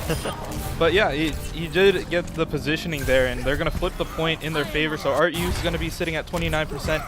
Meanwhile, San Jose State looking to apply more pressure here. So sitting at 81% on Armadillo. If they want to try to get more damage in, they definitely can. But ArtU Ruby definitely doing things like not taking, taking the path less taken this time. Yeah. And that's something that they like to do, and I really do agree with this. Yeah, San Jose was really pushing up there, trying not to let them slip through, and it looks like they're going to get the Mercy. Techie trying to get the revive there on his fallen comrade, but it looks like ArtU is going to go down with a whole team kill. Exactly. I feel like the Pharah here can only be used to like really break shields if they're trying to lean in some damage with that, but otherwise it's going to be kind of difficult, especially since control point is a very closed space. Yeah. And we have full alts actually from all 6 on San Jose State University. And it looks like Junie's going to try to do his famous alt here. So the sneaky Death Blossom. Yep. It blooms in places where you don't expect. Yeah, but it looks like they're trying to go all there. Junie did teleport up there, but was fooled because it looks like the alts are about to get all popped there. Trying again. Trying to get up to the high ground, maybe try to pick off the Mercy if she flies too close, but Rocket Barrage coming down from Sticky, but also the Graviton Surge out by Armadillo, trying to lean in even more damage coming into here as they are trying to get Mr. Fancy Pants out of the mech, and that's exactly what's going to happen. He's going to get popped up. Junie cleaning up the rest of them here on that Reaper. Yeah, and it looks like on San Jose, everyone but Blue Jay popped their ult, and it didn't seem like the ults were too effective in getting kills, but it did whittle down their health, and wow. Did you see that? Yeah. That was some good tracking there by the Zenyatta. Yeah, Kerrigan definitely getting those tracking shots in. Bear trying to get to the point. Overtime is procced though by it's not VTAG, it's somebody else on the point this time. Yeah, and you can just tell that someone's a really good shot and really good at Zenyatta when you see in the kill feed Zen. Yeah, exactly. They try to put Bob on there to contest point a little bit, but that's not going to be enough as ArtU Ruby is going to be taking this first point. Actually, San Jose is taking the first my bad. point. San Jose is taking it. ArtU going to be... ArtU did take it at first, but then they just couldn't hold on. They tried to keep it as long as possible. Just, couldn't find their groove back there. San Jose was really pushing them all the way up to their spawn, not even letting them get into the... They're coming from a spaceship, but they're going into like a building. Yeah, where spaceships go. Yeah, it looks like it's kind of weird. It's gonna don't question Overwatch. Everything merges. Yeah, everything merges from they're coming out of a spaceship into an old like Japanese kind of style garden, and then yeah, they're coming on a spaceship out into a garden where giant fish swim and with talking monkeys in the moon. Yeah, once they said, oh yeah, talking scientist monkey from the moon. Yeah, that's about it. Yeah, there we go. Everything's off the table now, and it looks like they're just going to be battling out for the point. San Jose is going to get on there, but if ArtU can get a couple picks here from this McCree, that will really help a lot. Yeah, I feel like the McCree is a solid pick to kind of keep the distance there, but the thing that the tanks want to do is that they want to close out the distance, and that's kind of difficult, especially since Junie is known for this Reaper. Trying to run a dive comp into the Reaper. Okay, if the Reaper's down, then I guess you can go in. So Thicky does get Junie, which is kind of a go sign for /Ryan if he wants to go get in there. He's looking for Armadillo, and the rest of the team is actually just going to collapse onto them. And in that team fight, actually, Thicky got 3 kills there with the help of the pharmacy, and they got their ult. So ArtU University is in a good position for this right now, even though it's 17-7. They have all their, or not all their ults, but they have 3 of their ults. And then the other 3 are about at like 60 to 70%. Exactly, and they felt very confident going into there. Once they realized, oh, you can't do too much, and the high noon is going to actually pick off 2. So I think he's going to get a couple of pickoffs in the backline, but it's going to cost them their DPS. So we'll see if ArtU Ruby can hold it out while they are trying to suffice. Yeah, and San Jose did pop the Zen ult to make sure that they live there, and Baby Diva is going to get taken down by the Zen. And it looks like SFSU is, or not SFSU, SJSU, one letter off.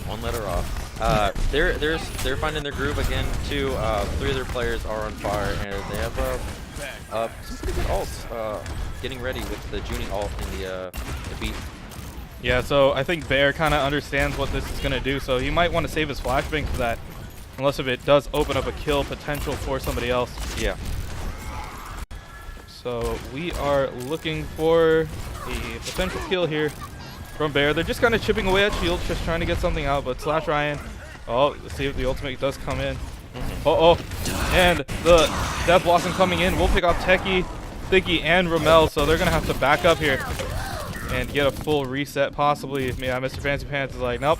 There we go. Just yeah, sometimes just, you know, having to jump off the edge just to make sure that you don't get staggered is the best thing.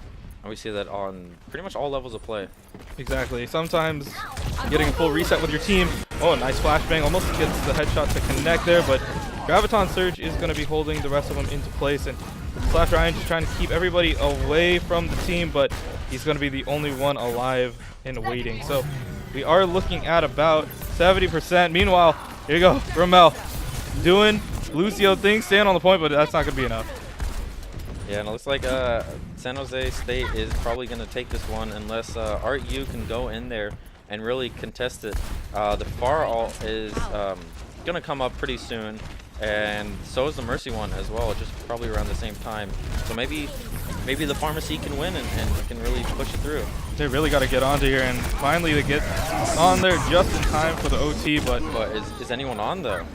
It looks like they're trying to get a couple. Yeah, we've seen it many times where everyone just assumes everyone else is on the point, but no one's really on the point right now. Yeah, and Bear's just kind of left on his own over here, but nobody else can really get to the point. So San Jose State is going to be taking that first map, and we got to bring it down a little bit. Yeah. But, yeah, San Jose State will be taking this as Armadillo is going to get play of the game with that Zarya. So ArtU just got to figure out what they wanted to do. I felt like they needed to adjust on that first point a little bit better. They did use the, what is it? They tried to use the Pharah, but especially on control point, yeah. There's a ceiling.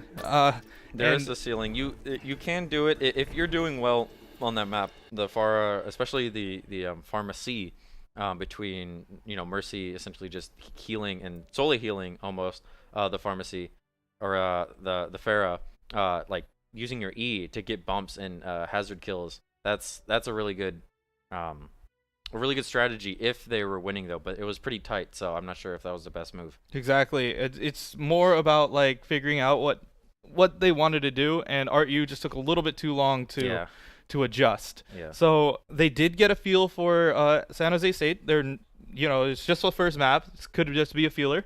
So if you were ArtU, what specifically do you think you would try to adjust to try to mitigate some of this damage? So I'm not sure. Maybe they could try to do goats, but Junie is a really talented Reaver player, as we've seen. So all you need is a good flank from Junie, and you especially on the on the first map, we saw him try to go to the top twice to use his ult. So he does have very good map awareness of it. So I would just try to adjust the strategy. So if San Jose State keeps with this, then they should pick up on that fact and try to adjust, kind of like how SFSU all the games that they played, they really didn't change their comp that much. Solidified the flex, obviously changing on what's needed there, but everyone else stayed the exact same character. Exactly. And yeah, the San Jose State, we saw what they did on the first time that they faced off on Kings Row against Ohlone. Yeah. They pushed as hard as they could, and they got them all the way back to the spawn doors multiple times. But sometimes, as we saw, the amount of time that it took them to cap the point, they sometimes put kills over the objective. Which is sometimes in a good case, it's worth it, but sometimes it's all very situational. You know what exactly you should do in terms of the best strategy for the team in the situation. Exactly. You got to kind of do what you need to do. So ArtU Ruby looking to maybe get another momentum shift coming in here. And then, yeah, Rubik is coming in this time for Rommel. So this is something that VFlight and I talked about quite a bit. You don't always want to keep... Rommel is a Lucio specialist, so you want to keep him in. So I believe if we're putting in Rubik, he's a flex support player. Okay. So for the most part, we are going to be keeping him on most likely Zen. But we'll see how that plays out, especially since this is Kings Row, brand new map for them. And, yeah. Sometimes you just need like a fresh perspective, a new player, some fresh blood in there.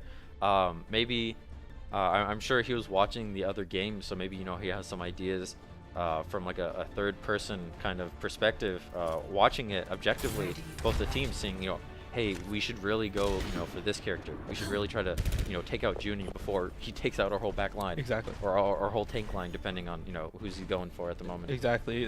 I feel like if ArtU has anything that they do well, it is peeling. Like they peel for their backline pretty well.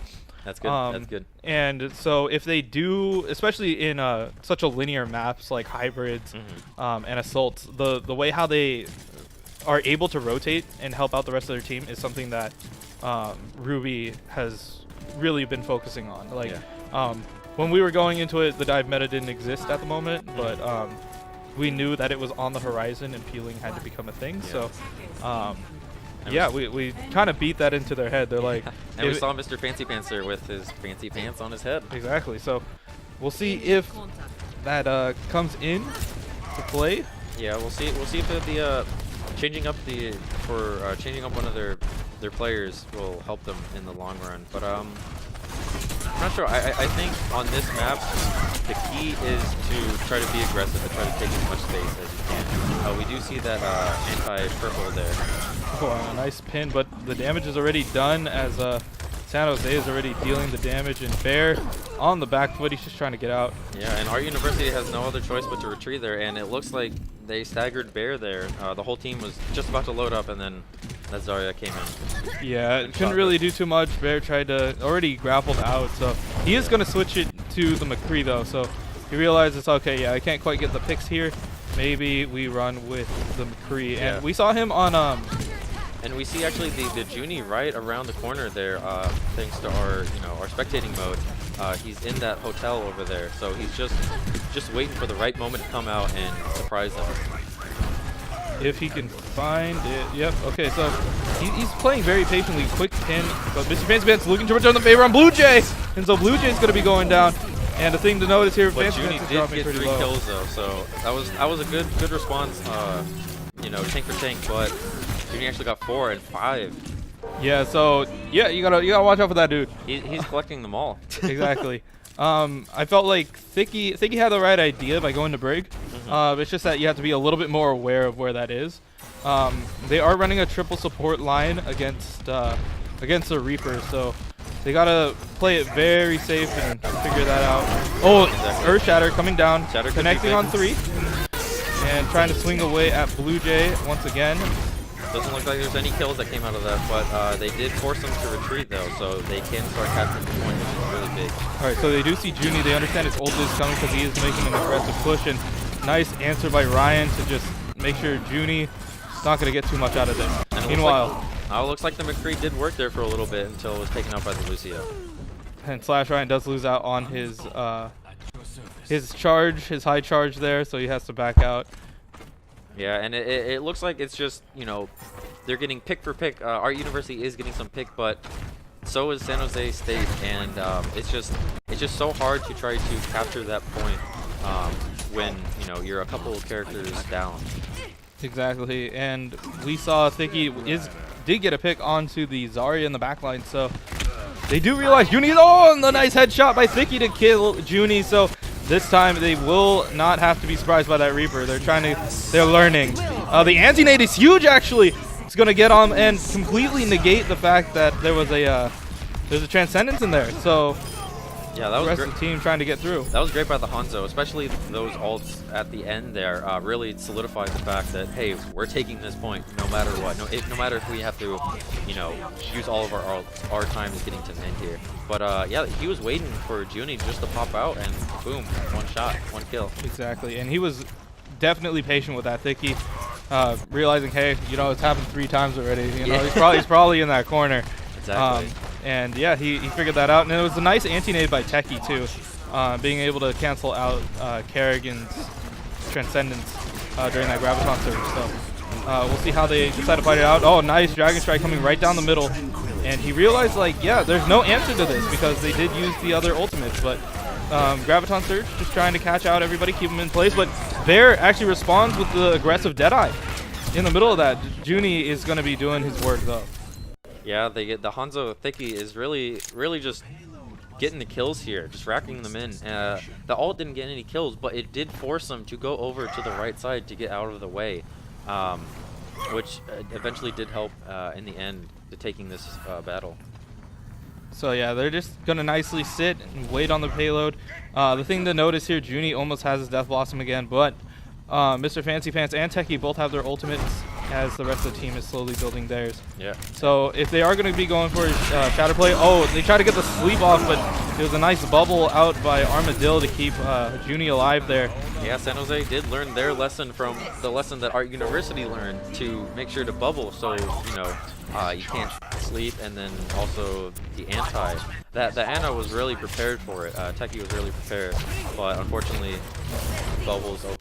Yeah, bubble blocks pretty much everything as long as it's below 200 damage. Yep. Or in one big burst, 200 damage. Yeah, and it looks like Art University is gonna try to take this point back here, but San Jose's they're doing just trying to see who gets a pick first, and it looks like San Jose State will actually start getting picks here. Yeah, Junie just kind of doing his own thing, and Blue Jay's allowed to get aggressive now. That's exactly what he gets. Team kill out from them, and he has Earth Shatter available. There's only a minute left, so he might. Yep, I like this. Gonna try to cheese in there. I like it. Hey, it works. It works. This is the thing. This is where the crazy strategies come out. Is you have so little time. Yeah. Okay. Let's see. If Here comes a Graviton Surge and a couple of cleanups. So 40 seconds waiting. Now Blue Jay. This is the same argument as the Mercy thing, where they're like, oh, sit and wait in a corner and then use your ult, and it's like, no, you know, you can do the same thing here. Blue Jay wants to find a nice shatter. Yeah, and you can, as you see, San Jose is very focused. They know that these seconds are critical and that all the ults will be popped out. Art University should be starting to use their ults right now. This is pretty much their last chance. Yeah, and they did pop a few ultimates there. There's 3 of them coming through, but the beat drop is going to be keeping everybody else alive. Meanwhile, Thicky doing quite a bit of work in the backline, leaving Armadillo here, but Armadillo's going to have his own way with Rubik. But yeah, they did force overtime. They actually did win that fight, so ArtU Ruby. There's still a chance, but they are far away. But also San Jose it's a fairly long walk, and as we see there, Junie is probably going to try to do what he does and try to cheese the team. There we go. He just teleported. Yep, and we don't know exactly where he is, but we know that he's got Blossom right now. So see where it goes down. Earth Shatter coming through, and Junie's just gonna try to hit the backline, and that's gonna scare off the rest of ArtU Ruby off the point. Yeah, and especially so since the overtime, sometimes it's very interesting to try to see the strategy change from get kills to push off. Exactly. Yeah. Recently I played a game and I was trying to get on the point, but the Diva was literally just body blocking me. Like I could not get through the doorway. The thing where it just like, you know, you sidestep. Yeah, exactly. It was just like at the perfect spot and just, yeah. Or if you want to go into SF Shock's history where you hear Sleepy making the call, I'm going to trans to block the door.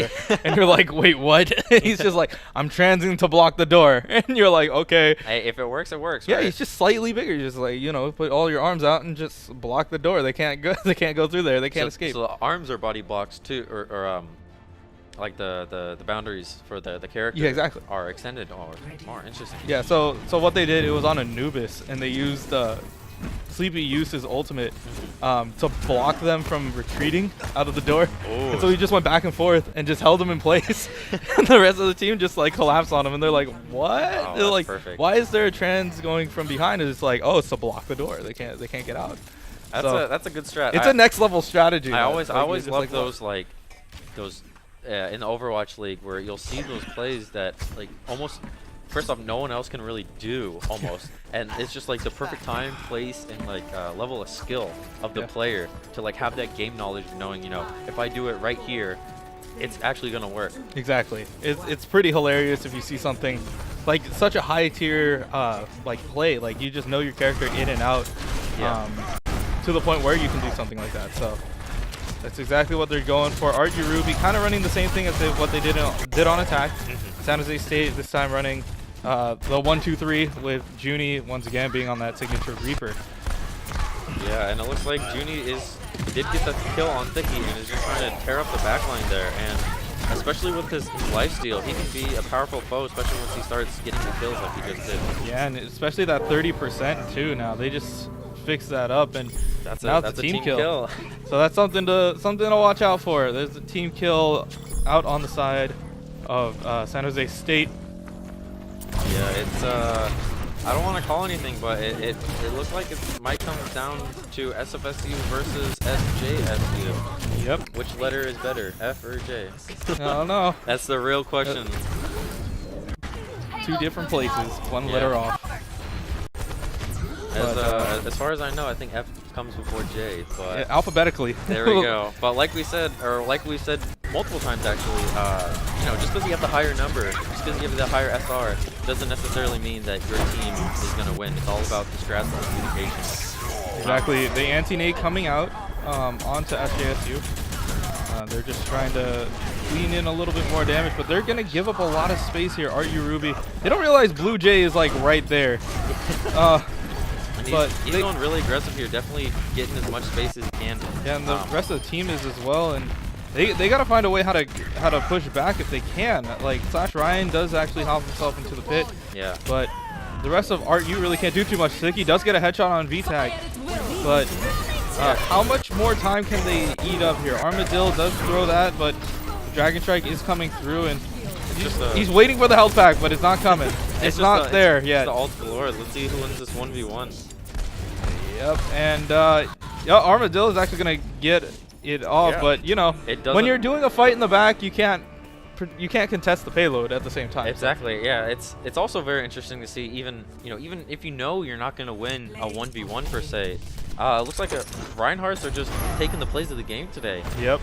It's always about those good shatter plays, or just finding a right time to swing your hammer into a graviton surge or something. Yeah. Especially when they're all. Oh, I remember this one. He uses the strikes too. Yeah, that was nice. That was really good. Yeah, that was definitely a really good cleanup there at the end from that Reinhardt. But yeah, like I was saying, sometimes it's not about, even if you know you're gonna lose, it's all about stalling. It's all about, hey, look at me way back here when the payload's over here. Exactly. And Ruby did fall into that trap. They're like, hey, there's Zarya over there. Let's throw Dragon Strike backwards. Yeah. And so like, it should have went on to the point, but you could only do so much when you're trying to contest the payload. But yeah, Spartans Esports is taking the lead here, 2-0 against ArtU Ruby. But yeah, we've definitely been seeing a little bit from both sides. We'll see if there's any more subs, or if Rubik is going to be sitting through the rest of this. But yeah, I feel there's still the possibility of a complete reverse sweep. Exactly. It's all about the game mode, maybe, and the game mode and the maps, and maybe Art University, the Ruby team has practiced more so on ones that are coming up. Yeah, what if they just like one trick Rialto? Yeah. Like, they run that boop squad. What if they pull a SFSU and just get all fire all the way through? Exactly, just straightforward. There we go. All right. So only W. Yeah. If you hit any other key, just unbind all the other keys. Only W. that was an old team. I remember. That would just like I'm thinking about that right now. I'm pretty sure there's another team out there called Only W, or W Mouse 1. Like W Mouse 1 was TF2 days when people would make fun of you for playing Pyro. Yeah. But yeah, there's a whole bunch of other stuff. Yeah, when you're doing very very well, you can do things like that. Yeah, exactly. But yeah, I wasn't a W Mouse 1 Pyro. I promise. I actually I did other things. Would Only W mean that you also have to disconnect your mouse? You're not clicking anything, but you're still using it as an input. Oh yeah. If we're technically speaking, if we're talking about only inputs, a mouse is still an input. Yeah. So could you only run forward into a wall? Yeah, that's it. There we go. Give me wall hacks. Just only new strat. There you go. But yeah, we see the teams just sitting there. I think they're typing a Wade there. Yeah, and so, chat's looking like they want another Blue Jay interview. Definitely a lot of Blue Jay fans here. Got a Omega lol there.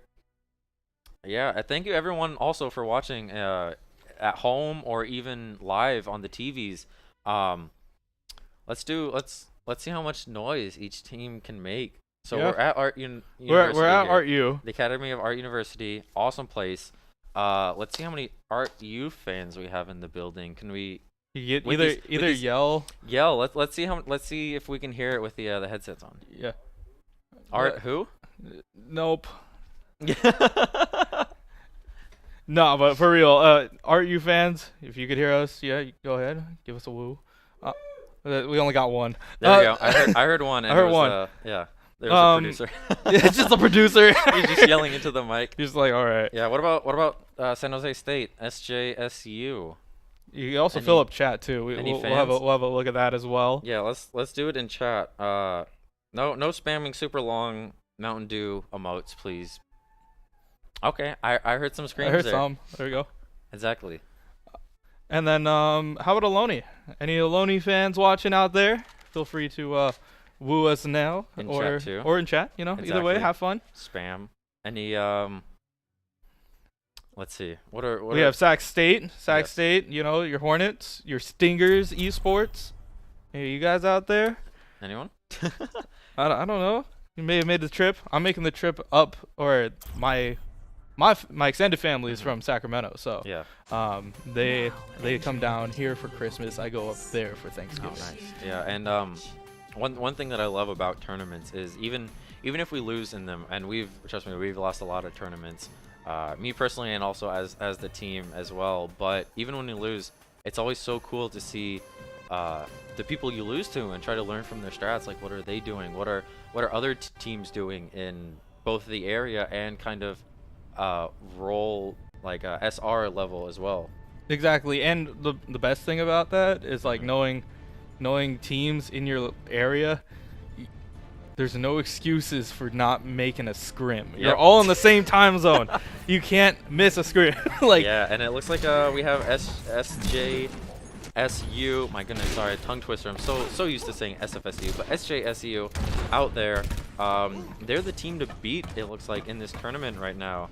SFSU only had one game, and that was against ArtU. So SJSU is probably going to be a little bit warmed up, especially going to the next match, coming straight from this one. So if I was SFSU, I would be practicing. Right? yeah, we do have those extra PCs open, so Yes. if you do need to still warm up.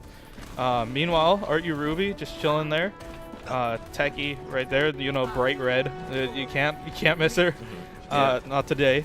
And I see there's a Philadelphia Fusion on the far right. A Philadelphia Yeah, Fusion that's fan. Rubik right there. He's a big fan, I believe, of Shadowburn. He's a Shadowburn jersey. I love people repping the team that they like, whether it's local or not, Yeah, so or even Dallas.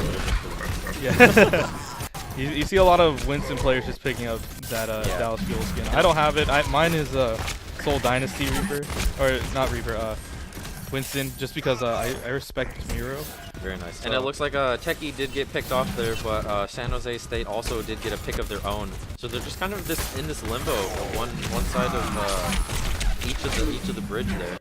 Yeah, the thing about this though is when the attackers die, it's less detrimental than if San Jose State loses one on defense, because the spawned walk difference is significant coming out from both sides. So got to figure out how they're gonna do what they want to do here. And Yeah, and there's really no quick or fast way of them getting back. The only one would be Lucio using a speed boost, but you know, there's no like mercy leash or anything like that, or taxes. So SJSU definitely asserting their dominance here. Bear having to get out, but you know it's not going to be enough, as Armadillo is going to be onto the Genji this time. yeah, there's going to be a team wipe in favor of SJSU there, but again, like you said, their Art University is attacking. So all they need is one good, maybe, you know, just hold the ults, just charge it and use them. Looks like Tiki is going to change to the Hanzo there, and he's done very well so far on that character. Yeah, we've seen it come in and you know do what it needs to do, either shredding barriers or getting quick picks as what he can. Meanwhile, Armadillo having fun on top of this little pillar here. He's like, oh, I see you. San Jose did get to see that they're coming over there, so they got prepared. Yeah, they were able to rotate around. Probably a call out by Armadillo, but yeah, they're looking to deal even more damage as they're just going to collapse in on him they get through a choke point now. Yeah, and Blue Jay's doing very well with the Orisa, both on fire, protecting, and also using his his orb to just cause havoc there and just force them to get some damage from it. So yeah, we're just waiting out here, trying to figure out how they're gonna make their approach as they're slowly grinding for their ults. There's a minute 20 left, so if ArtU wants to be aggressive, they have to get in there and do it now. Yeah, and it looks like they are trying to make their move there, but they are going to the right, which is exactly where they went last time. So it looks like San Jose is very prepared for that. Yeah, and Armadillo, that's 4K right there. Could he get one more? Yep. Well, VTag did steal that from him, but he did end up getting securing a 4K for him. Yeah, that's... But there's only a minute left. The only thing that I would be afraid of right now, ArtU does have a bunch of ults coming in, so they're going to have to use it on this last couple of pushes because they're going to make their way through. Yeah, they have 3 right now, and then another one coming up from both McCree and then actually Thicky. He's getting his ult charge pretty quickly. He's definitely hitting a lot of hits there, but not quite connecting on any kills though. So trying to, yeah, he tried to read that the Graviton Surge coming in, which is why he went for the Reflect. Oh, huge Earth Shatter coming out, but Mr. Fancy Pants is going to pay for it with his life. But here it comes. Oh, Death Blossom right over the top. That's going to get 5. Could he get more with it though? 4 kills with it, and then the 5th with. It looks like Junie did go down, but I mean that was. Yeah, that's about it. That was a wipe. And then 5 seconds left. It looks like. Yeah. There's no physical possible way. So did Mr. Fancy Pants did get that, but you know. It's a consolation prize. Right Yeah. there. It's just like that's a little.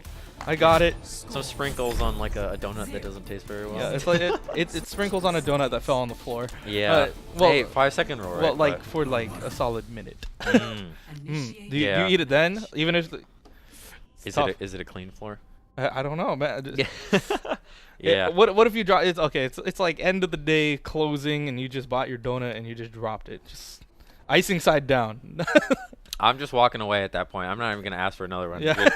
I'm just gonna. That's it. Just gonna learn not to hold my donut in that weird position, however I was holding it. Just don't do that again. Exactly. All right. So we're gonna be moving on. The San Jose State gonna be on the attack.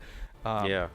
We'll see how ArtU wants to respond here. They kind of understood like there's gonna be the Reaper, and what is Armadillo gonna play this time? Because like he's been on a couple of different heroes. He was on Zarya. He was on the Widow, and he was on the Genji, kind of like Solify earlier today. Yeah, I would be interested in seeing like a sniper battle between those two. Exactly. Or even just a flex, kind of like a flex character battle. Who has the best flex right Who now? has the weird, the weird flex in before weird flex, but okay. Yeah, weird flex, but all right. All right, let's see if we could get a like a Mei or like a Bastion random pick on That'd be good. attack. It You looks know, like Blue Jays doing a little Winston boogie down there.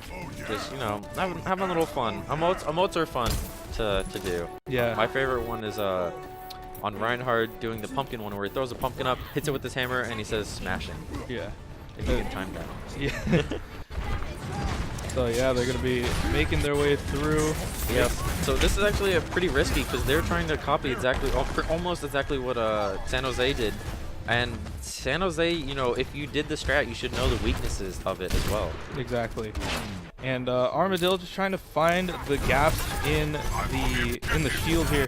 They realize that they have to rotate back. Mr. Fancy Pants is dropping, same thing with Thicky. And Bear's gonna get dropped as well. And it's only gonna be Techie and Ryan out in the open. But what you gonna do when you're just a sad mercy? That's it. Yeah, that's gonna be it. San Jose State. Junie did his job. Junie cleaned up about 2 to 3 kills there, and just allowed them to just take out everyone else. Yep, that's a thing that Junie does good. Yeah, we got double play the game here actually in both. Very nice. Play the game is gonna be the 4K Dragon Blade. You have to. There's 2 and 3 and 4, and he's just like, I could get it, but no. Almost. So close. I love that awkward moment where you're like, he's like 3 health. You're almost and you're there, like, but you gotta go back. I gotta put it back. I'll hit him with the small knife. There we go. I'll just punch him. I'll punch him with the small knife. Exactly. So I think we're gonna be doing an interview like very, very shortly. Yeah, we gotta wait for them to get in position, figure out who they want. Spam the do for the Blue Jay interview. So they do want Blue Jay. But yeah, we saw a pretty flawless 3-map sweep right there by San Jose State. So yeah, it's gonna be, once again, as you stated, who's got the better letter between SFSU and SJSU. There we go. Is it an F or is it a J? It's a little bit of how can I say it? I like SFSU's team, obviously. I can't say anything bad because you're here, and if I did, you'd probably punch me in the face. But Let's see, can I reach? yeah, yeah, I don't know, but yeah, yeah, the SFSU team is pretty strong. You know, Solify. I've seen a lot of his play, especially at the Razor Sword tournaments. But I've also seen Junie around quite a bit too. So yeah, it's going to be really interesting to see those two really square off. We've only seen Junie play Reaper. Yeah. I mean, I feel like if I know he does a mean Lucio. I do remember that from the Razor Sword that tournament. was hilarious. And so does everyone on the actually SFSU team. So no secret in hiding that there. Exactly. Yeah, but I'm torn because both teams are really, really good. And I guess the only equivalent is each other, and we have to see which one takes it. Is it the school that I go to, or the one that has the first letter in my last name, J? Exactly. I'm really, torn. really tough decision, but I believe we do have an interview out on the floor, so let's toss it to them.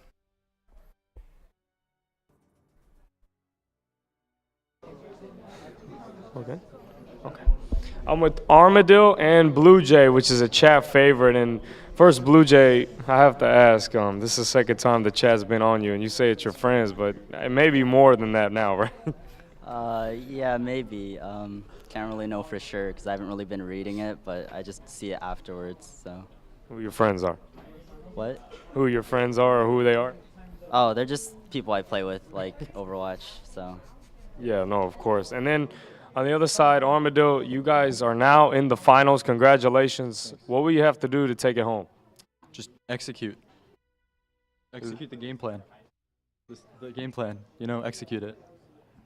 You want to share the game plan, or is that something that can't be shared? Not yet, not yet. When you Still, you'll see. The game plan's still coming up, but we're going to execute it. Okay. Trust me. I trust you. I trust you. And San Jose State, they're in the finals, and I trust Armadillo. Do you? Back in the studio. You know, he said execute the order. You know, the only thing that I've heard with those words exactly is execute Order 66. I was just about to say that. Revenge of the Sith. Revenge of the Sith. You never forget Order 66. There we go. And execute they did the last two games. I trust it when he says, you know, we're gonna just execute the game plan. You know, do it by the books. Take our time. Be patient. You know, that's really what we're really seeing from them. Such good gameplay and perfect sweeps throughout.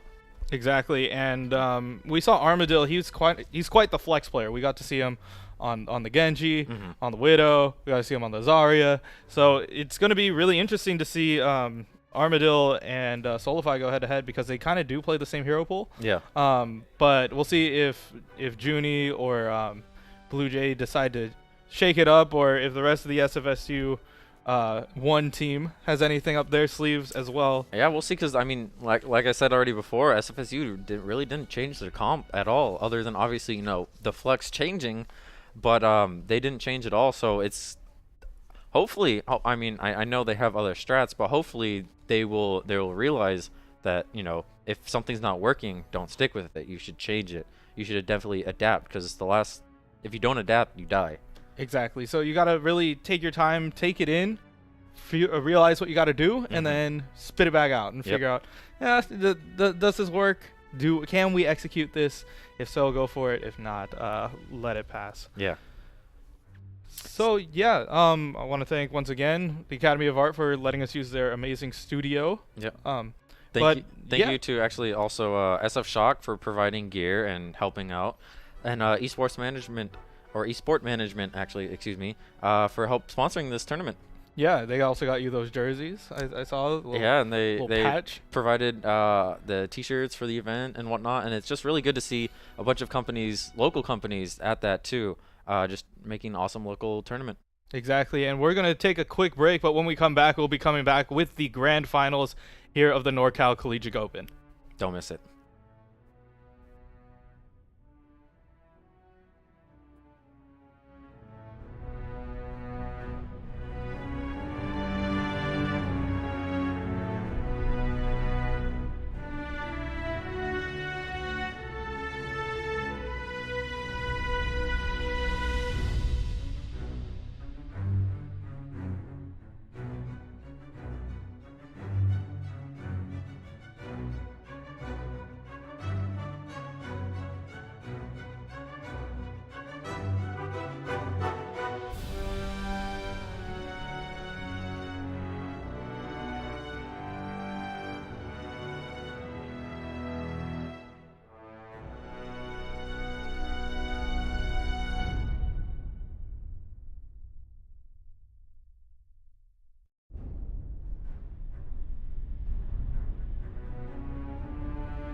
Hello, everybody. Welcome back to the NorCal Collegiate Open. We are here at the grand finals. Once again, Star Fox joining us.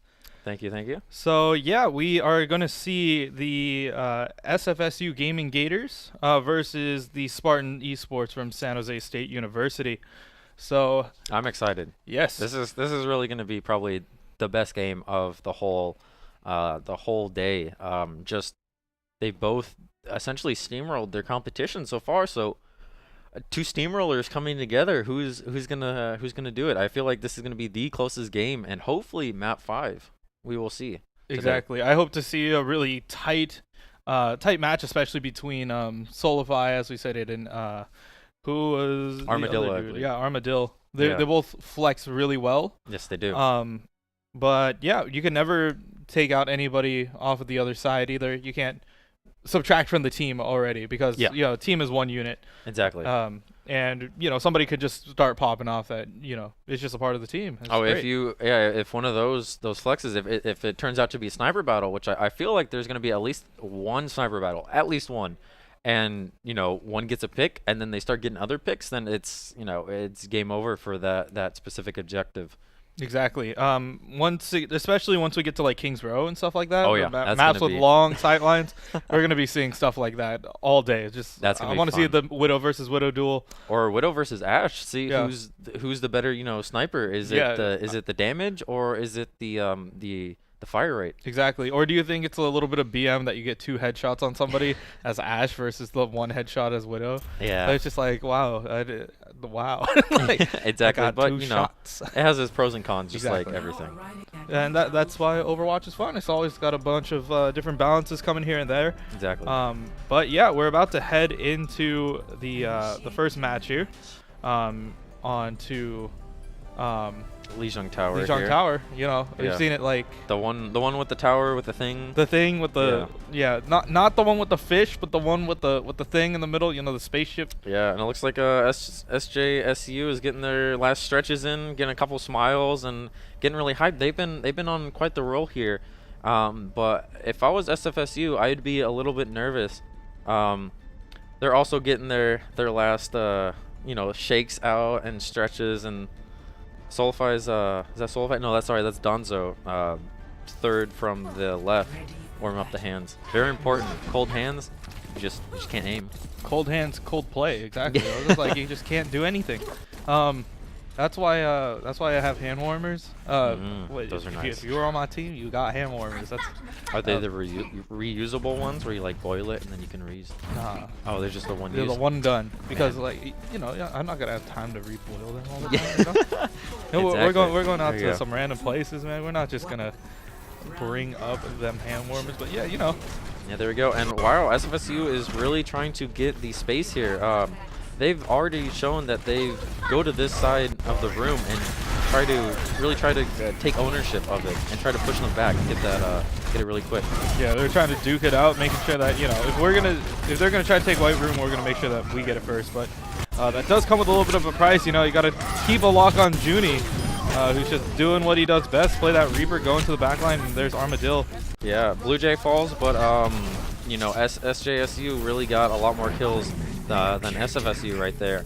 And actually, both of the flexes are Zaryas, so it's going to be a battle of who's better, really taking one from Mother Russia. Exactly.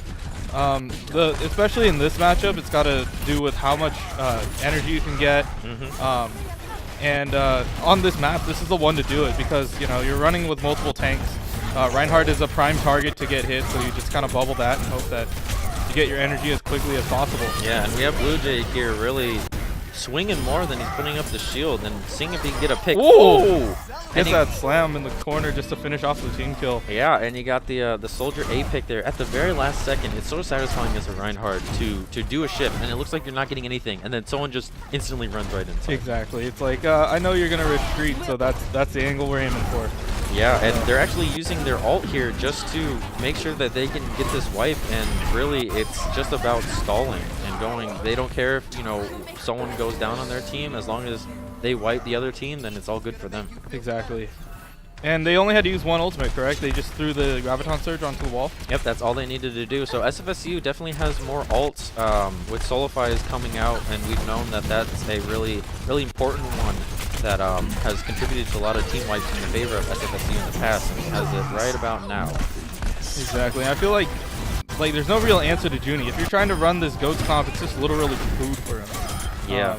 And he's just gonna be able to just get his ult as quickly as he wants, use it to the best of his advantage, and then yeah, just get what he wants essentially. Yeah, and they're really concentrated right here.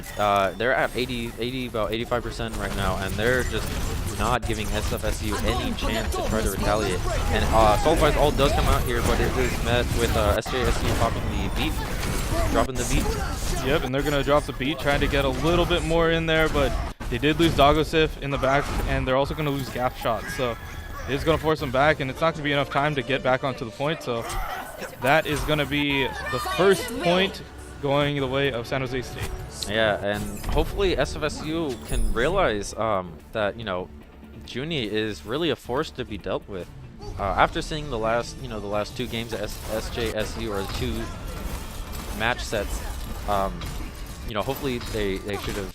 Oh, okay, Junie's probably gonna go Reaper, and hey, we have a bunch of tanks, which is exactly Reaper food. Exactly. Yeah. So I feel like yeah, SFSU is either gotta find a nice counter for him, or just try to play around him, and exactly that's what it is. Yeah, and we're looking right here on the screen. It looks like Solify is gonna go Pharah, and then Donzo is actually, instead of playing, usually he plays like a D.Va.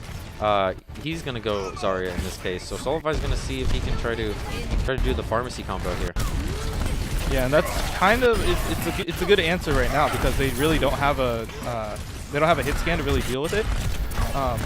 But they got to be able to just find the damage if they can. Goodness. Yeah, and we see here again, Junie's getting so many kills. He's actually ran out of people to kill and trying to get Pharma with the shotguns. Exactly. You know, the only thing that he's got to be able to do is fly, and then he could go get the Pharah. But, Yep. He's got to rocket jump off of Solify's concussive mine. Exactly. Yeah, but there's so much space to work with in this. There's so much air. There's really no roofs except the middle part there. But it just looks like everything.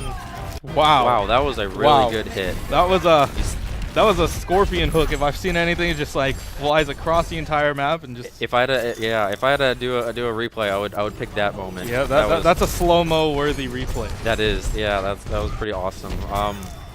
Yeah, just anything SFSU is trying to throw at this, they are just rejecting it and getting those critical kills early on, like the main tank.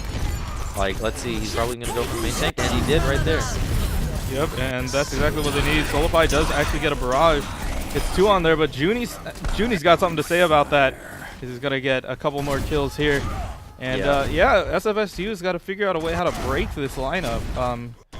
Yeah, unfortunately, it felt like it was a move of desperation almost, of him trying to use his ult. He did get 2 kills, but he was vulnerable, and also the Mercy was specifically focused on just him and not healing anyone else, and the San Jose State took advantage of that. Yeah, Gap Shot does die there, but Armadillo also drops after Solify hit him with a concussive shot, so we'll see what they can do here. Junie does pop Donzo out of his mech, but he is dropping pretty low, but he's not going to go down without a fight. He's going to take down Solify.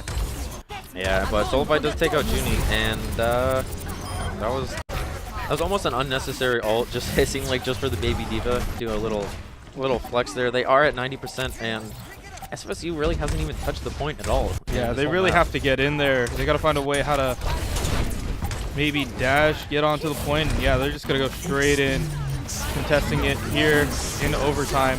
And all the pops are being, or all the support ults are being popped right now. And Doggo does go down on the side of SFSU with 99% ult charge. That is very critical. It's unfortunate. Junie does have Death Blossom available, and you know, when everybody's in one spot, you know, you press Q, things die. So, yeah, that's going to be it. San Jose State is going to be taking map number 1 against San Francisco State.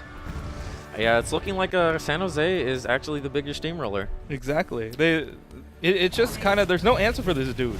Like, there's no answer for Junie. I know. Look, he has the golden gun. He He's just can't do anything. As stated, you know, cosmetics mean everything. There we go. There we go. Exactly. That was a really good placement there to use the ult, because I've seen Reaper ults being used, and you know, in like okay situations, but Junie really waited until he knew that he could get quite a few of them, and the team was really good in supporting him, trying to corral everyone into like a more of a singular point where he can just pop his ult like that and it's done. Exactly, and I feel like the way how Junie plays is very meticulous. He knows when he wants to pop it and how to use it to the fullest extent. So I feel like if you are SFSU, you got to figure out a way how to shut down Junie. Like, 100%. Like, make him play anything other than Reaper. Like, exactly. It can, like, you know, just run a Mei, just only stay with him. Yeah, just switch tabs, do a quick what counters Reaper. Yeah, there you go. Just play that, right? Pick that, put that in there. Yeah, but exactly. I mean, I think, again, you know, you would think that, especially after the first match loss, SFSU is probably, they're all probably talking to each other like, hey, what the heck do we need to do in order to even be on the map? They haven't even captured a point yet on any of the maps, so they need to do something, or else this is going to be a quick 3 games here. Exactly, and now we're heading into King's Row, which will be the next one. We've seen it quite a bit so far, but when it does come down to King's Row, it always comes down, as we stated, the Reinhardt play, coming down to that shield, literally blocking the entire street, and using that to your fullest advantage. So how well do you think how do you think SFSU is going to respond to this Junie pick on the Reaper? Well, it looks like they did finally switch up their comp. Solify is going Genji. Chris is currently going Hanzo right now, and we've seen Hanzo be so effective. I love what they did, removing the scatter shot and doing essentially like the machine gun bow. I think that plays so well. So if they choose to go what they're going right now, I think they do have a solid chance, and it looks like, you know, Junie, as expected, is gonna go Reaper. Exactly. So hopefully we get to see Solify on this Bastion.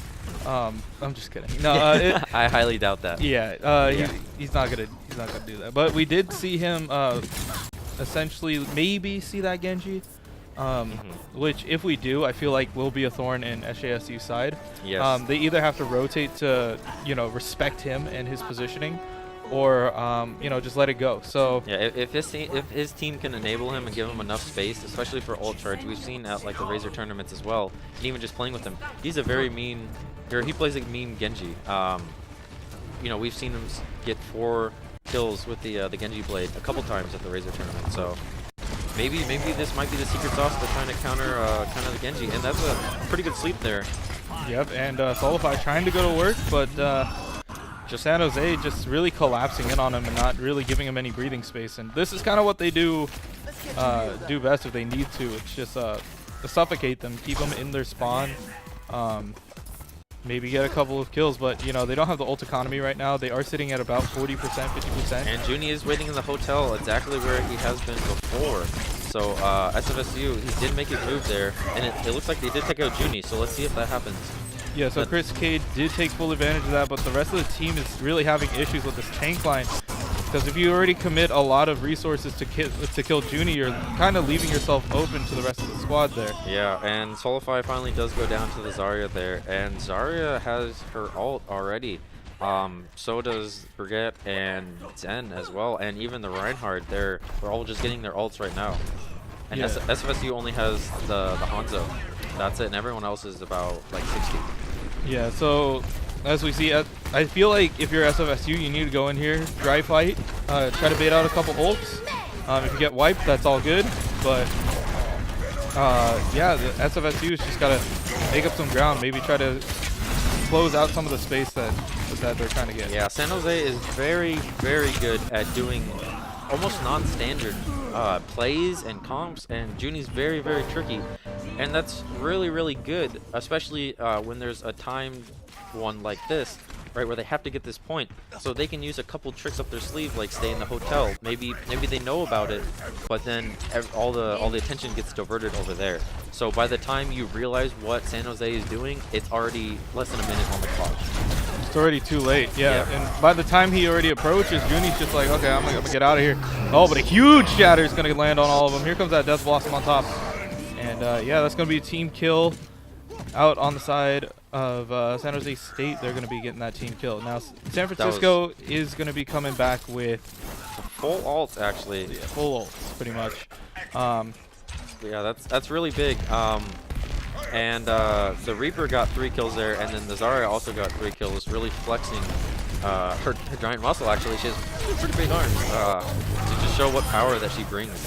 Yeah, that's what I was saying. That they're getting pushed back pretty hard, and yeah, they use the speed boost from VTAC to just really just get in there and build up the ults that they want. So SFSU looking at 6 ults, but they can't really capitalize on it. Yeah, they every time they try to do something, someone dies, and it's just not the right time. But that's really the strategy and the decision making you have to do is if you can't use your ults at the perfect time, when can you use them? Then, and it looks like the answer is right now, actually. Yeah, so they're going for that Dragon Strike combo. It does only pick off 1 there because the beat is going to be kicked in. Meanwhile, let's see where Junie's going to go with this. He's trying to shred up the barriers, not make it easy on them. Solify does get a kill in the back line, but will be brought down by Armadillo. It was looking very close until they did try to get the Junie down. The Junie Junie finally does fall there, but it's a little too late. And oh, actually, they're coming back pretty quickly, but they are getting. It's so back and forth. San Jose was winning, and then SFSU had 3 people there, but then they took them down, and yeah, it's overtime already, and doesn't look like anyone touched the point. Exactly, it's pretty difficult to get on there, as we see San Jose pushing forward and really suffocating them of really doing too much. Yeah, and we saw that. I think one of the problems is not being able to pick the right target, because we did see we said I keep wanting to say the Junie. He's so the Reaper. Exactly, the Reaper. Junie playing them, we see he was slept, and Hanzo was right there and was shooting at him, but wasn't able to kill him. Didn't have enough damage over there. So maybe it's the shot calling. Exactly. Maybe like they just can't focus on one target long exactly. I feel like they just need to focus on somebody, bring them down, and then move on to the next. Yes. And as SFSU, they're just kind of like, let's get this. Thank you. Next. Yeah. If you want to bring up that Ariana Grande lyric, there you go. There we go. Gotta throw that in there. Exactly. Yeah, but I mean, it doesn't even look like San Jose State needs all the support that they're getting in chat. A lot of people in Twitch chat are saying, really helping Blue Jay.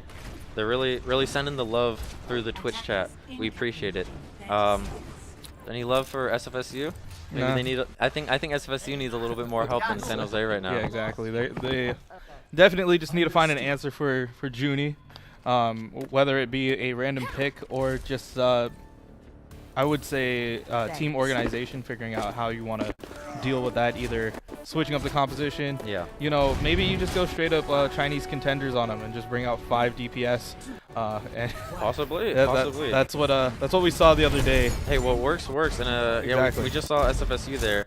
Really, they're looking really concentrated, because this is if they let San Jose State even just get 1/3 of it, then that's 2-0, and out of the best of 3, you know, that's almost everything.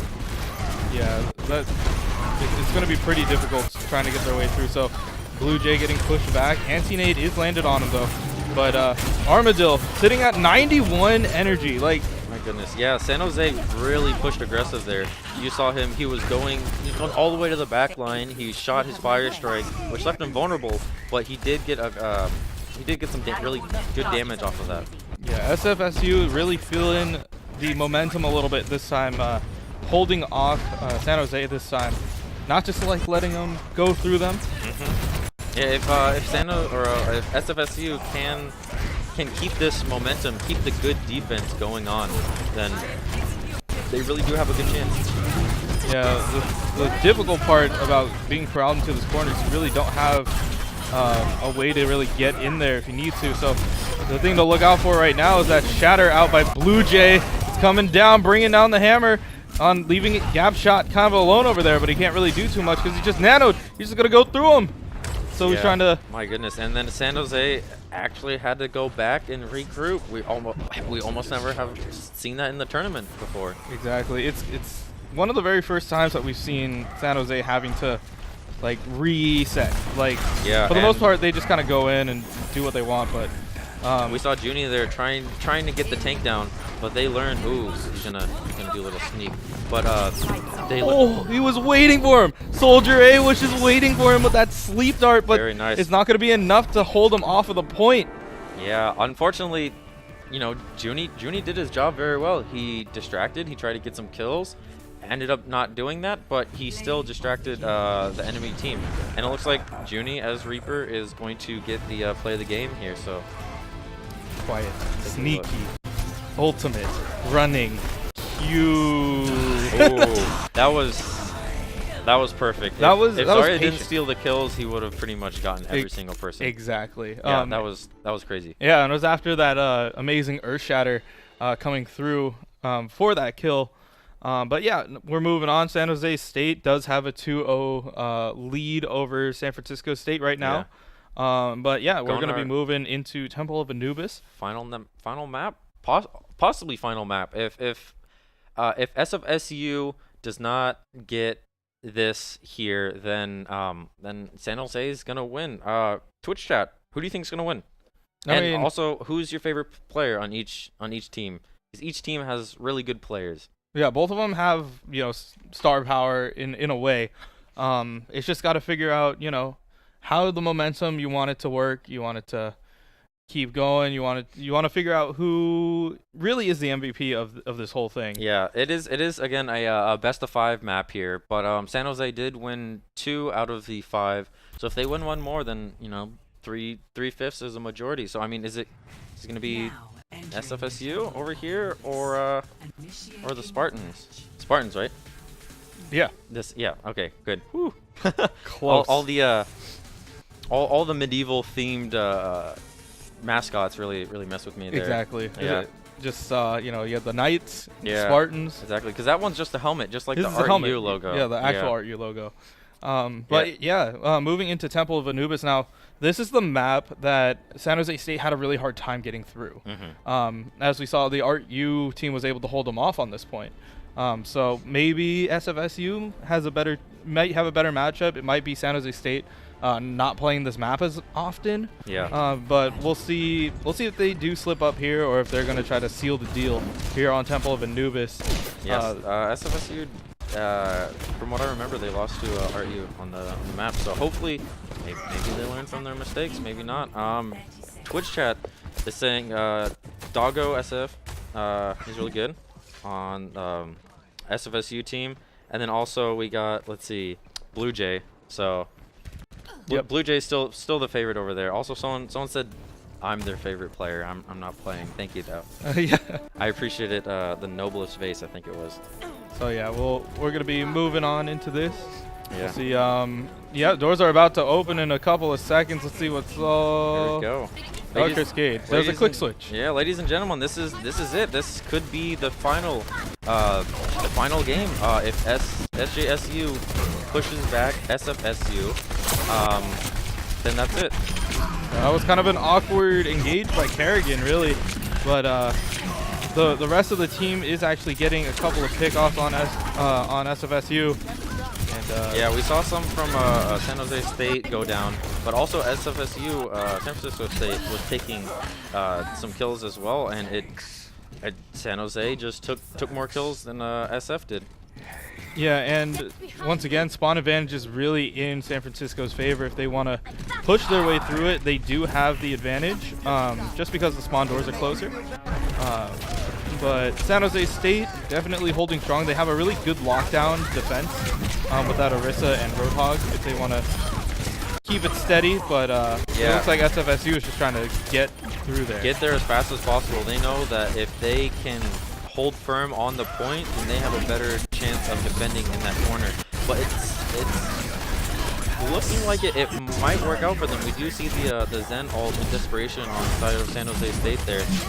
and the Roadhog is popping his ult, but he gets taken down, and it looks like they're actually capturing it. Yep, SFSU really played that well. The only downside about a defense like that what San Jose State had is that it takes a little bit of time to set up. So by the time you set up and you're not set up on the point, the other team is going to be going through there. So looks like Solify is like, you know what, you're not the only one who can play Reaper. I'm going to bring out the Reaper as well. You know, have a taste of your own medicine. We'll see if it works out here. Reaper v Reaper. It was almost a complete mirror match. We had Blue Jay switching over to, or he's been on the Orisa this game. Yeah, and Blue Jay is really hitting all of his those orbs. Those have really been powerful because it makes everyone go to the one spot so they can try to get some really good damage on them. Exactly, and looks like San Jose State's just cleaning up here right now. Yeah, and SFSU, it looked like a dry fight, so they were just kind of going in there, just trying to build some ults, and they're gonna have 5 going into this next engagement. But meanwhile, San Jose is looking at a bongo blossom. If that's a thing, a boosted bongo blossom. Hey, I'll take it. Yeah, we could definitely see that play. We'll see where Junie decides to position himself if he wants to go on top of that. Yeah, and I mean, these are really the games that we've been waiting for. San Francisco is fully stacked with all 6 ults. They did get the first point, so even if they don't get the second point, there's still hope that San Francisco could possibly win this map if they do their defense correctly. Yep, and San Francisco making their move, but the Death Blossom not really connecting on anything thanks to the barrier of Soldier A. But the rest of the team, San Jose is just trying to get some kills. Solify returning the favor with the Death Blossom, actually gets a couple of them, and they're just going to be going onto the point. The bongos dropped by Blue Jay, trying to get in some more damage, but here comes the self-destruct, kind of zoning him off of the point. And what does that mean when you're zoned off the point? It means percentage. That's going in the way of San Francisco State University as the gap shot's trying to swing away at the May. And you know, you can't stall if you're not on the plane. Yeah, so exactly. The May is out, so we know that San Jose State is desperately trying to prevent that, even though they have extreme advantage here in terms of where their spawn is at, literally right next door. And we see there again the May just trying to stall as long as possible. He's trying to make Solify's life pretty hard, but Solify returning the favor with their own Reaper. And yeah, they're gonna actually get it. Point 2 finally captured on this map today. Wow, who would have expected? Honestly, I thought that San Jose was gonna take it right here and then, but it looks like SFSU might have found the secret sauce, the strat, the characters. You know, if they're using it and it's working, why don't we use it? Exactly. And then boom, you know, you see Solify on the Reaper, and he's doing the same exact thing. Yeah, I mean, you know, the strats for goats is to do goats. So if someone else is doing Death Blossom, do Death Blossom. If someone else is doing dive, do anti-dive. Exactly. So maybe, it's all about figuring out what they want to do and how to counter it. So yeah, and we also have San Jose Esports in the chat here. The verified San Jose Esports verified Twitch account. So hello everyone else in Twitch chat. Everyone's getting a little riled up. Like SFSU finally has a chance. They're reversing the steamroll. They're putting it forward. They're putting it backwards. Putting the brakes on. They're throwing a rock in front of the steamroller, so it, you know, Incredibles 2. Yeah, but they did. SFSU did end with 4 minutes and 4 seconds left. So if San Jose does get it, which I'm feeling like they did, they have been really strong in every single map that they played, especially this map as well. Really good on defense, so I think they're going to do very well on offense as well. I think we're going into overtime here. I'm going to call it right now. Into map 5? You want to see map 5 off of this? Well, I mean, at least on this map. Yeah, I think for sure I want to see this map like go through. For sure, I think people are going to go to try to, you know, cap 3 and 4 exactly in overtime. So yeah, as SJSU this time making their approach onto the point. So we'll see how well they decide to face off against each other. Yeah, and so yeah, we've seen them copy the strat right here, and it looks like it's working. Yeah, so far SJSU, they're fighting a good fight here, but it looks like all their members are going to go down and they have to retreat. But they kind of took one out of the SFSU playbook here, and they were a little slow at first to try to cross underneath that bridge, but they finally got it. Yeah, that's That's a yikes. That's a tough one there. Yeah, you gotta. Solify- Solify's got to make his way all the way back to spawn, and they realize that, so they're like, oh, they got no damage. Let's go in. Let's go. Yeah, they should. If I was SJSU, I would really capitalize on this right now. Yeah, I wouldn't have waited. I feel like you could have just went in, but fully firm is going to be pushing gap shot all the way back out and finishing him off here. Meanwhile, Junie looking for more kills in the back line, and this time I feel like they've got it a little bit more secured this time. Yeah, I don't think a Baby Diva and a Lucio can do much against this right now. So it looks like SJSU is going to get this point. If I was them, I would be pushing up as far as I can right now. Yeah, you don't always need 3 on the point. You can make the aggressive push, but it looks like VTAG is trying to taxi somebody. Yeah, I think they're gonna play it safe here. They do have 6 minutes left. So even if they only have 3 minutes after, it's still a strong fighting chance. Exactly, and if you're Solify here with this Death Blossom, do you decide to use it? You want to use it offensively, or do you want to wait till they throw a couple of ults and then try to clean it up afterwards? Like right now? Yeah, like right now. Yeah, I would think so. Trying to watch the action, so it looks like there's quite a bit going down. Yeah, every single ult that there was got popped. Solify does go down to Junie here. But most of Junie's team from San Jose gets taken out, and it looks like SFSU will hold it out. And they do have that spawn advantage, but yeah, I mean, I've had like multi-minute fights on this one. I really hate this map, especially this. It's so hard to take it when you're attacking. Yeah, there's only a few ways how you could approach point B on Temple of Anubis, and all of them you have to telegraph to your opponent that you're doing it. Like, they're just like, oh, they're over here, so we have to. Oh, they're doing the room. Okay, let's just slam them in the room. Or yeah, so actually they noticed that Solify is up there trying to cheese them, and Solify is still up there. He finally moved, but yeah, he was definitely taking some hits from Zarya there. Yeah, and Solify is gonna get dropped here. A couple of ultimates are being used out here. SFSU looking to be on the ropes this time, but they're at least popping a couple ults, trying to slow down the momentum of San Jose State as they start capping the point. 1 tick going in their favor. Could they get a second one? It is going to be that. Can SFSU get back onto this point? But they're going to get pushed. Oh, overtime. It's overtime time. Yeah, and that was a really good push from SJSU, and also from the Ryan. That was really good. I think he started the charge before the Diva used her ult, but he ended up slamming it in the wall, putting up the shield, and no one died from it. I mean, that could have easily, if that Ryan was not there, 2-3 people. Exactly. It could have been detrimental if he was just not. Oh yeah, I mean, quite there. SFSU could have won the map right then and there. Exactly. So we're gonna be moving on once again. Overtime. Both teams capped it. Well over 4 minutes for both teams. Yeah. So I believe San Francisco will be going first on the attack. Because they had less time. It's still 4 minutes and 30 seconds or something like that. That's such a long time. I mean, exactly. Yeah. Especially for 1 point. Exactly. For the first point. And it was a quick cap, so we get to see even more matchups if they do want to see more Reaper play. I mean, one-on-one Reaper play is going to be pretty interesting as we see, if we do see it again. It looks like Junie is going to stick with the Reaper here, but Solify is going to try to do the Widow. And so when Solify does the Widow, especially in this case, he's trying to get the quick picks. In our very first Razor tournament, actually, we held the first point in Hanamura, and then he did, on attack, he did Widowmaker. And, it looks like he's actually changing to the Reaper. Yeah, he tried to juke us out. It's like when somebody picks some Metro, and you're like, oh, Metro's coming. And then they're like, or maybe Torb. Yeah. We haven't seen it. Yeah, see Torb. We haven't seen Torb all game. Yeah, if this goes into map 5, someone, we need a Torb. We need the Torb Bastion, please. Yeah, and it looks like, again, it's anyone's game. SFSU almost did get a 1 tick here, and they took out some of the enemy members, but it's just kill for kill. They're just swapping right now. Exactly. They're trading pretty evenly, but SJSU is going to be fending off their point for a little bit. 3 minutes and 20 seconds left for San Francisco State.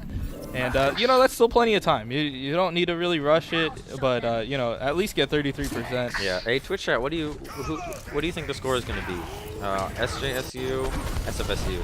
Do you think it's gonna be going in the 3s, the 4s? What's your longest like matchup for like a an assault team?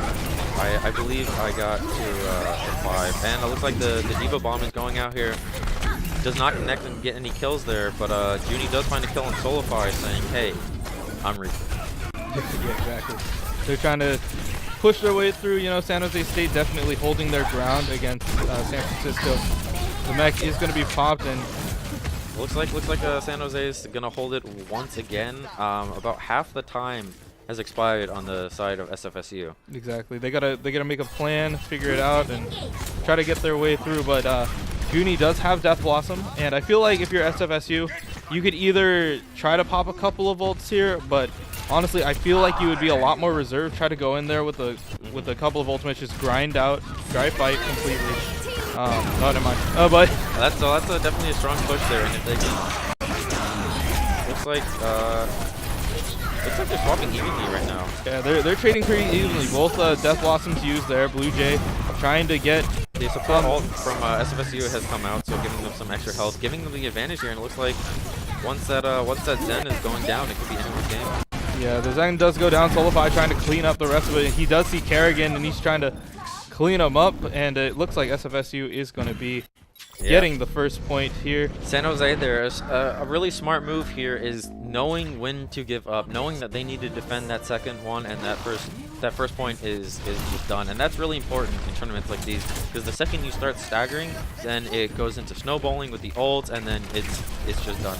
Yeah, and especially snowballing, it just creates staggering as well, where you're just coming out late, like you're not in the position that you want to be when you want to start. Yeah, you could say it's a Dunzo.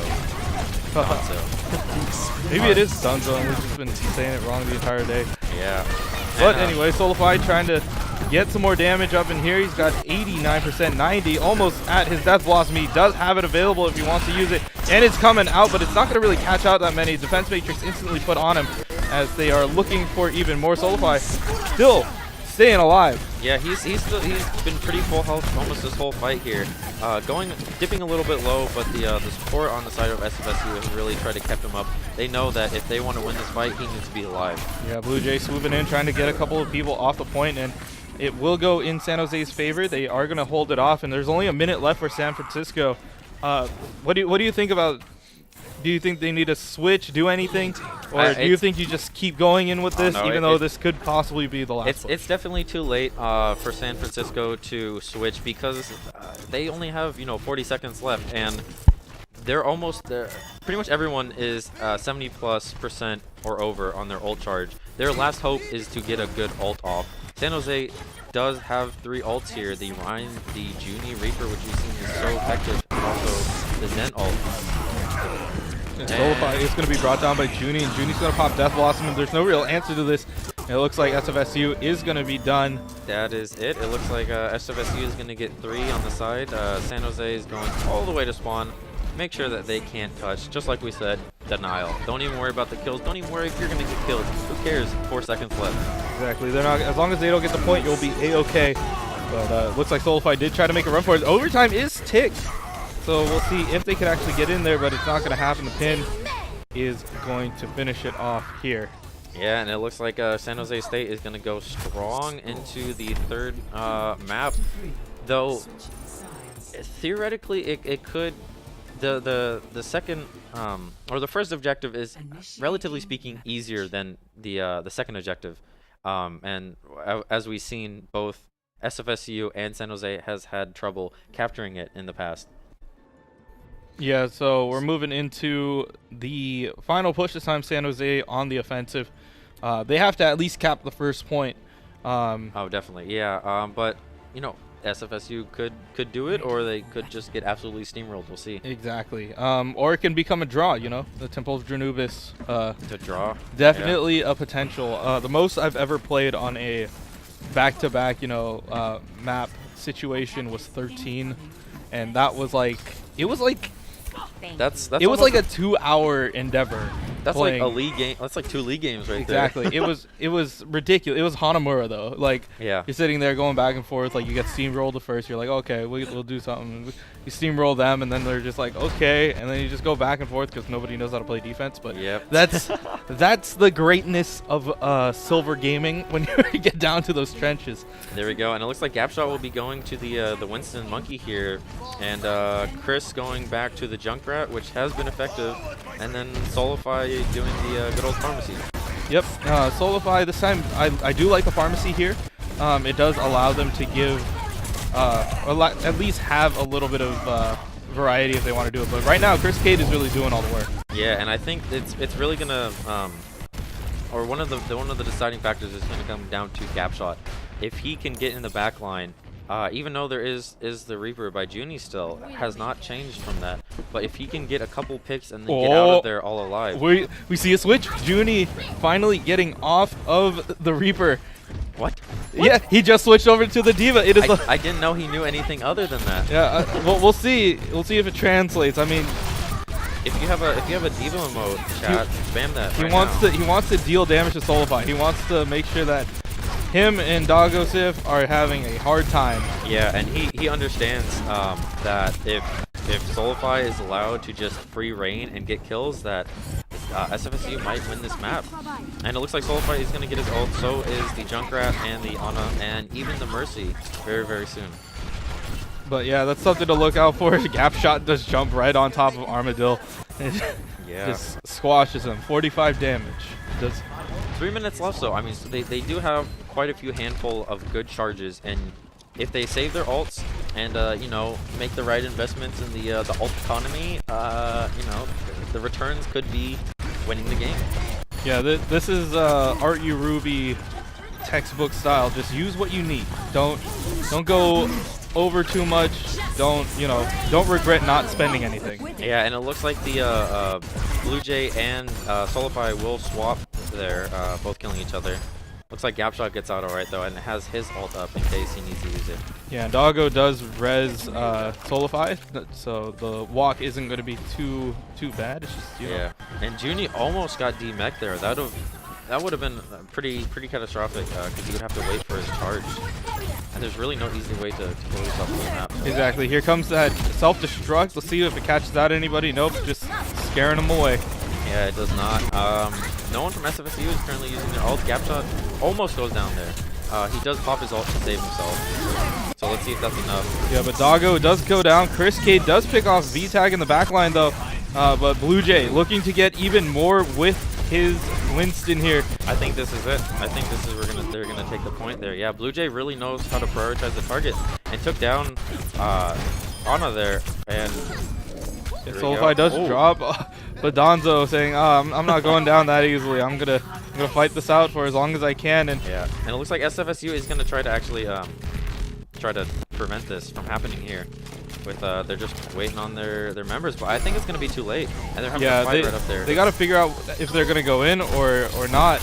Oh, this is really gonna hurt them because they're still contesting the point, but their Mercy and all their team is just falling right now. So yeah, they have to really solidify themselves on this point, and right now all they're doing is really staggering onto it, and that's gonna make the stagger even harder when, especially now that San Jose has already capped the first point. Yeah, and they can really just push through if they do decide to.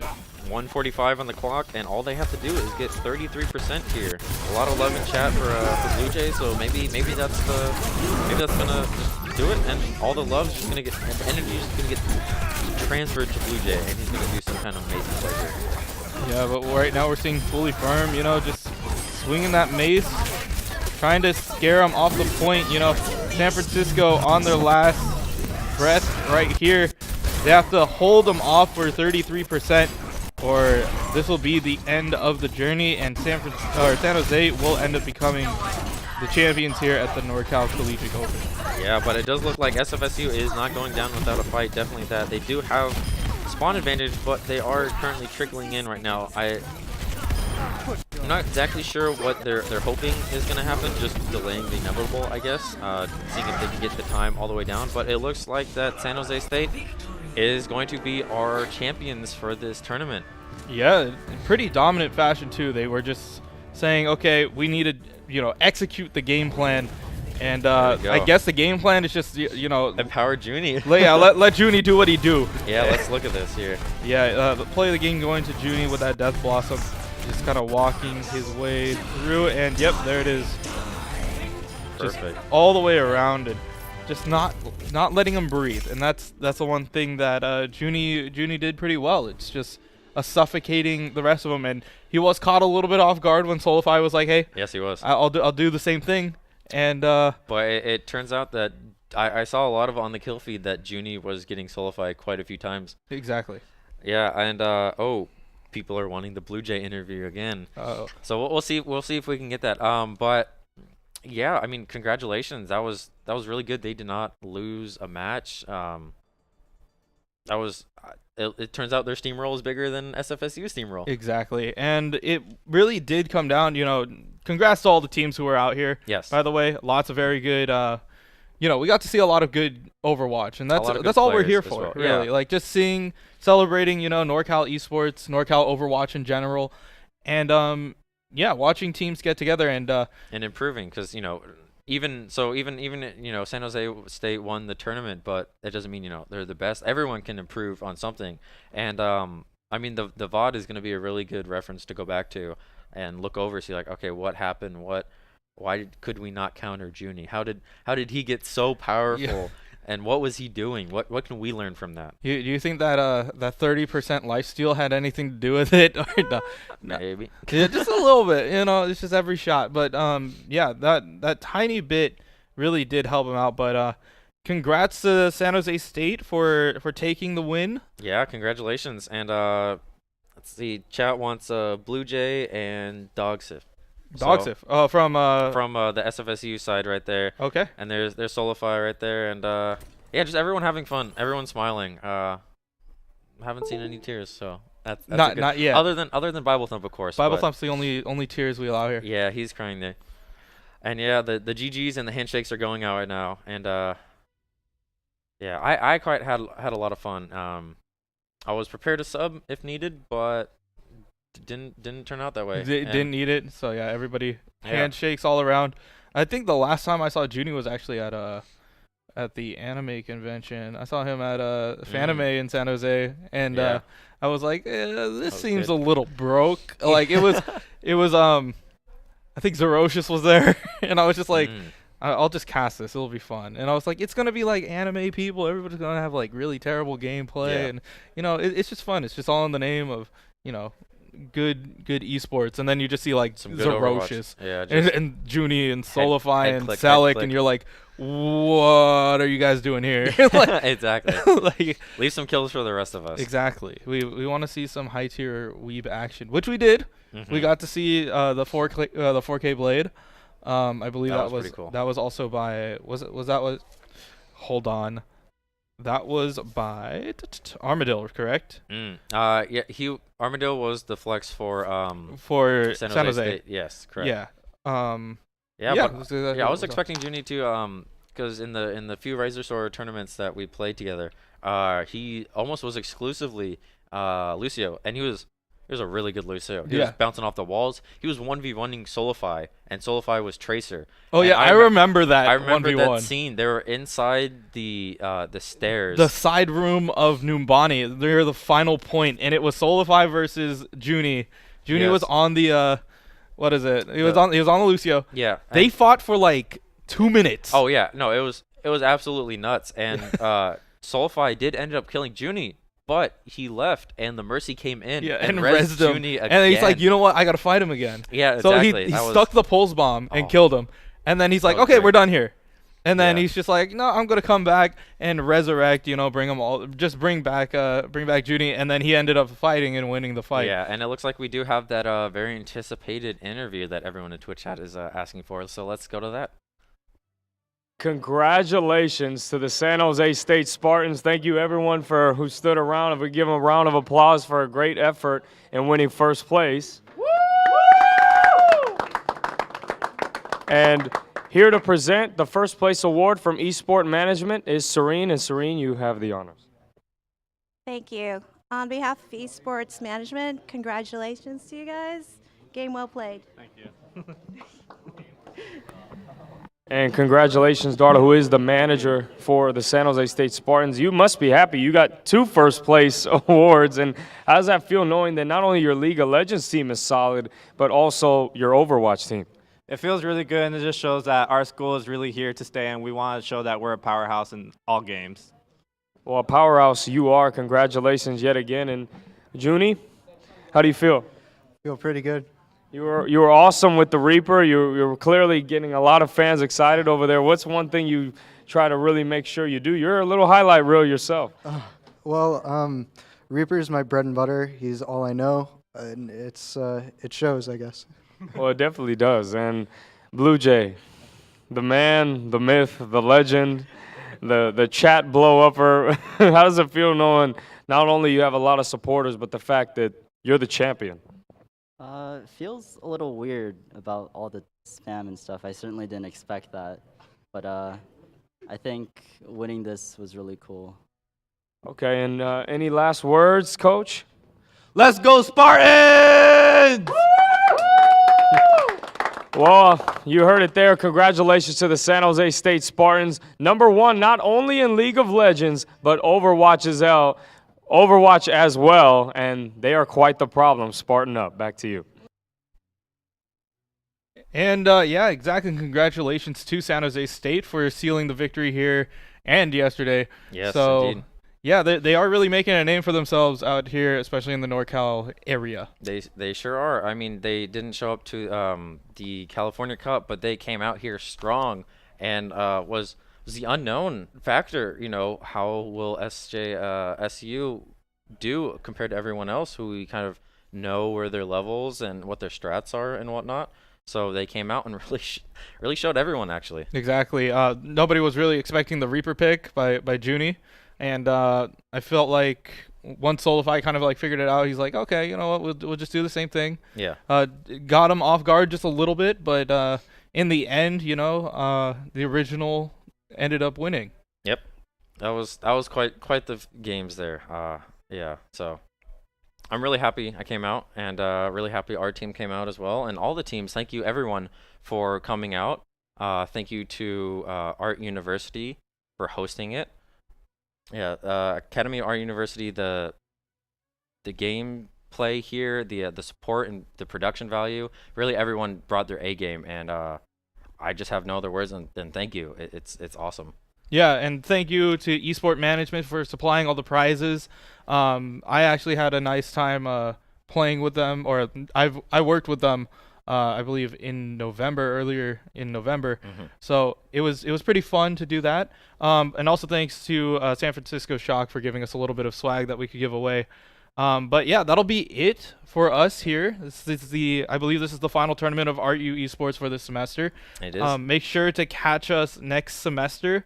But yeah, so far this is Star Fox. I am Kanashii, and we'll see you on the next one. Thank you, everyone.